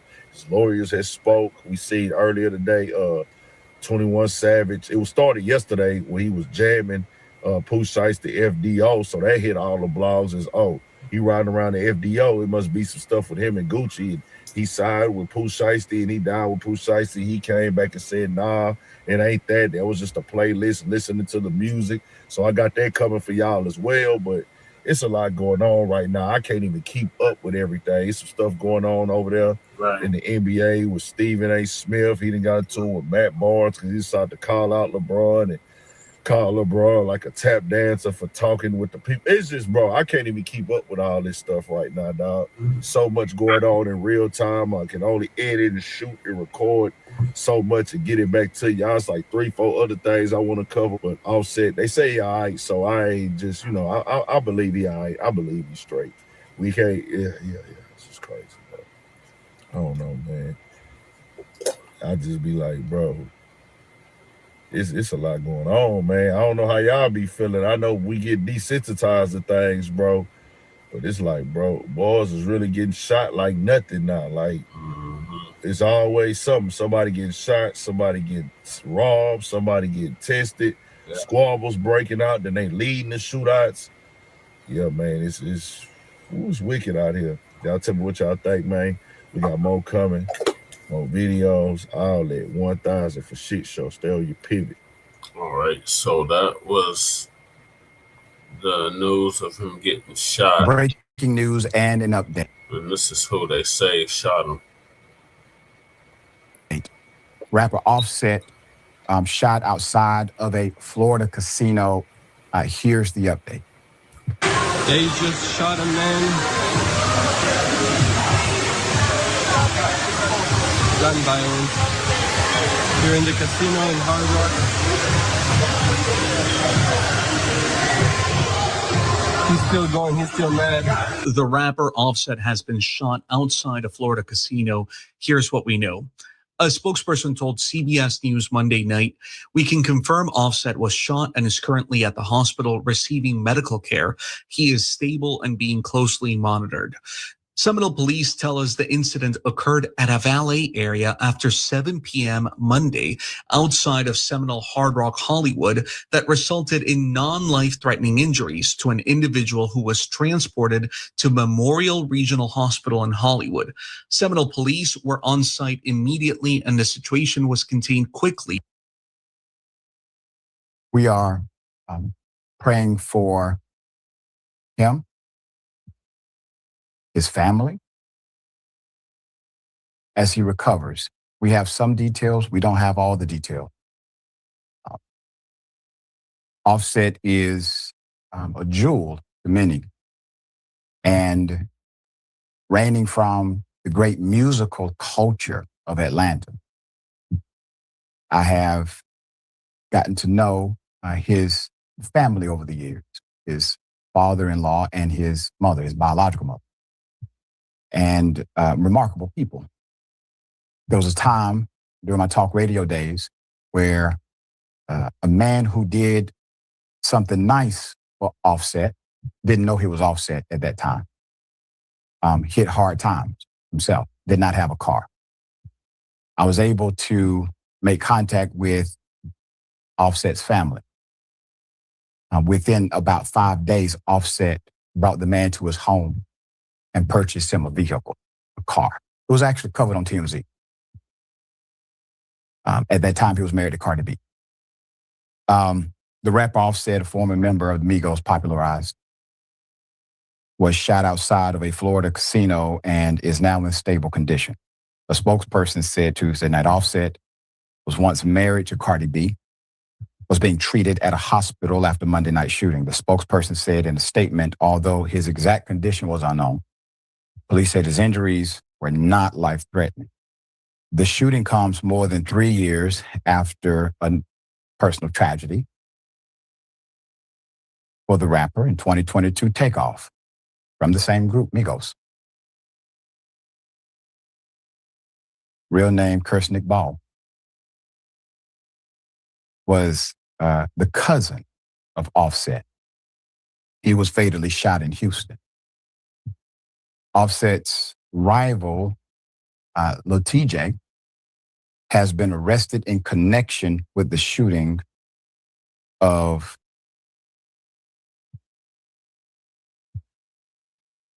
the rapper. Once again, outside of a Florida casino late Monday. 24-year-old Bronx-born rapper was pictured smiling in his mugshot after being arrested Monday evening for misdemeanor disorderly conduct, afraid by the Broward County Sheriff's Office. This is according to a report from TMZ. He was allegedly involved in a fight prior to Offset getting shot at the Seminole Hard Rock Hotel and Casino. Nearly 4 years after Offset's Migos bandmate Takeoff was gunned down, was gunned down in a fight, or truly was after a fight. Lil Tjay is being held on a $500 bond following his arrest by the Seminole Police Department, according to reports. The rapper, who survived an attempt on his own life when he was shot in June 2022 in Edgewater. This was in New Jersey. Had earlier ripped baseless rumors online that their crews were fighting when shots rang out. So I want to make sure that is stated for the record. Quote, "We are issuing this release in regards to false rumors that Lil Tjay was involved in a shooting which resulted in non-life-threatening injuries to Offset, formerly a member of Migos." TJ's attorney, Don M. Florio, said in a statement on Instagram Monday morning, quote, "Lil Tjay has not been shot, nor has Lil Tjay been charged with any shooting. Any reporting to the contrary is false," the attorney stated firmly. "We encourage people to consult trusted news sources and to verify the accuracy of any reporting before reflexively sharing or repeating baseless rumors." She continued. This is a sad occasion, obviously. I'm thankful that at least according to the reports, the injuries are non-life threatening to Offset. And to Offset and his family, my prayers are with you, our prayers are with you, positive vibrations are with you. Let's go back to something, because the comments that I'm seeing online. Listen. Yes, immature decisions are made at times. I've made them, you make them, we're going to make them, okay? But I want you to think about it in the larger context. In the larger context of what is actually happening. In the larger context. Just a few days ago, I reported on the move where prosecutors are using rap lyrics in order to gain convictions, in order to get arrest warrants, in order to influence grand juries, but they would not use a country music song or a rock song, a poem or a book to do the same, because that would be protected speech or artistic expression protected speech. But they will qualify rap lyrics to do this. The rapper, the entertainer, is part of the industry. As a matter of fact, when everybody gets their paycheck, out of every dollar, that rapper may get 3 pennies. Sometimes the entertainer is the least influential individual in the industry that promotes the mechanism known as music, or known as rap. It's a character. And I know someone will push back and say, no, it's real. No, it's a character. It's a character. Offset is from Gwinnett County. North Gwinnett. Suburbs. Okay? Respectful young man has had his issues obviously played out in the public light. Guarantee you, if mine or yours were played out in the public light, everything would not be peachy. So he's shot. Regardless of it being life-threatening or not, he has had an experience that we should all have a heart for. Because as much as I have seen individuals blame him who know nothing about the situation, blame him for being shot, he's not the reason why Black women are facing mass level unemployment in America. He's not the reason why gas is unaffordable and eggs and milk have gone up to record highs. He's not the reason for inflation. He's not the reason for adverse policies and dropping bombs on little girls in elementary school. So if you have a passion for the moral integrity of somebody, miss me if you miss Trump on that proclamation. All right, sharing thoughts here. Yeah, I think, thank you for saying that. We are all doing the best we can, which sometimes isn't great, okay, day by day. And I think that's all of us. Hell, I think if you were sitting alone with the Pope, he might tell you about some things that perhaps weren't perfect with him either. He probably would delight in telling you that, to say, I'm just like you, my child. So, it reminds me of what people are saying about Offset. Remember Sean Taylor, the Redskins player who was defending himself and his family, trying to protect them when somebody broke into his home and ended up killing him? This promising young man with children and loved ones. And there were some who immediately blamed him because he was.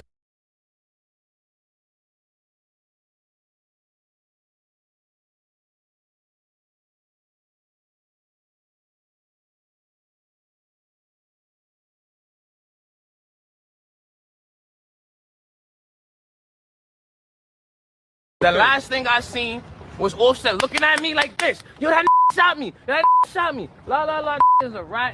I don't do no damn. And you just want to tell us what happened? Did I shoot? Oh, Crazy. They're saying you were disorderly. Outside he the put casino, his there was a hands fight on near you the first? valet. smacked it. He would never play with me like that in his life. Somebody owe you money? Ask Offset. He owe you money? Bail after being arrested at the Hard Rock Casino last night. And that same casino is exactly where rapper Offset was shot after some sort of a fight broke out. Local Tenants and crime specialist Bridget Matter is joining us live right now. And Bridget, I know little Tjay had some words for Offset as he was leaving jail. Fill us in. Yeah, Christy, he had a lot to say when he was bonding out of jail, including what he says he heard Offset say after he was shot. Now, to be clear, Lil Tjay has not been charged with any type of shooting charge, and Offset, he remains here at the hospital. Still a lot of questions about what exactly happened. This is rapper Lil Tjay bonding out of the Broward County Jail Tuesday afternoon. Fight who? Were you involved in a fight at the casino? Does Offset owe you money? The rapper's real name is Tjay Merritt. He was at Hollywood's Hard Rock Hotel and Casino Monday night. We're live in Hollywood. Bridget Matter, Local 10 News. Wow, that was something. So, Bridget, I mean, you do a lot of these walks as these subjects come out of jail. This has to have taken the cake, though. This was very different. His demeanor was much different than the usual. Yeah, Christy, we wait for defendants all the time, and they are not usually talkative. He had a lot to say, and what was interesting was he and the people that picked him up, they actually stayed in their Escalade, in that car in the parking lot for a while. It seemed like there was some commotion inside of that vehicle. We thought maybe he would get back out and talk to us again, but they eventually drove off. Okay.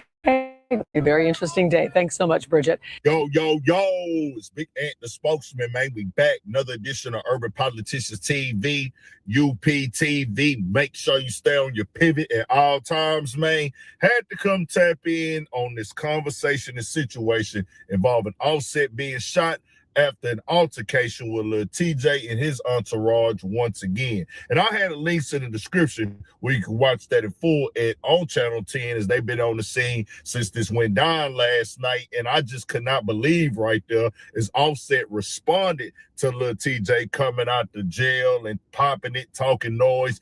I just couldn't believe he was saying all the stuff he was saying with him being arrested and taken in for disorderly conduct in connection with this shoot that happened at the casino where they light it out there in Hollywood, Florida.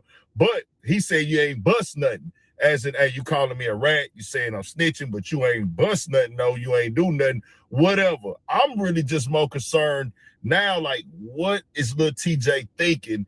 And as they say right there, even the news ladies are shocked, like, they normally don't got nothing to say when stuff like this go on to happen. And what is, this is a crazy day right now, because we really asked the people this pretty much knowing that they're not going to say nothing, but Lil Tjay gave them a whole rundown, and it gets worse because they are now looking for one of Lil Tjay partners. Lil Tjay allegedly started a fight that led to his associate shooting Offset. This according to police. According to the probable cause affidavit, cops claim around 7:22 p.m. Easter Monday, Lil Tjay directed members of his party to start a fight with another group of males at the Seminole Hard Rock Hotel and Casino in Hollywood, Florida. Police say during the altercation, one of Lil Tjay's associates pulled a gun and fired, injuring Offset. The docs say cops have reviewed security footage of Lil Tjay hopping out of his vehicle, pointing out Offset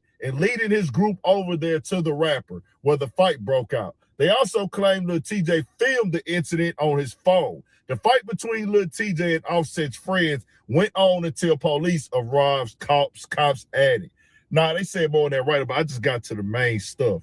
So Lil Tjay, let me get this straight. You see Offset, and we've seen the conversation online with they DM and back and forth, the issues. That's public information. It's everywhere. Everybody know about it if you follow the blogs. But you see Offset, and it's on camera. That's what's crazy. You see Offset, according to the police, this is what they say.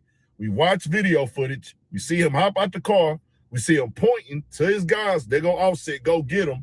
And then he's recorded on his phone, obviously looking for a viral moment. Part of that capital C's, controversy, chaos, confusion, conflict, and confrontation, to be a part of the conversation and keep the algorithm in rotation. And we added crashing out to that situation. He looking for that, chasing them analytics. Go viral and not try. And then his partner pulls out a gun and shoots him. I cannot make this up, but even worse, to add insult to injury, you just crashed your dogs out. You did get out of jail and completely confirm everything. The stuff you ain't even charged for at this point, because they not charging you with the shooting. They charging your dog. But you let the people know right there, something went down. We was into it. I don't do no fighting. You're popping it, talking it, and whoop-de-whoop. I'm like, hold on, bro. We got to do better than this. And it's sad because Tjay, I haven't heard nothing from him in a while. But I know bro was making good music. Like he got, bro, I was rooting for Lil Tjay when he first came out. I liked the bro sound. And pretty sure I haven't been checking him out as of late, but I always felt that bro was talented. He was doing his thing. If you've been following the channel for a while, you know I used to cover Lil Tjay, man. I was like rooting for dog. And still, you know, he went through the shooting thing and all that went on, and he made it on the other side. I'm like, man, shout out Lil Tjay, bro. Go up.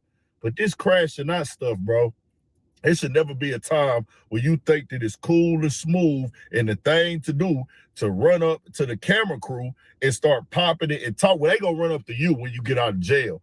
How hard is it to say, to understand and grasp and just have it in your head? Anything I say can and will be used against me in a court of law. But also there's an investigation going on. Not that they need it now because y'all on camera, but it just shows how careless you are because you know that y'all did this. You sat in jail for the whole night, so you know, like, hey, bro, it was cameras everywhere. One of the homies shot. I guess he owes some stuff. Well, let me pop it for the camera. I'm like, bro, if you're going to do that, at least get on your MG Vaughn out of San Antonio. God bless, he had passed away. He got out of jail and promoted his mixtape.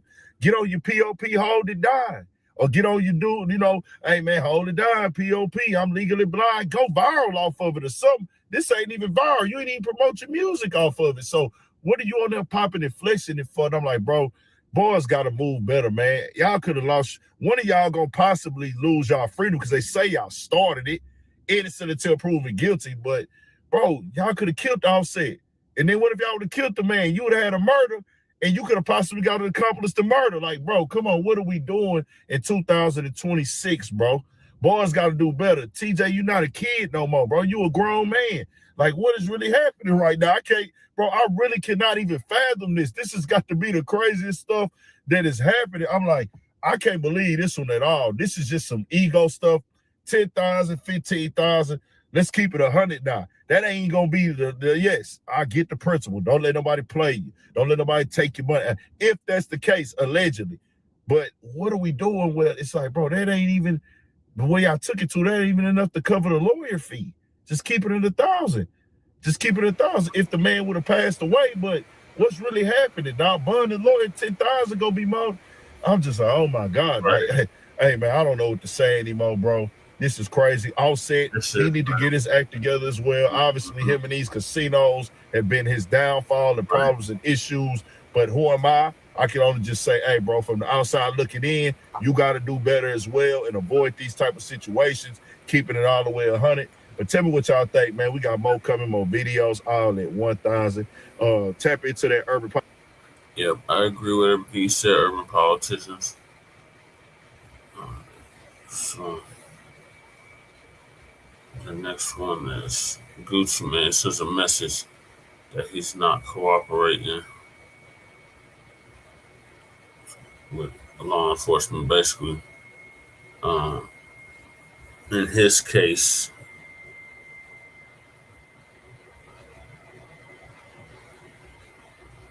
This rapper Big 30 is now on house arrest after he was charged along with Pooh Shiesty last week on kidnapping and robbery charges. But Big 30's attorney says that he expects to appeal.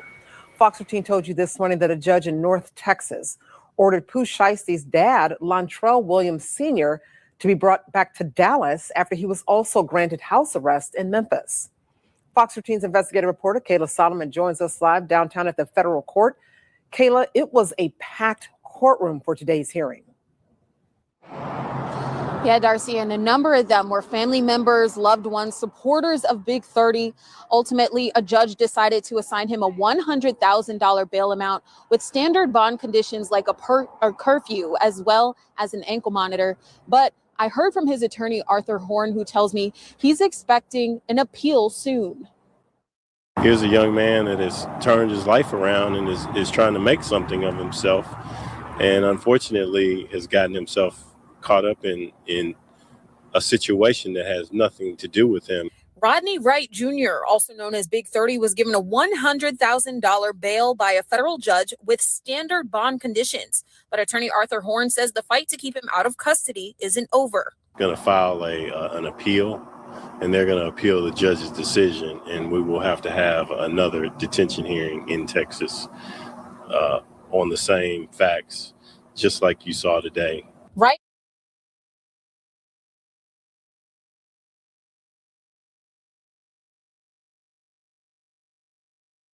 Of Rights co-defendants, Memphis rapper Lontrell Williams Jr. or Pooh Shiesty was signed to Gucci Mane's label 1017 Records. Prosecutors say the incident started when the rapper asked to be released from his recording contract, and Gucci Mane said no. Horn says Big 30 has nothing to do with that. He has no interest in whether Pooh Shiesty has a contract with 1017 or he doesn't. They're going to make music together regardless. Horn says he's ready to see how this case plays out in Texas. I think the interesting thing that we've seen in the last couple of days is that Gucci Mane has come out publicly and said that he's not cooperating with the government. And it is worth noting that last week we did hear from an FBI agent who said that he had not heard from Gucci Mane either. He also noted that there were no working video cameras inside this recording studio at the time of this incident. Darcy. That is Fox 13's Kayla Sullivan reporting live downtown tonight. Thank you, Kayla. On top of all that, the rapper known as Pooh Shiesty's dad will go back to Texas. The prosecutors told the judge they want Lontrell Williams Sr. kept in custody in the next week. They say they'll have to file a release order and have it revoked. In the meantime, the judge ordered Williams Sr. to be taken to Dallas. Williams Sr. will file a response the week after that.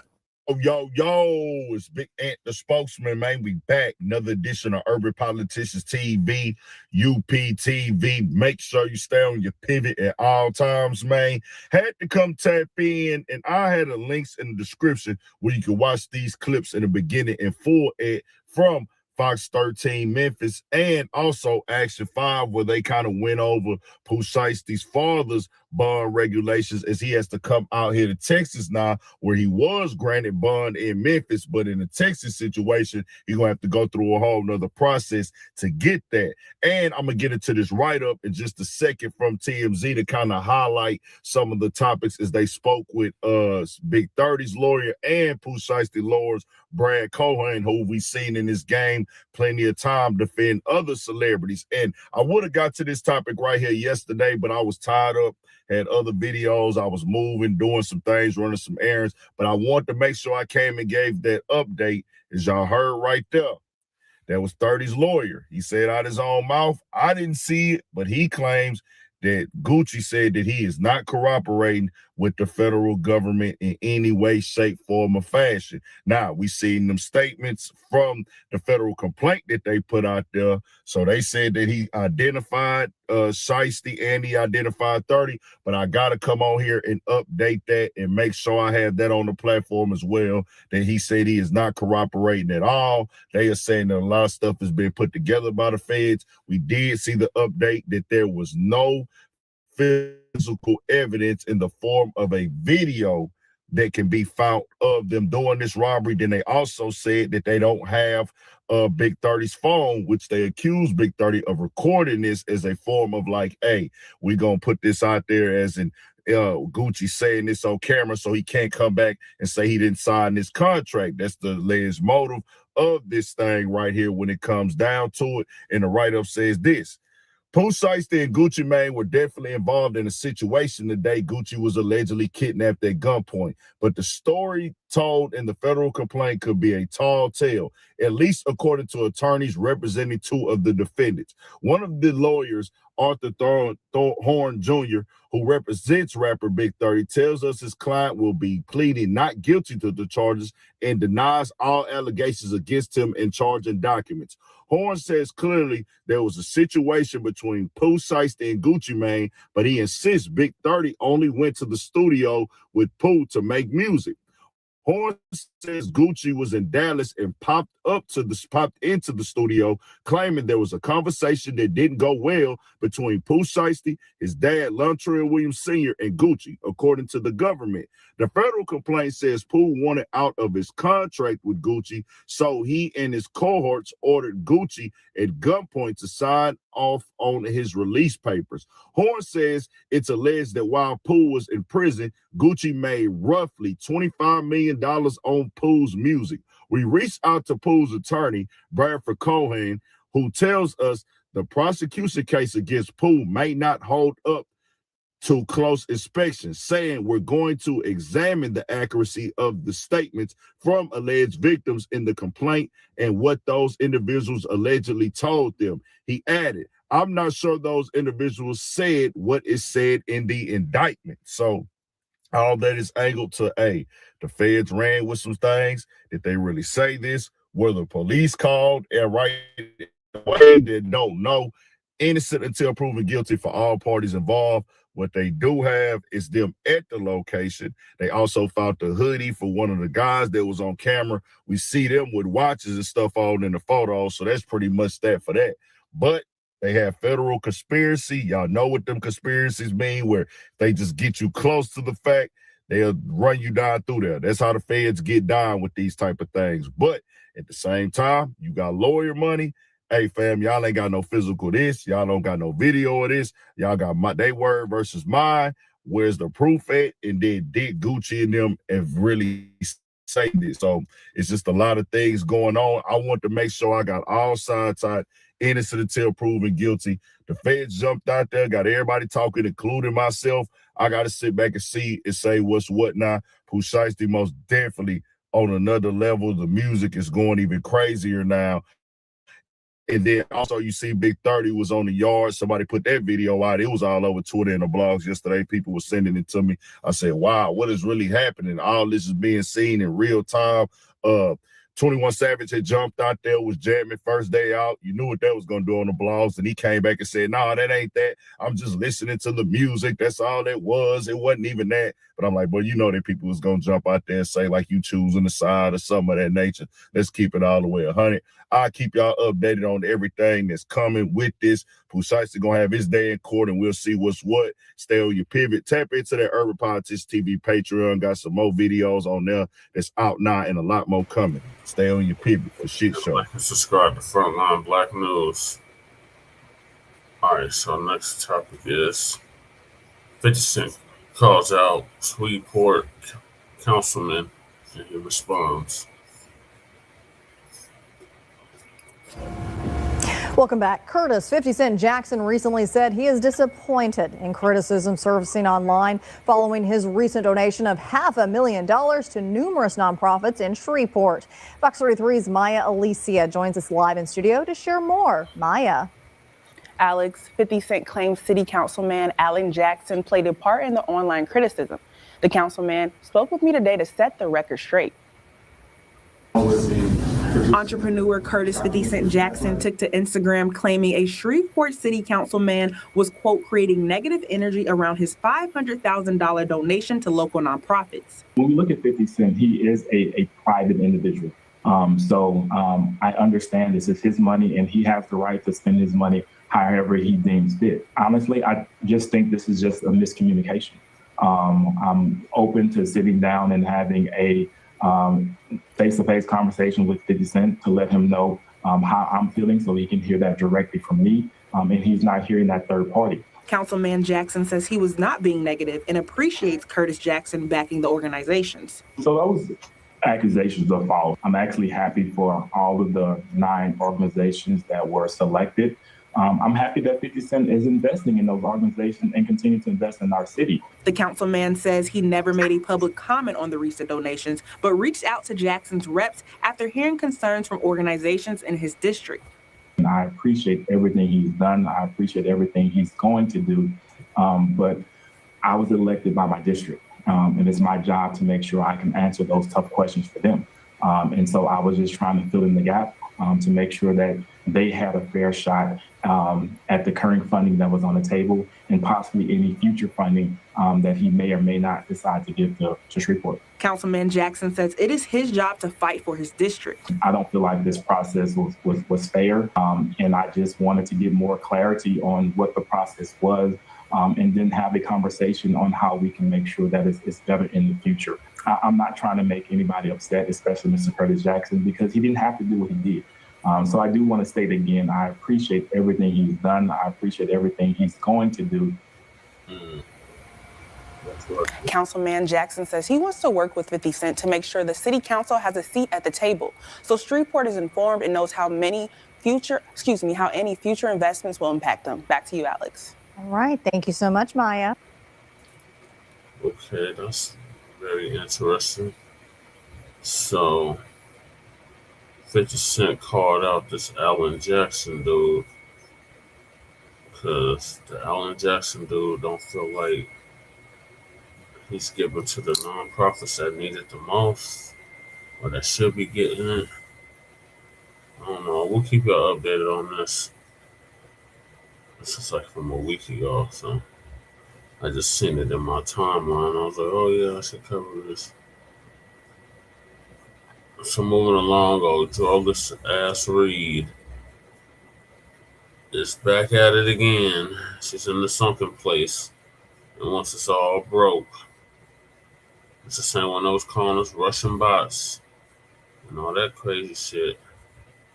So brother TD Media Group on his Cherry Time channel gonna give us an update on that.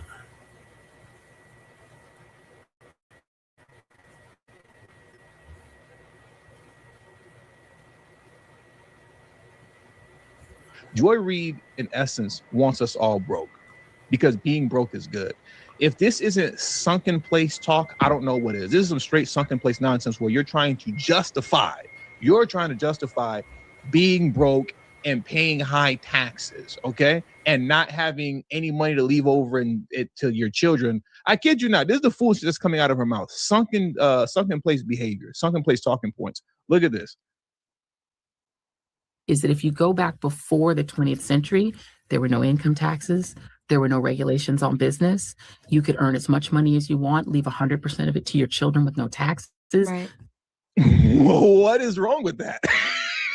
Can somebody please explain to me what's the issue? I don't know. Why is this a negative thing?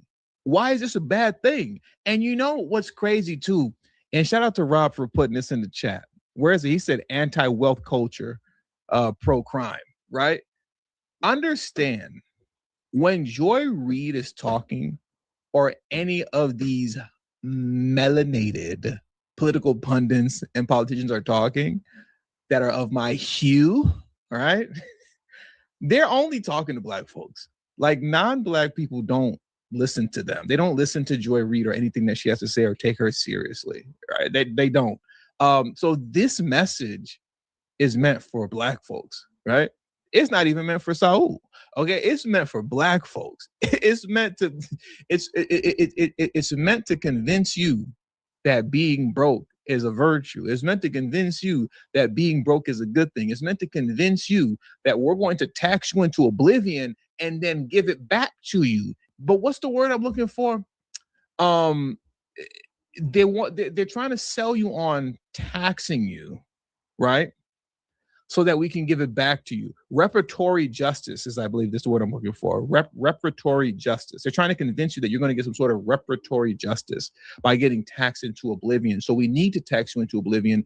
And if these racist MAGAs want to get rid of income tax, how are they going to tax you into oblivion to give it back to you, right? If these racist MAGAs say that we can't tax you into oblivion when it comes to handing over your estate to your children after you pass away, well, then how are we supposed to tax you and give it back to you? Think about how crazy this is and what she's talking about and what she's saying.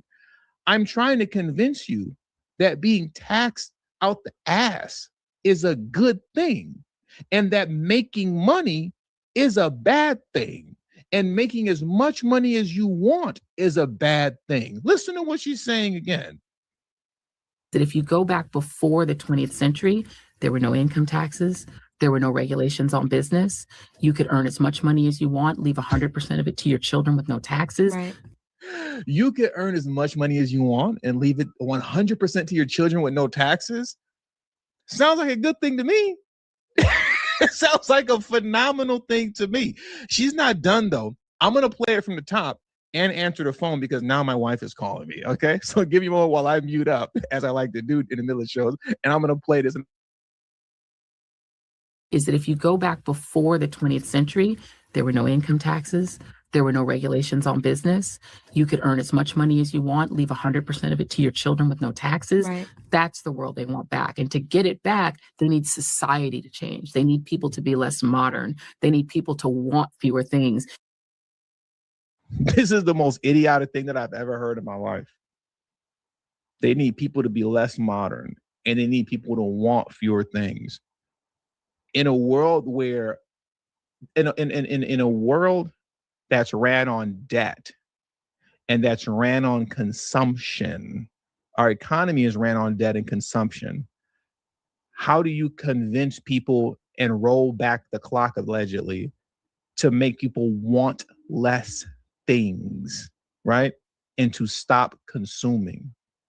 What she's saying doesn't make sense. There's no logic behind any of it.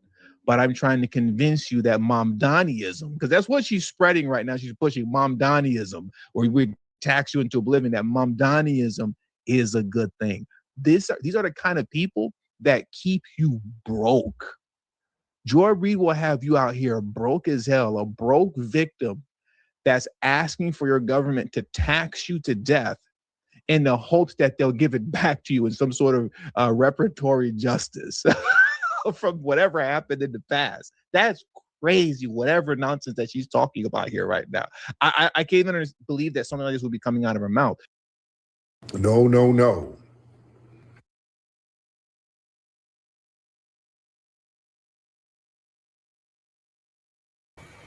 Yeah, Joyce Reid just needs to tell her ass down somewhere.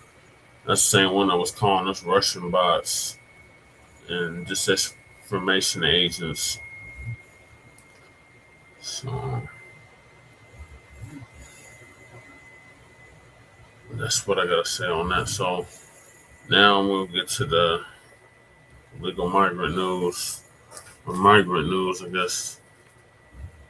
So the real reason why FBAs won't be deported, you can't be deported. We're the only non-deportables in this country. So Tariq gonna give us an update on that. And then that'll probably be the last topic for this part one.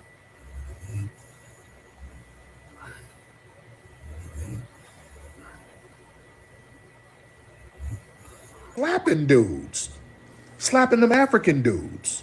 And we're like, hey, man, what's up? What y'all doing over there? And then they try to tell us, well, they slap you. Dudes be over there.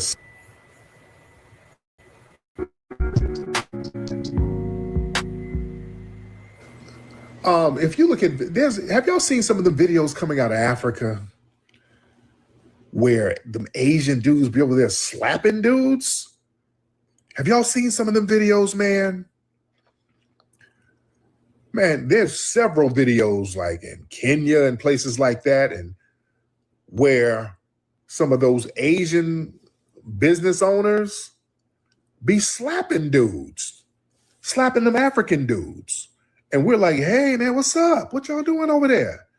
And then they try to tell us, well, they slap you too, nigga. They be doing it to, the Asians do it to you FBAs. Let me tell you something. I'll give you $500 if you show me a video of a goddamn FBA getting slapped by an Asian, a man. Now, they might get off one on a sister. They might. I'll give you $500 fucking if you show me a damn FBA man getting slapped by a damn Asian. Where they do that at? Nigga, where does that ever happen? Ever. I ain't never seen that. Ever. Never, ever, ever. They might get off on a sister. They might get off one on them. I ain't never see them do it to no FBA brother. Never. I don't know what you're talking about. Never.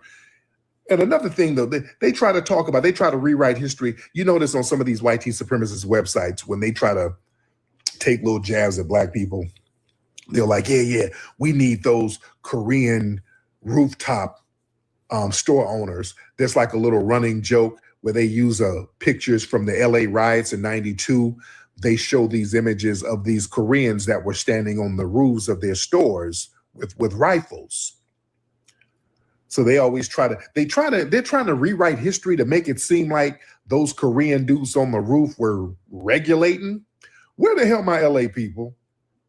Man, y'all know good and well they weren't shooting at us. Now they were going off, they were hitting Mexicans. They didn't fire one shot at no FBAs. I'm telling you firsthand.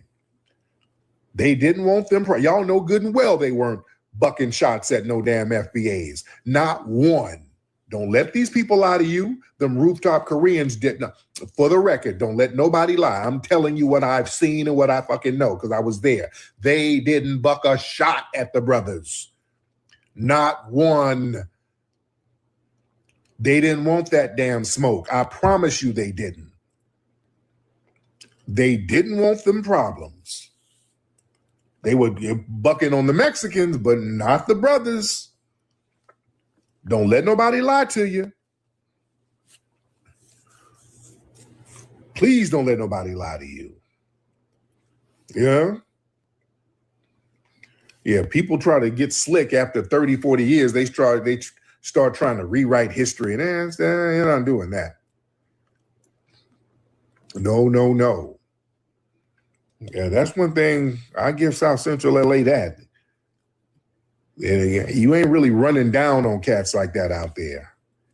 Y'all remember during the whole Black Lives Matter riots and uprisings, when you had the Proud Boys and the Oath Keepers and all of that. And, you know, they like to test to see how far they can go. The Oath Keepers and all those little white supremacist groups start popping up because they started feeling like they got punked out because there was uprising and the streets was rising up around the country. So law enforcement was working with those guys. You know, law enforcement, some of those guys are clicked in with law enforcement. So y'all remember when they thought they were going to come out to South Central LA. Y'all remember that? The Oath Keepers and all these people and the Proud Boys, they thought that they were going to come out to LA and go do a protest at Maxine Waters' office. Her office is in the heart of South Central. It's in the heart of South Central. So they planned a little protest to come to South Central LA. Nigga. Man, they didn't even get to park their damn cars, dude. They got their ass whooped in traffic. They didn't even get to park. They got their ass whooped at traffic lights. They were running them white supremacists down. When them brothers heard about that, niggas was out there waiting, circling the block. They didn't park good before they got their ass toe up. They got whooped all up and down Crenshaw. They got toe up. They didn't want that. All the people in the community pulled all the way up on them. They were getting beat at red lights, literally. They were catching them, they were looking for them flags, and man, they got ran down on. Yeah, Latasha Harlings. Yeah, we know about that, the Latasha Harlings thing. That was one of the reasons for the riots as well. And that's the store owner, Soon Jong-woo, whatever her name is. Yeah, the brothers, they burned that damn store down, by the way. They tore that store up. Yeah, they acquitted that Asian woman for shooting Latasha Harlings. And yeah, they went up there and got rid of that store. Yeah, Soon Jong-woo, whatever her name is, she had to leave. She had to get the hell on up out of there. Yeah. Man. Let me see. Let me get a couple of more folks up in here. Just a couple of more people, because we got some stuff to do, some more things to do with the kids. We went to the Space Museum out here. They got a beautiful Space Museum here. What are some other things to do in Houston, family? Some other sightseeing things. Yeah, the kids really enjoyed the Space Museum. They had a ball up there. We had a ball at the Space Museum out here in Houston.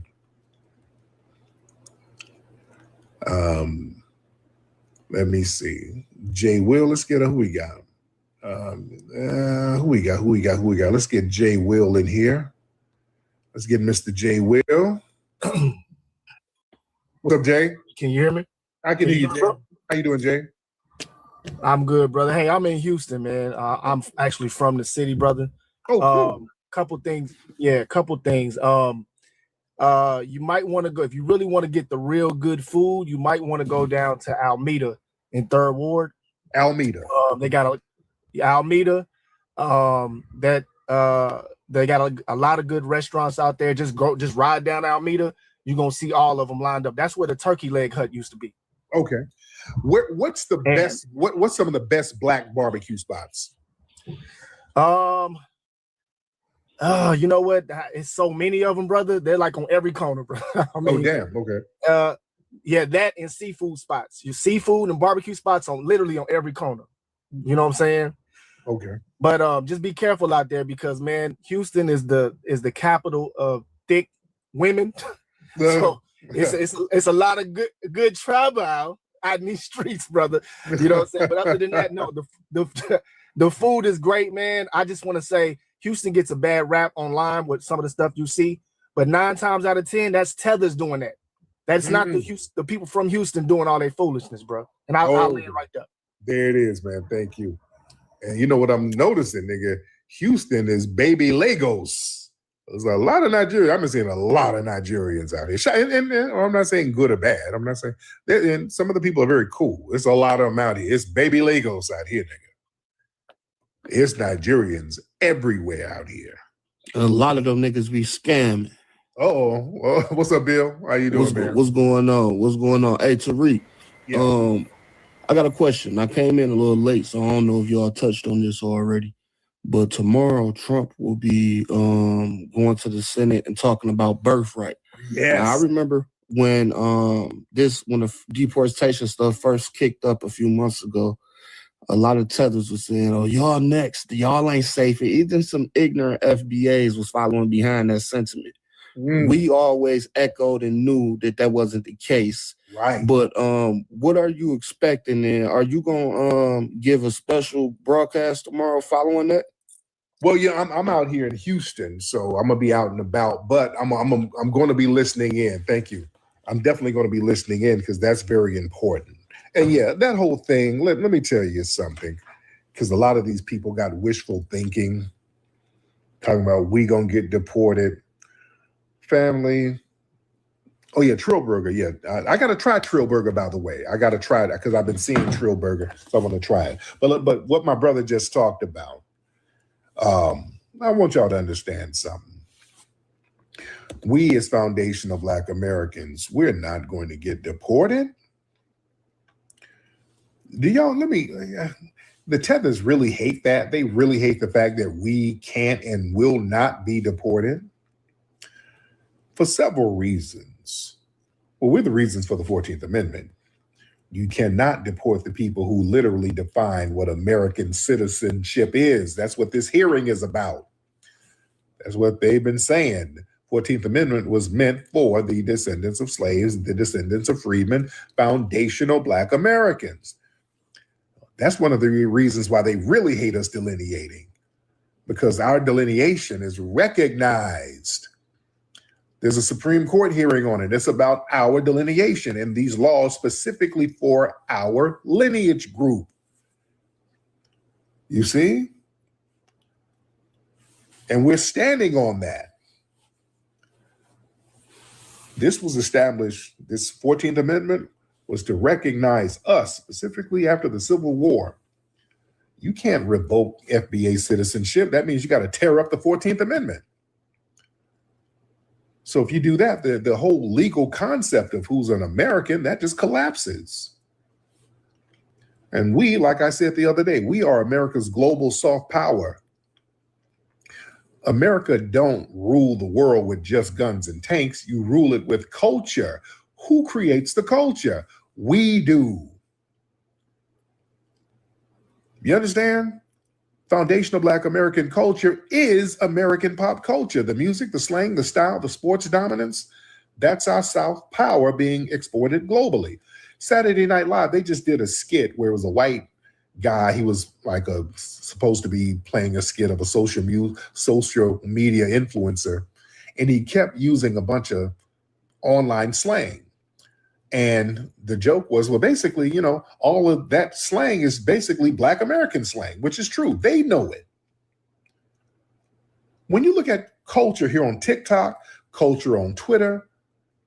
What do people do, family, on Instagram? What do people do on these social media sites? All they do is sit up here and act like foundational Black Americans. They do voiceovers as us. They're doing dances as us. They're using slang as us. They're just literally copying us. They're not copying Jamaicans. They're not copying Haitians. They're not copying Ugandans. They're not copying Ghanaians. They're not copying anybody, Afro-Latinos, nothing. They're copying foundational Black Americans, ladies and gentlemen. That's all social media is. And again, we are the moral counterbalance of the United States. That's the reason why the U.S. could go around the world acting like the global police, preaching about democracy and human rights. That's because of our civil rights struggle. It's our fight. We fought to hold this country to what the Constitution is supposed to mean. That gives America the moral authority on the world stage. Without foundational Black Americans, the U.S. has no moral leg to stand on when they negotiate or critique other nations. That's why Jesse Jackson was important. That's why they would have to send Jesse Jackson to go get troops and get hostages all over the damn place. Remember? Not only Jesse Jackson, it was a lot of us going out here. We would always go out here negotiating and getting hostages from places. Remember in Iran in the 1970s and 79, when Iran got a whole bunch of American hostages, there was some workers over there, I think some military contractors who got hemmed up in Iran. What did Iran do? They let all the Black ones go. They let all the foundational Black American ones go. They had Muhammad Ali out here negotiating, getting hostages. Nigga, they had Dennis Rodman get some damn hostages from somewhere. Dennis Rodman. You know? You can't send no whitey person over nowhere to go get nobody. For real. For real, for real. You got to send us over there to do it. Yeah, over there in North Korea, yeah, with some hostages over there. Dennis Rodman went and got them. Come on now. Man. Also remember when the basketball stud was over there in Russia? Oh, yeah. They kept stopping FBAs from going over there to get her. There were several brothers who were trying to go. Dennis Rodman wanted to go get her. Yeah. Roy Jones, because he's clicked in with the Russians over there. He's cool with them somehow. He said, hey, I can go get her. They were like, oh, no, don't go over there. They kept trying to stop us from going over there to get her ass because they wanted to put it on Biden. They needed it to be a political win for Biden. Yeah, Brittany Griner, yeah. They wanted it to be a political win for him. Yeah. So I didn't know that. Roy Jones has Russian citizenship. Okay, I didn't know that. I didn't know that. Okay, but Roy Jones was like, hell, I go get her. They were like, oh, no, don't get involved now. Oh, don't get involved. Okay, I didn't know he had citizenship over there. That's why. Okay. Yeah. Several of us were saying we can go get that woman. Yeah? Man. Come on now. But listen, we're not going to get deported. The U.S. is not going to export our military genius, ladies and gentlemen. Do you know we fought in every single war on this soil, going back to the Revolutionary War? Family, they study some of the Black Maroons over here, how they got down. We had a military base set up in the Great Dismal Swamp that was never infiltrated, ladies and gentlemen. That was foundational Black Americans. We set up a Maroon colony in the Great Dismal Swamp of Virginia and North Carolina that lasted for centuries, that never got infiltrated. These folks study that shit to this damn day. They set up Blackwater over there in the damn swamp so they can study what we did. Look up what I just told you. I talked about that many times. Blackwater, they changed the name to Academy, but they set up Blackwater over there at the Great Dismal Swamp, and they study what the Black Maroons did and how they survived. We gave them the blueprint. They studied the Black folks in the Seminole War. Sure did. That's what them Rambo movies was about. Rambo running around there with a red bandana. That's what the Maroons would wear. Yeah. Fighting in the swamp. The red bandana, that's the Maroons. Then, yeah, they send Navy SEALs to the Great Dismal Swamp and drop them off and do training there. They train the damn Navy SEALs there in the Great Dismal Swamp. They study our military genius. Hell, even the military chant, is it the Buckworth chant, that sound off? Where my military cats at? I think it's the Buckworth chant, if I'm not mistaken. The sound off chant that they use in the military. That came from foundational Black America. Duckworth, that's my bad. I said Buckworth, it's Duckworth. The Duckworth chant. Duckworth, that's a foundational Black American. He's from the same place down in Georgia that Elijah Muhammad was from. Shout out to the U.S. Army, shout out to my Army vets out there. Yeah, that chant that y'all do, that comes from y'all, family. That comes from the Duckworth chant. That's a foundational Black American. That's y'all. That's you. That's you. That's you too. From Saundersville, right. Saundersville, Georgia.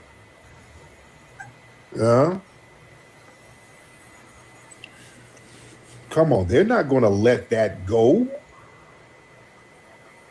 Foundational Black Americans, we got generations of highly specialized military, tactical, logistical knowledge. The Red Tails, come on, man. The U.S. government ain't stupid. You ain't about to take millions of highly trained, tactically brilliant foundational Black American men and women and exile them some damn where. You out your fucking mind. You do that, you're going to hand over a massive, highly trained army to your foreign adversaries? Never. That'll be geopolitical suicide. You try to exile us, millions of foundational Black Americans?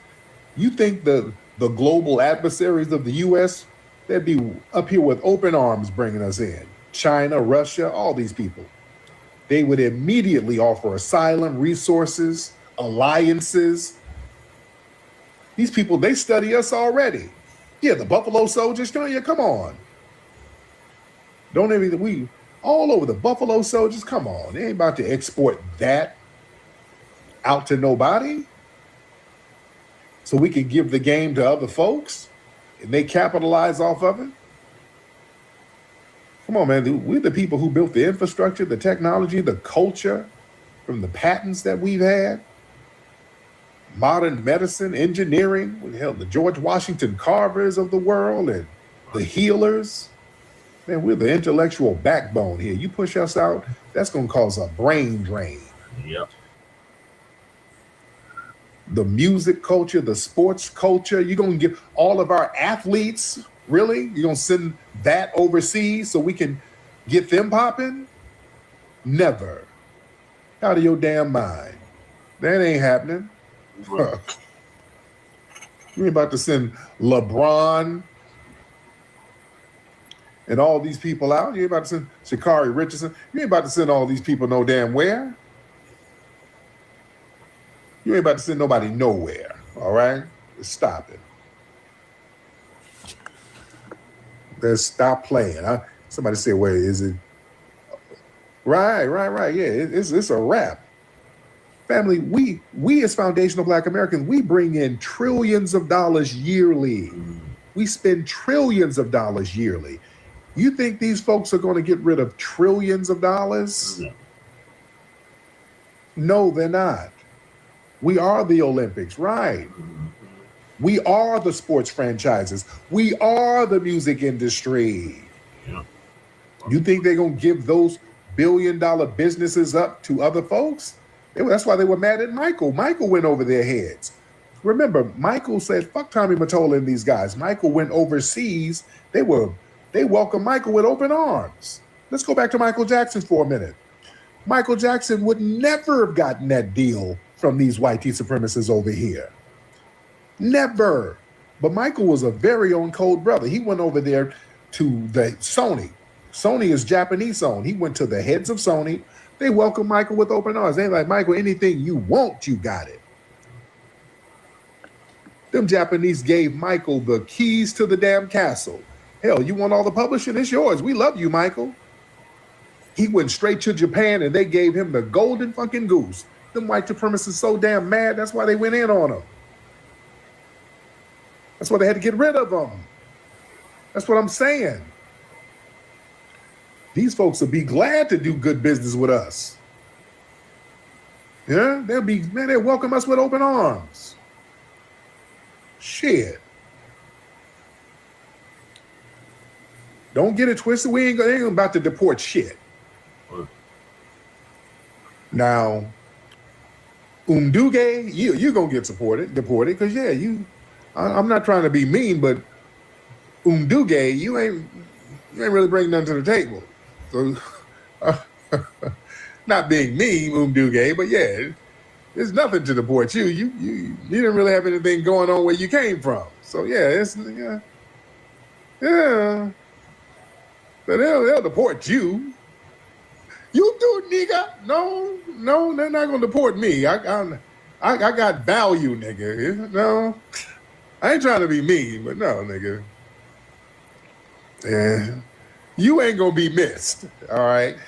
We'll be missed, not you. So don't try to sit up here and tell me we gonna get deported too. Now, no, nigga, we bring something way different to the table, all right? We bring something way different to the damn table. You know? No disrespect, and some of y'all are good people. I'm not saying you're not good people, but come on. No, it's a little different. Hell yeah, Michael was an industry to himself. A lot of us are. Man, we are, hell, Beyonce is a $1 billion industry.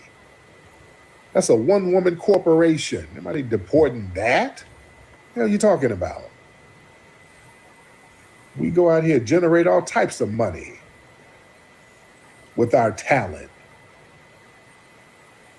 The hell are you talking about? Our brother Kendrick, go to Kendrick Lamar. He's doing sold-out global tours around the world. Man, we generate all types of money. Our music, sports, innovations. I'm up here. We went to the Space Museum, looking at some of those NASA spaceships. Remember, they were talking about they got a lot of displays of them going to the moon and all of that. Family, they could not have gone to the moon. It was foundational Black American women who were the ones calculating all of that. That's what that movie Hidden Figures was about. Which it's very ironic they used the name Hidden Figures, by the way. That's a hell of a coincidence. But yeah, that was foundational Black American women coming up with those damn space calculations. They calculated the goddamn moon landing. Yeah? Come on. Nobody giving that up. You ain't about to deport that. Y'all better recognize. Man. Better recognize. Real talk. This was before all of these advanced computers. My phone is still east side to that. Yeah. This was before advanced computers. Man. We got to understand the game out here. There was a brother in slavery who was considered a human calculator. Oh, yeah. I forgot what that brother's name was. I think he was in Virginia. I forgot that name. I forgot what that brother's name was. But yeah, we've had all types of innovations for years. Where I'm from here. Let me see who's in. Y'all raise your hand. We got a lot of folks in here. We got a lot of people in here. Y'all hop on in here.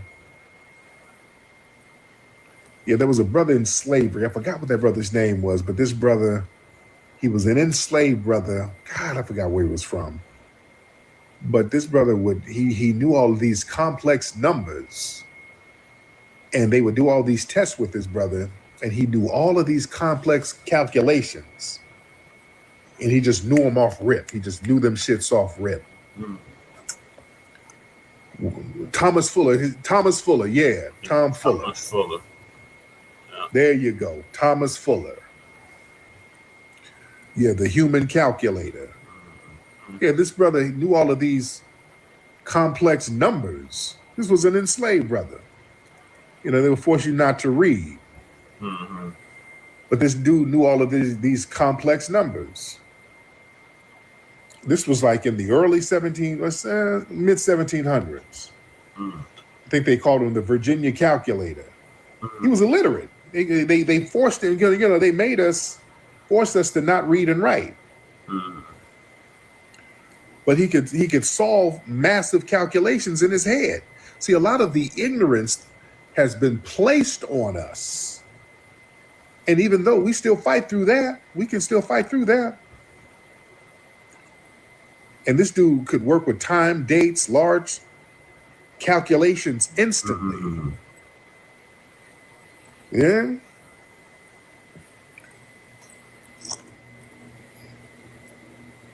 So yeah. This is some phenomenal stuff we got going on here. See, they try to force ignorance on us, and we still fight through it. We still shine through. Yeah. You got a cousin whose name is Thomas Fuller? Yeah, it's heavy. Let me see. They signed him. Every grandparent signed the name in cursive. Man. All right, let me get one more call in here, family. Yeah, our light is gonna shine regardless. Right. Yeah, our light will shine regardless. Just like that tether caller who called up talking about Bama this, playing the banjo Bama. So they got this thing where they try to put this stigma on Southern people, as if Southern Black people are less intelligent and all that. And just because of the Southern accent, they try to make that synonymous with lack of intelligence. That's cap. That's bullshit. They try to make the Southern accent synonymous with lack of intelligence. And if you look at the culture, look at hip hop, for example. Some of the rappers from the South, these are some of the most intelligent cats in the game. Right. Oh shit. Some of the rappers from the South are some of the most intelligent people in the game. My brother Killer Mike, countries he wanna be. One of the smartest brothers I know. David Banner from Mississippi. Countries he wanna be.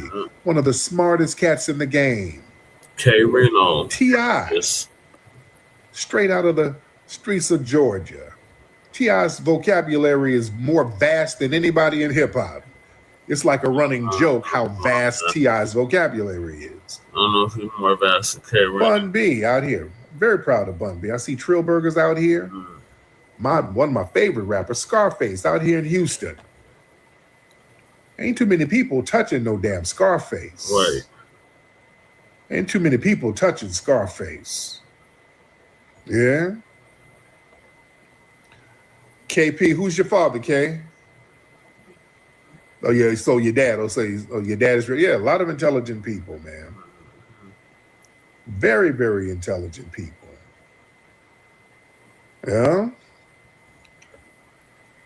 Yeah, Scarface is the king of the South. Scarface is the truth, man. Right. Yeah, Scarface is the truth. One of the best, most underrated cats out there. Right. Yeah, Scarface is the GOAT. Yeah. He's on the GOAT list. So where the fine FBA women at? They out here in damn Houston. They out here heavy. They out here deep. Man. See, most of the Black colleges in the South. Yes, indeed. That's one of those stations. All right. Let me see. Let me try a couple of more people in here. Fresh Life. Let's get Fresh Life in the building. Hey, what's going on, Tariq? Nice to speak to you again. Hey, brother Fresh, how you doing, fam? I'm all right. Real quick, have you heard about what Charles Barkley said about immigrants? Yeah. Immigrants? Yeah, that's crazy, right? And he's from Alabama, right? Yeah, he is. Yeah. I don't know what Charles just be saying shit. Charles Barkley said something like, "Yeah, immigrants built this country. Immigrants built this country." I don't know. Charles be just saying shit. Charles know better. He says something about the immigrants built the country. Charles just be saying shit. That's our brother. But he just be saying shit. I don't know what his angle is. Dap up or shake it. Yeah. But I don't know where he get that shit from. But I thought he was a Republican. He was saying a whole bunch of conservative talking points at one point. I don't know what Charles is doing. I just want to say, immigrants built that country. They built. Okay, Charles. Okay, go sit down and get a butter biscuit, Charles. I don't know what Charles is talking about. Shout out to the Barkley family. I loved his mother, Miss Charcy May. She was our bus driver. She took us to school. Loved her to life. She was like an aunt to us. Miss Charcy May, his mother. She's a very sweet lady. She used to take us to school. She used to drive us to school. She was a bus driver. I don't know what Charles be saying. I don't know what he be talking about. He just be saying shit. Man. I know. That's the homie. We know his family very, very well. Yeah, I know him. Yeah, we know him. We grew up with him. We grew up with Charles Barkley. Yeah, we know him. His mother was our bus driver. His mother drove the bus, drove us to school. Lovely woman. Yes, I don't know what he be talking about. Man. Okay. Let me see who we got. All right. Okay, let me what time is it out here? Okay. All right. Because I'm out here in the beautiful Houston. Beautiful. Shout out to everybody in Houston. We're having a ball out here. We're having a ball out here. Who was the Fry Guys? The Fry Guys, did I have you on before? Fry Guy, I think I tried to add you on and nothing happened. Okay, Fry Guys, hop on. All right. So your daddy was locked up with James Brown. What the hell what was he doing locked up with James Brown? All right. Okay, let's get, okay. I wanted the Fry Guys to get on, but I don't know. Let me see. Should I get one more call, family? Should I get one more? Because we do have a lot of people in here. All right, let me see. Not 4 more. We ain't doing 4 more. We ain't gonna do 4 more. Let's get one more. Y'all want one more? Y'all raise your hand. All right, if y'all don't raise your hand, we're gonna shut it on down. Let's raise your hands. Raise your hand in the chat. Let's do that. If you want to get on, raise your hand in the chat. All right, let's try it that way. Let's try Mr. Tjay. Mr. Tjay, hop on in, Tjay. All right, Mr. Tjay. All right. All right, Mr. Tjay, I invited you up and you didn't come on through. All right. All right, come on now. Let's get one more. We're going to shut it down. Let's get Nina. Is it Rena or Nina? Hop on in. Rena? Okay, Rena, where you at? Y'all hit that like and subscribe button. Appreciate you staying. Okay, Rena ain't saying nothing. All right, I'm going to try one more. If y'all don't get on, we're going to shut this thing down. Yeah, we're about to shut all right, because I ain't going to be just pushing buttons. Let's try billion. Billion, let's get billion in here. Billion. All right, billion. Billion. Yo, billion. All right. All right, billion ain't saying nothing. All right. So nobody's. Okay. We getting pump fakes, all right? People are hitting the button by mistake. All right. You see, this wastes a lot of time. I don't want to waste time now. Because I low-key got the itis. I've been eating barbecue and catfish nuggets all damn day out here in Houston. I already low-key got the itis. I've been drinking sweet tea, eating pecan pies and shit. I'm going to look just like that picture right there. Damn. I'm going to look like Roland Martin when I leave this damn place. All right. So y'all got to come on now. I'm trying to get some sleep. Shit. Y'all get on here. I'm trying to sleep this itis off so I can wake up and get big back meals early in the morning. I'm starting early. I've been out here waking up with grits and biscuits and shit. Nigga, I'm out here just gorging myself. So come on now. I'm trying to get me some sleep so I can get me some biscuits in the morning. Shit. Man. Dude, they feed you out here, dude. Oh, I've been just eating it up. Nigga, this morning I had chicken wings, grits, and some damn grilled potatoes. Man, I'm out here looking like the fat nigga in Pretty Ricky, the little fat one. That's what I'm gonna be looking like. Just stomach all over the place. Man. But when I get back to LA, I'm gonna have to take me a sea moss cleanse because I'm showing out. We're gonna be out here for the rest of the week. I'm eating everything out here, nigga. Well, y'all gotta see me and my lady. We out here eating like hostages.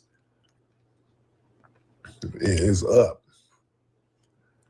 Yeah, I'm in Houston right now, nigga. Man, we out here in Houston getting all this good ass food. Man, shout out to Houston. Shout out to Houston. Loving it. Loving it, loving it, loving it. All right, who is this people? Hold on, I'm trying to get some people in here. Different. What's up, brother? Different.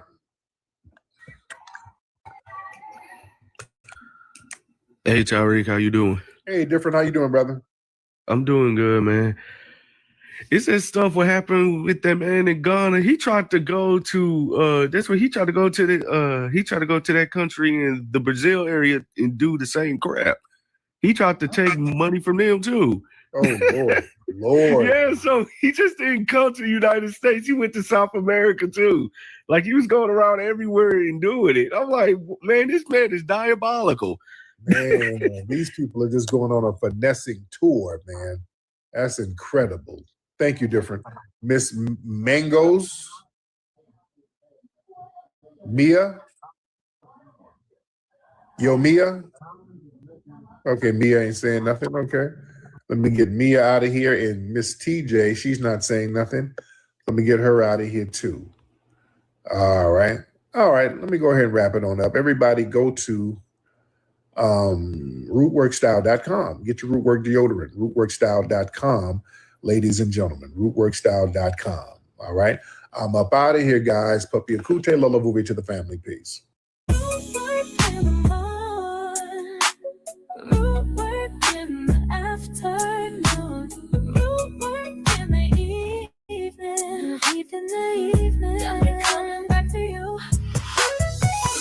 Work in the morning, root work in the afternoon, root work in the evening. Got me coming back to you.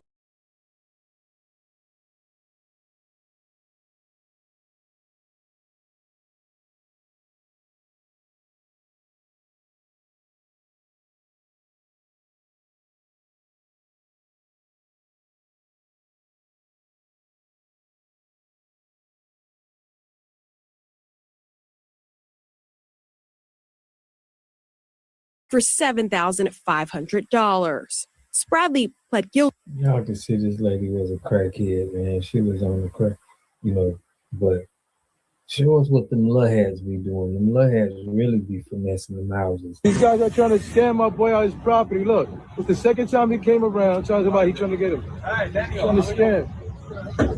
Came to do inspection of the house. Ain't no inspection. You don't own the house. Get out of here. You don't own nothing. Like get court order. No, get out of here.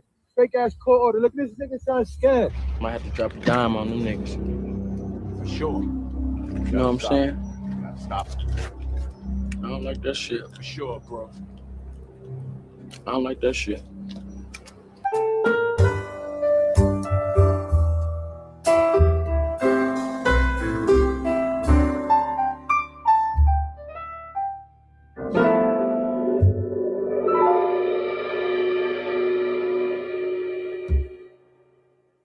All right, we back with another video, man. Y'all know how we do.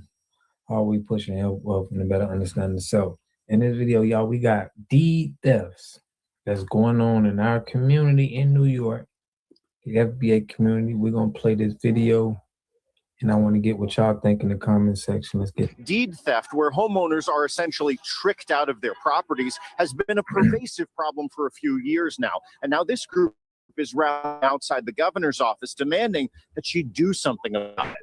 Father and I worked really hard. We scraped and we saved and we purchased our home legally and legitimately.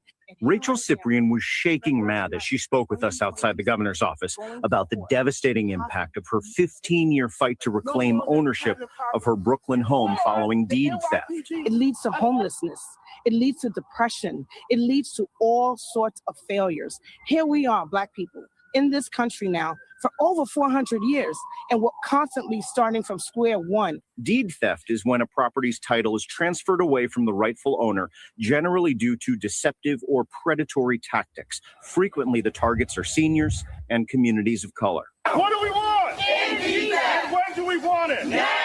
Now, Brooklyn City Councilman Tjay is pressing the governor to put a moratorium on evictions where there's a deed theft case pending or being investigated. We are pleading to the governor, to the head of the state, to do right by all of us, to do right by Black New Yorkers, and to do your job. During the moratorium, Tjay and other elected leaders are demanding legislative fixes, like more support for homeowners in eviction court, special investigative units inside district attorneys' offices, a public database of shell companies associated with deed theft, and more. In response, a spokeswoman for the governor's office did not mention an immediate moratorium, but said the governor has taken a number of steps to push back against deed theft. Quote, "No New Yorker should be cheated out of the opportunity to keep their home," which is why Governor Hochul has proposed $40 million in her state budget for the Homeowner Protection Program, and why she has led the way in enacting strong protections to empower homeowners and crack down on illegal deed theft. But advocates say they will press on for more reform and that immediate moratorium. Moratorium now! Moratorium now! Governor Hochul, it is now at your door. Right. What are you going to do to keep Black families in their home? That's it. That's all I want to hear about. Between 2014 and 2023, there have been roughly 3,500 complaints of deed theft in New York City alone. So we will continue following these proposals and continue to follow up with the governor's office and councilman's office as this moves forward. In Midtown, Henry Rossoff, Pix 11. Can you tell me a little bit about the story of what's going on here? Sure, absolutely. Well, what's happening is that this is a form of deed theft by conservatorship, guardianship that he mentioned. The conservatorship was in the state of Georgia. Georgia signed off with these shell developers and signed off and said that the property was for sale. They sold the property. It was in litigation. It was in court. They discontinued the case, and then they went amongst each other and signed off and said that they sold the property for whatever amount. And then they came into my house and broke in and said, "We're the new owners of the property." Right. Wow. And then that's when the series of stuff have started, was saying, no, this is a deed theft case. Like, how does a conservative from Georgia able to sign off without petitioning the state of New York for a sale? None of those things were done. But because they thought that we wouldn't know, we're not educated enough, we don't have legal representation, proper legal representation, they were able to do it. And every time we went in front of the courts, we were being denied because they're compromised. These developers know the judges. That's crazy. So even up to the appellate. And that's when I decided we're going to stay down. I went to the appellate, one of the highest courts. And I said, I need you to just stay in eviction and allow me to argue my case. The lady said to me, I'll allow you to argue your case, but they're going forward with the eviction. I said, what? What? I said, wait. I said, what? I said, at that point, I came home. I see my president. He was standing right here. I said, we get ready to do a 24-hour takeover. That's it. Like, if you not allowing me, if you telling that, this is what we about to do. And that's exactly what we did. How long you been living here? This house been in our family for 60 years. This was my great uncle and my grandmother's house is right there. We had two houses. Wow. 60 years. Look what they do with the people living 60 years 60 here. 60 years, yeah. And don't you get tired of hearing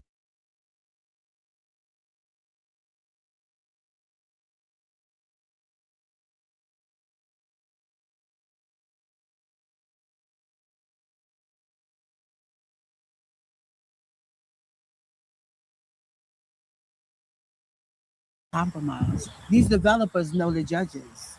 That's crazy. So even up to the appellate, and that's when I decided we're gonna stay down. I went to the appellate, one of the highest, and I said, I need you to just stay in eviction and allow me to argue my case. The lady said to me, I'll allow you to argue your case, but they're going forward with the eviction. And what? What? I said, wait. I said, what? I said, at that point, I came home.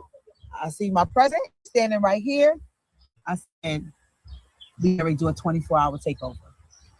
That's it. Like, if you not allowing me, if you telling me that, this is what we about to do. And that's exactly what we did. How long you been living here?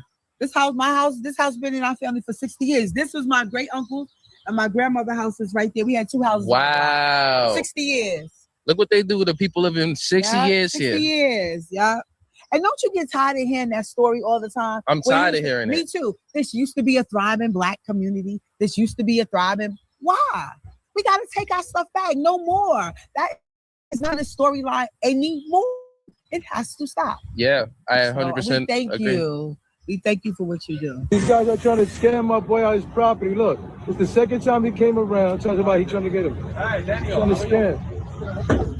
Came to do inspection of the house. Ain't no inspection. You don't own the house. Get out of here. You don't own nothing. They get court order. No, get out of here. Fake ass court order. Look, this nigga trying to scam. This guy been here for years. Get out of here, bro. Get out of here. Go here. Get out of here. When they call the cops, you came, the cops came, they did nothing. Get out of here. Yo, oh yeah. I don't know if you know this guy trying to scam. We're not playing over here. We're not playing. We don't give a fuck about that little fake ass hat. We're not this fucking hat on. We're not playing. You heard me? We're not playing. I'm trying to play. I'm trying to get him the fuck out of here before he get himself hurt out here. You heard? We don't give a fuck about that hat. You heard? We don't give a fuck about that hat. We're not this fucking head off. These guys are trying to scam my boy out his property. So that's what the FBA family in New York going with, a lot of the theft. So, and y'all know, this is why the new Blacc Media, we pushing out a lot of information that's waking our people up so we don't get scammed. We talked about that, you know, Pan-African scam that they got going on, trying to send our people to Africa. This is another scam that they got. Now here, I'm gonna play this video and show you exactly how they scam somebody out of a house. Check it out. Considered their safe haven, never imagining the roof over their heads could be stolen from them. I'm Tjay. And I'm Lee Zurich. This exact nightmare is happening to homeowners across the country. Known as deed fraud, it involves forging documents to make a phony transfer of property ownership. Armed with that paperwork, criminals can then sell a home, take out a mortgage, or rent it without the true owners knowing. Reporter Sierra Cummings explains how the scheme works and the solutions giving more homeowners peace of mind. Into my office. Melissa Sanis takes us through her Atlanta home. I hang out in there a lot. To the office. Those are all the chapters. Where she's writing a novel. Full-time job. But there's another story unfolding at this house too. One she wishes was fiction. Do you know anybody by the name of Angela Spradley? No, never heard of her. Except Spradley is the so-called new owner of Melissa's house. It is absolutely shocking. A property the Sanis rebuilt from the ground up. We worked really hard to get there. Real estate transactions confirm they bought the house in 2021. Yet Angela Spradley's name is listed as the grantee in this deed transfer. It shows an LLC transfer ownership of the Sanus house to Spradley, making her the owner. A fraudulent document, according to Sanus.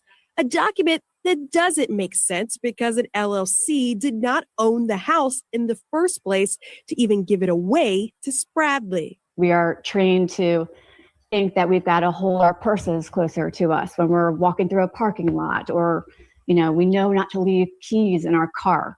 But you never think someone's going to actually come in and not just rob you of the things inside your home, but try to steal your actual home. The allegedly forged document filed in the Fulton County Clerk's office March 2022.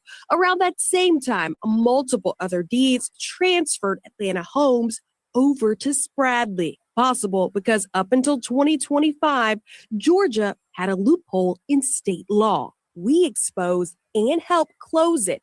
Previously, state policy did not require identification when filing or transferring a deed, meaning the state did not require anyone to actually prove they own the very property for the paperwork which they're filing. Thieves stealing the title to houses, like Spradley, whose alleged forgery did not stop in Atlanta. In Bibb County, she was arrested, sentenced, and convicted for stealing 5 properties there. If you do this in our community, you're going to be held accountable. For so long, families and law enforcement inaction meant they had to pursue their own deed fraud cases civilly. But now, some judicial circuits are pursuing this criminally. Macon District Attorney Anita Howard and Assistant District Attorney Jeremy Johnson took on the case against Spradley. It was my first case like this in the office. And it's one of the reasons, admittedly, why I dove so deep into it, because it was interesting to me, because I didn't realize that it was so easy in that situation for something like this to happen. In order to seek justice, oftentimes we must go beyond the surface. And that's exactly what he did. Suggests Spradley forged deed transfers on at least 5 Macon properties. This first location helped unravel the scheme.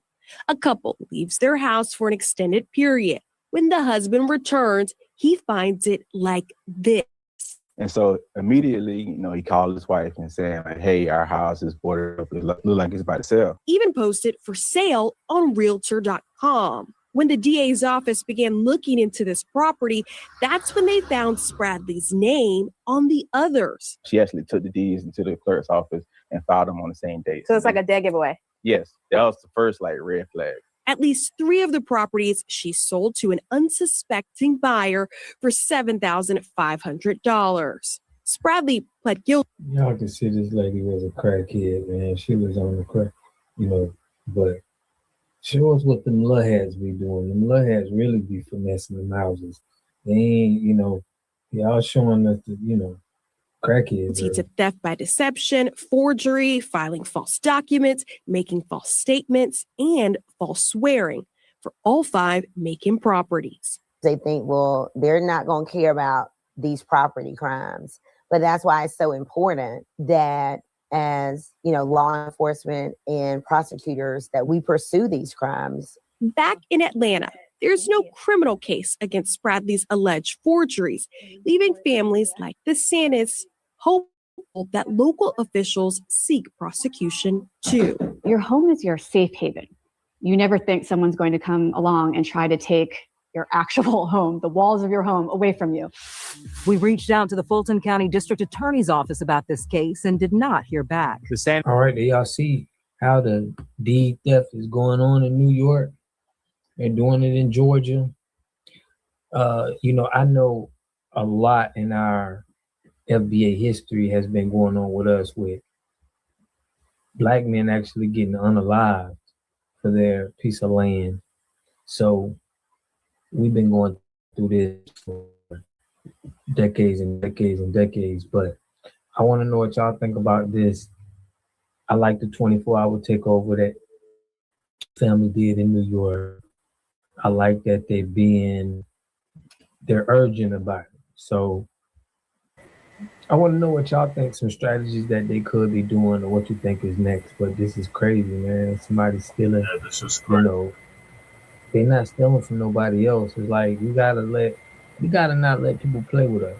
So we gotta make sure that everybody respecting us in a manner, because this is what will happen. They'll just think that they can just do anything to us. So y'all know we're going live tonight, Tuesday, Thursday, Friday, and Sunday. Definitely y'all tap in, call in, get what y'all think. I want y'all to speak y'all mind. But until then, y'all ask for the Discord and the lives. We'll get those out. But let me know what y'all think in the comment section. I'll catch y'all in the next video. Peace and love. Community must have three things to have a community in it. You must have a wholly independent economic structure that can provide goods, services, and things for your own people, and jobs and tax bases for your own people. You should at least control 4 basic things. You're trying to control water, food, and energy to be able to survive and compete. Here we got Mr. Pollock. He had a cornfield. He took advantage of a free water test from us, and this is what we found in this water. We found sulfur, we found hardness, and we solved these problems with an easy fix of 2 tanks.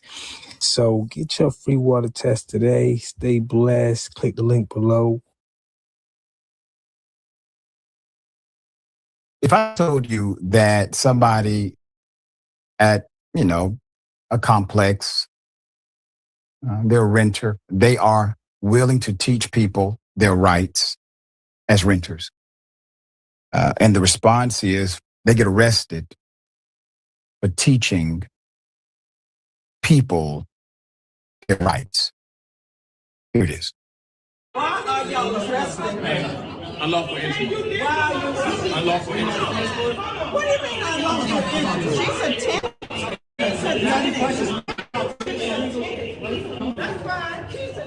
Basically, they're trying to stop my tenant rights from gathering tenants. You see all these tenants? I gathered these tenants for a meeting. They are illegally violating, calm down. They are illegally violating my tenant rights by telling me I cannot organize. This is the leasing. They're being retaliatory because this is what I do. You understand what I'm saying? That's against my tenant rights. They cannot bar me without a court order notice. Okay. So, man, let's leave the building, okay? I have to leave the building? Yes. Okay. All right. That's fine. Let's go this way. I live this way. We're gonna go with you. Why are you arresting me? I live here on the property. I live on the property. Let me say this. If you ever see Black people advocating for themselves and others, and you don't quite know what's going on, either A, advocate with that Black person, or B, stay the hell out of the way.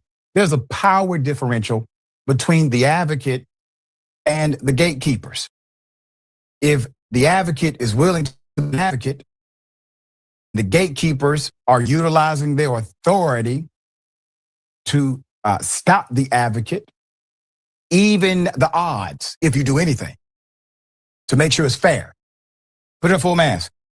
This woman was arrested. She was arrested. Her name is Geraldine Cunningham.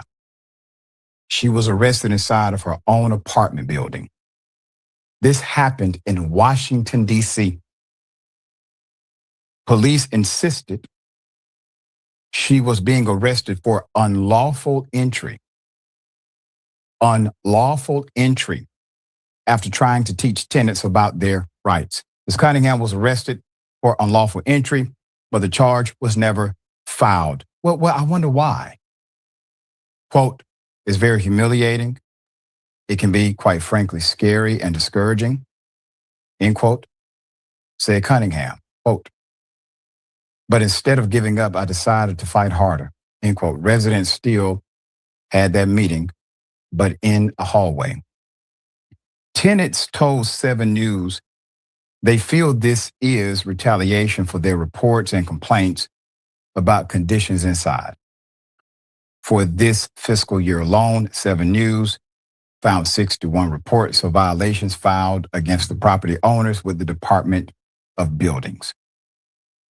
Geraldine Cunningham says she wrote letters, called, and emailed to get changes done and feels she ended up in handcuffs because of that. Cunningham said the Channel Square Apartments management knew tenants were having a meeting in the community room in February. Before the meeting started, certain doors were blocked, and when tenants arrived, police were already waiting. Now remember, this is that whole operation runs because they pay rent. And they have police waiting to arrest them and to block them in their own homes. Quote, I was arrested for simply organizing and trying to have it sent to me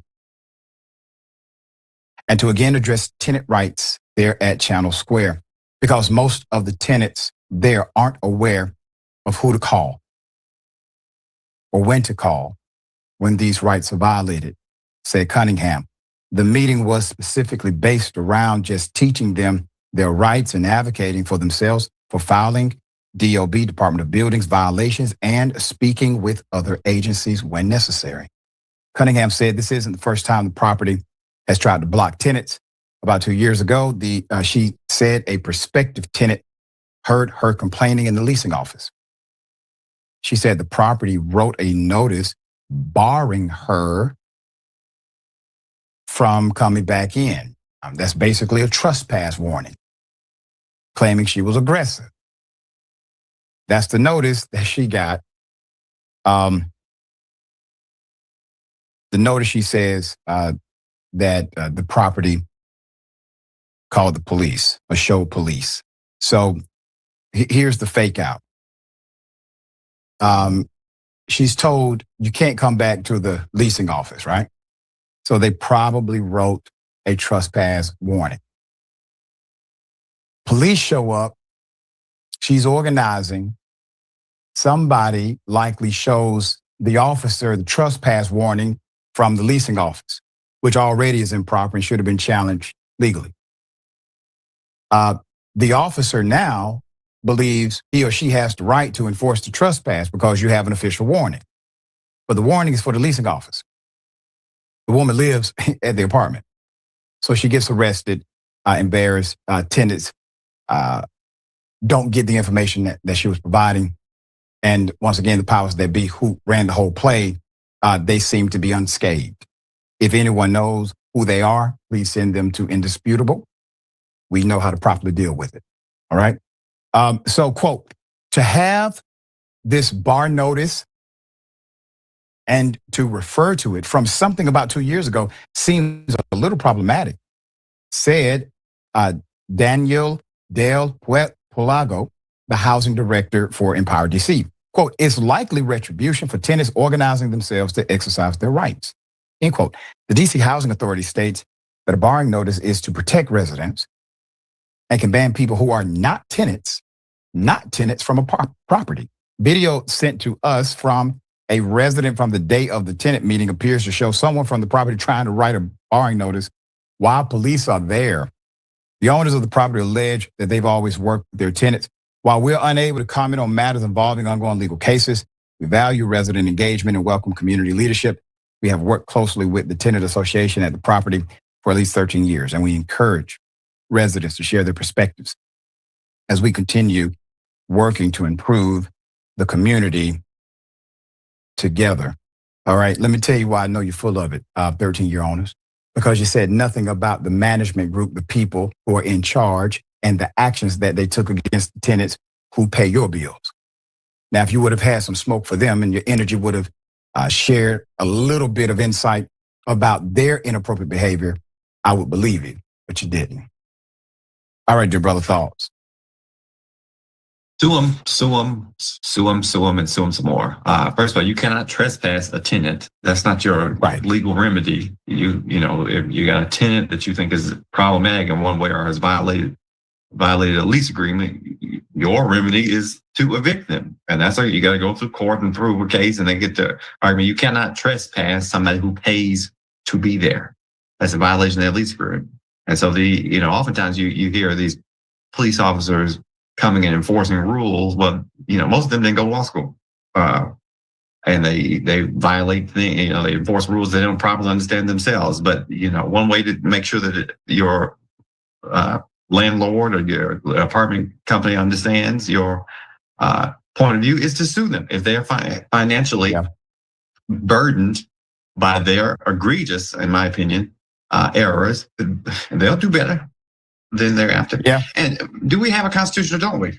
Freedom of assembly is one of the first sentences in the Bill of Rights. And so, all these right wingers who talk about, strict constitutionalism and free speech warriors and advocates, every time we hear stories about a little man taking on a big entity, that radio silence, let alone when it's involving somebody that looks like us, radio silence there too. So sue them.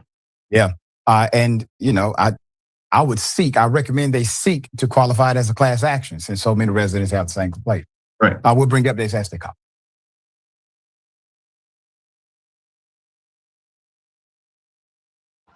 Okay, what's going on, everybody? We are here. All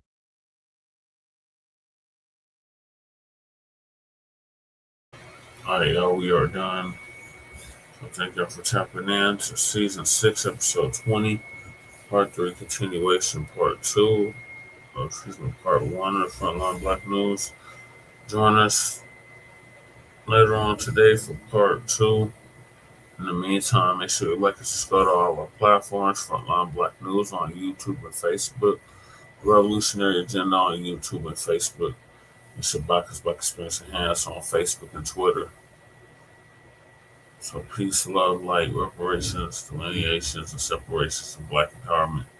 Chan Crewman and Lady Tjay signing up from the Mile High Income and illegal migrant flooded city in the sundown town known as Aurora CO. Peace.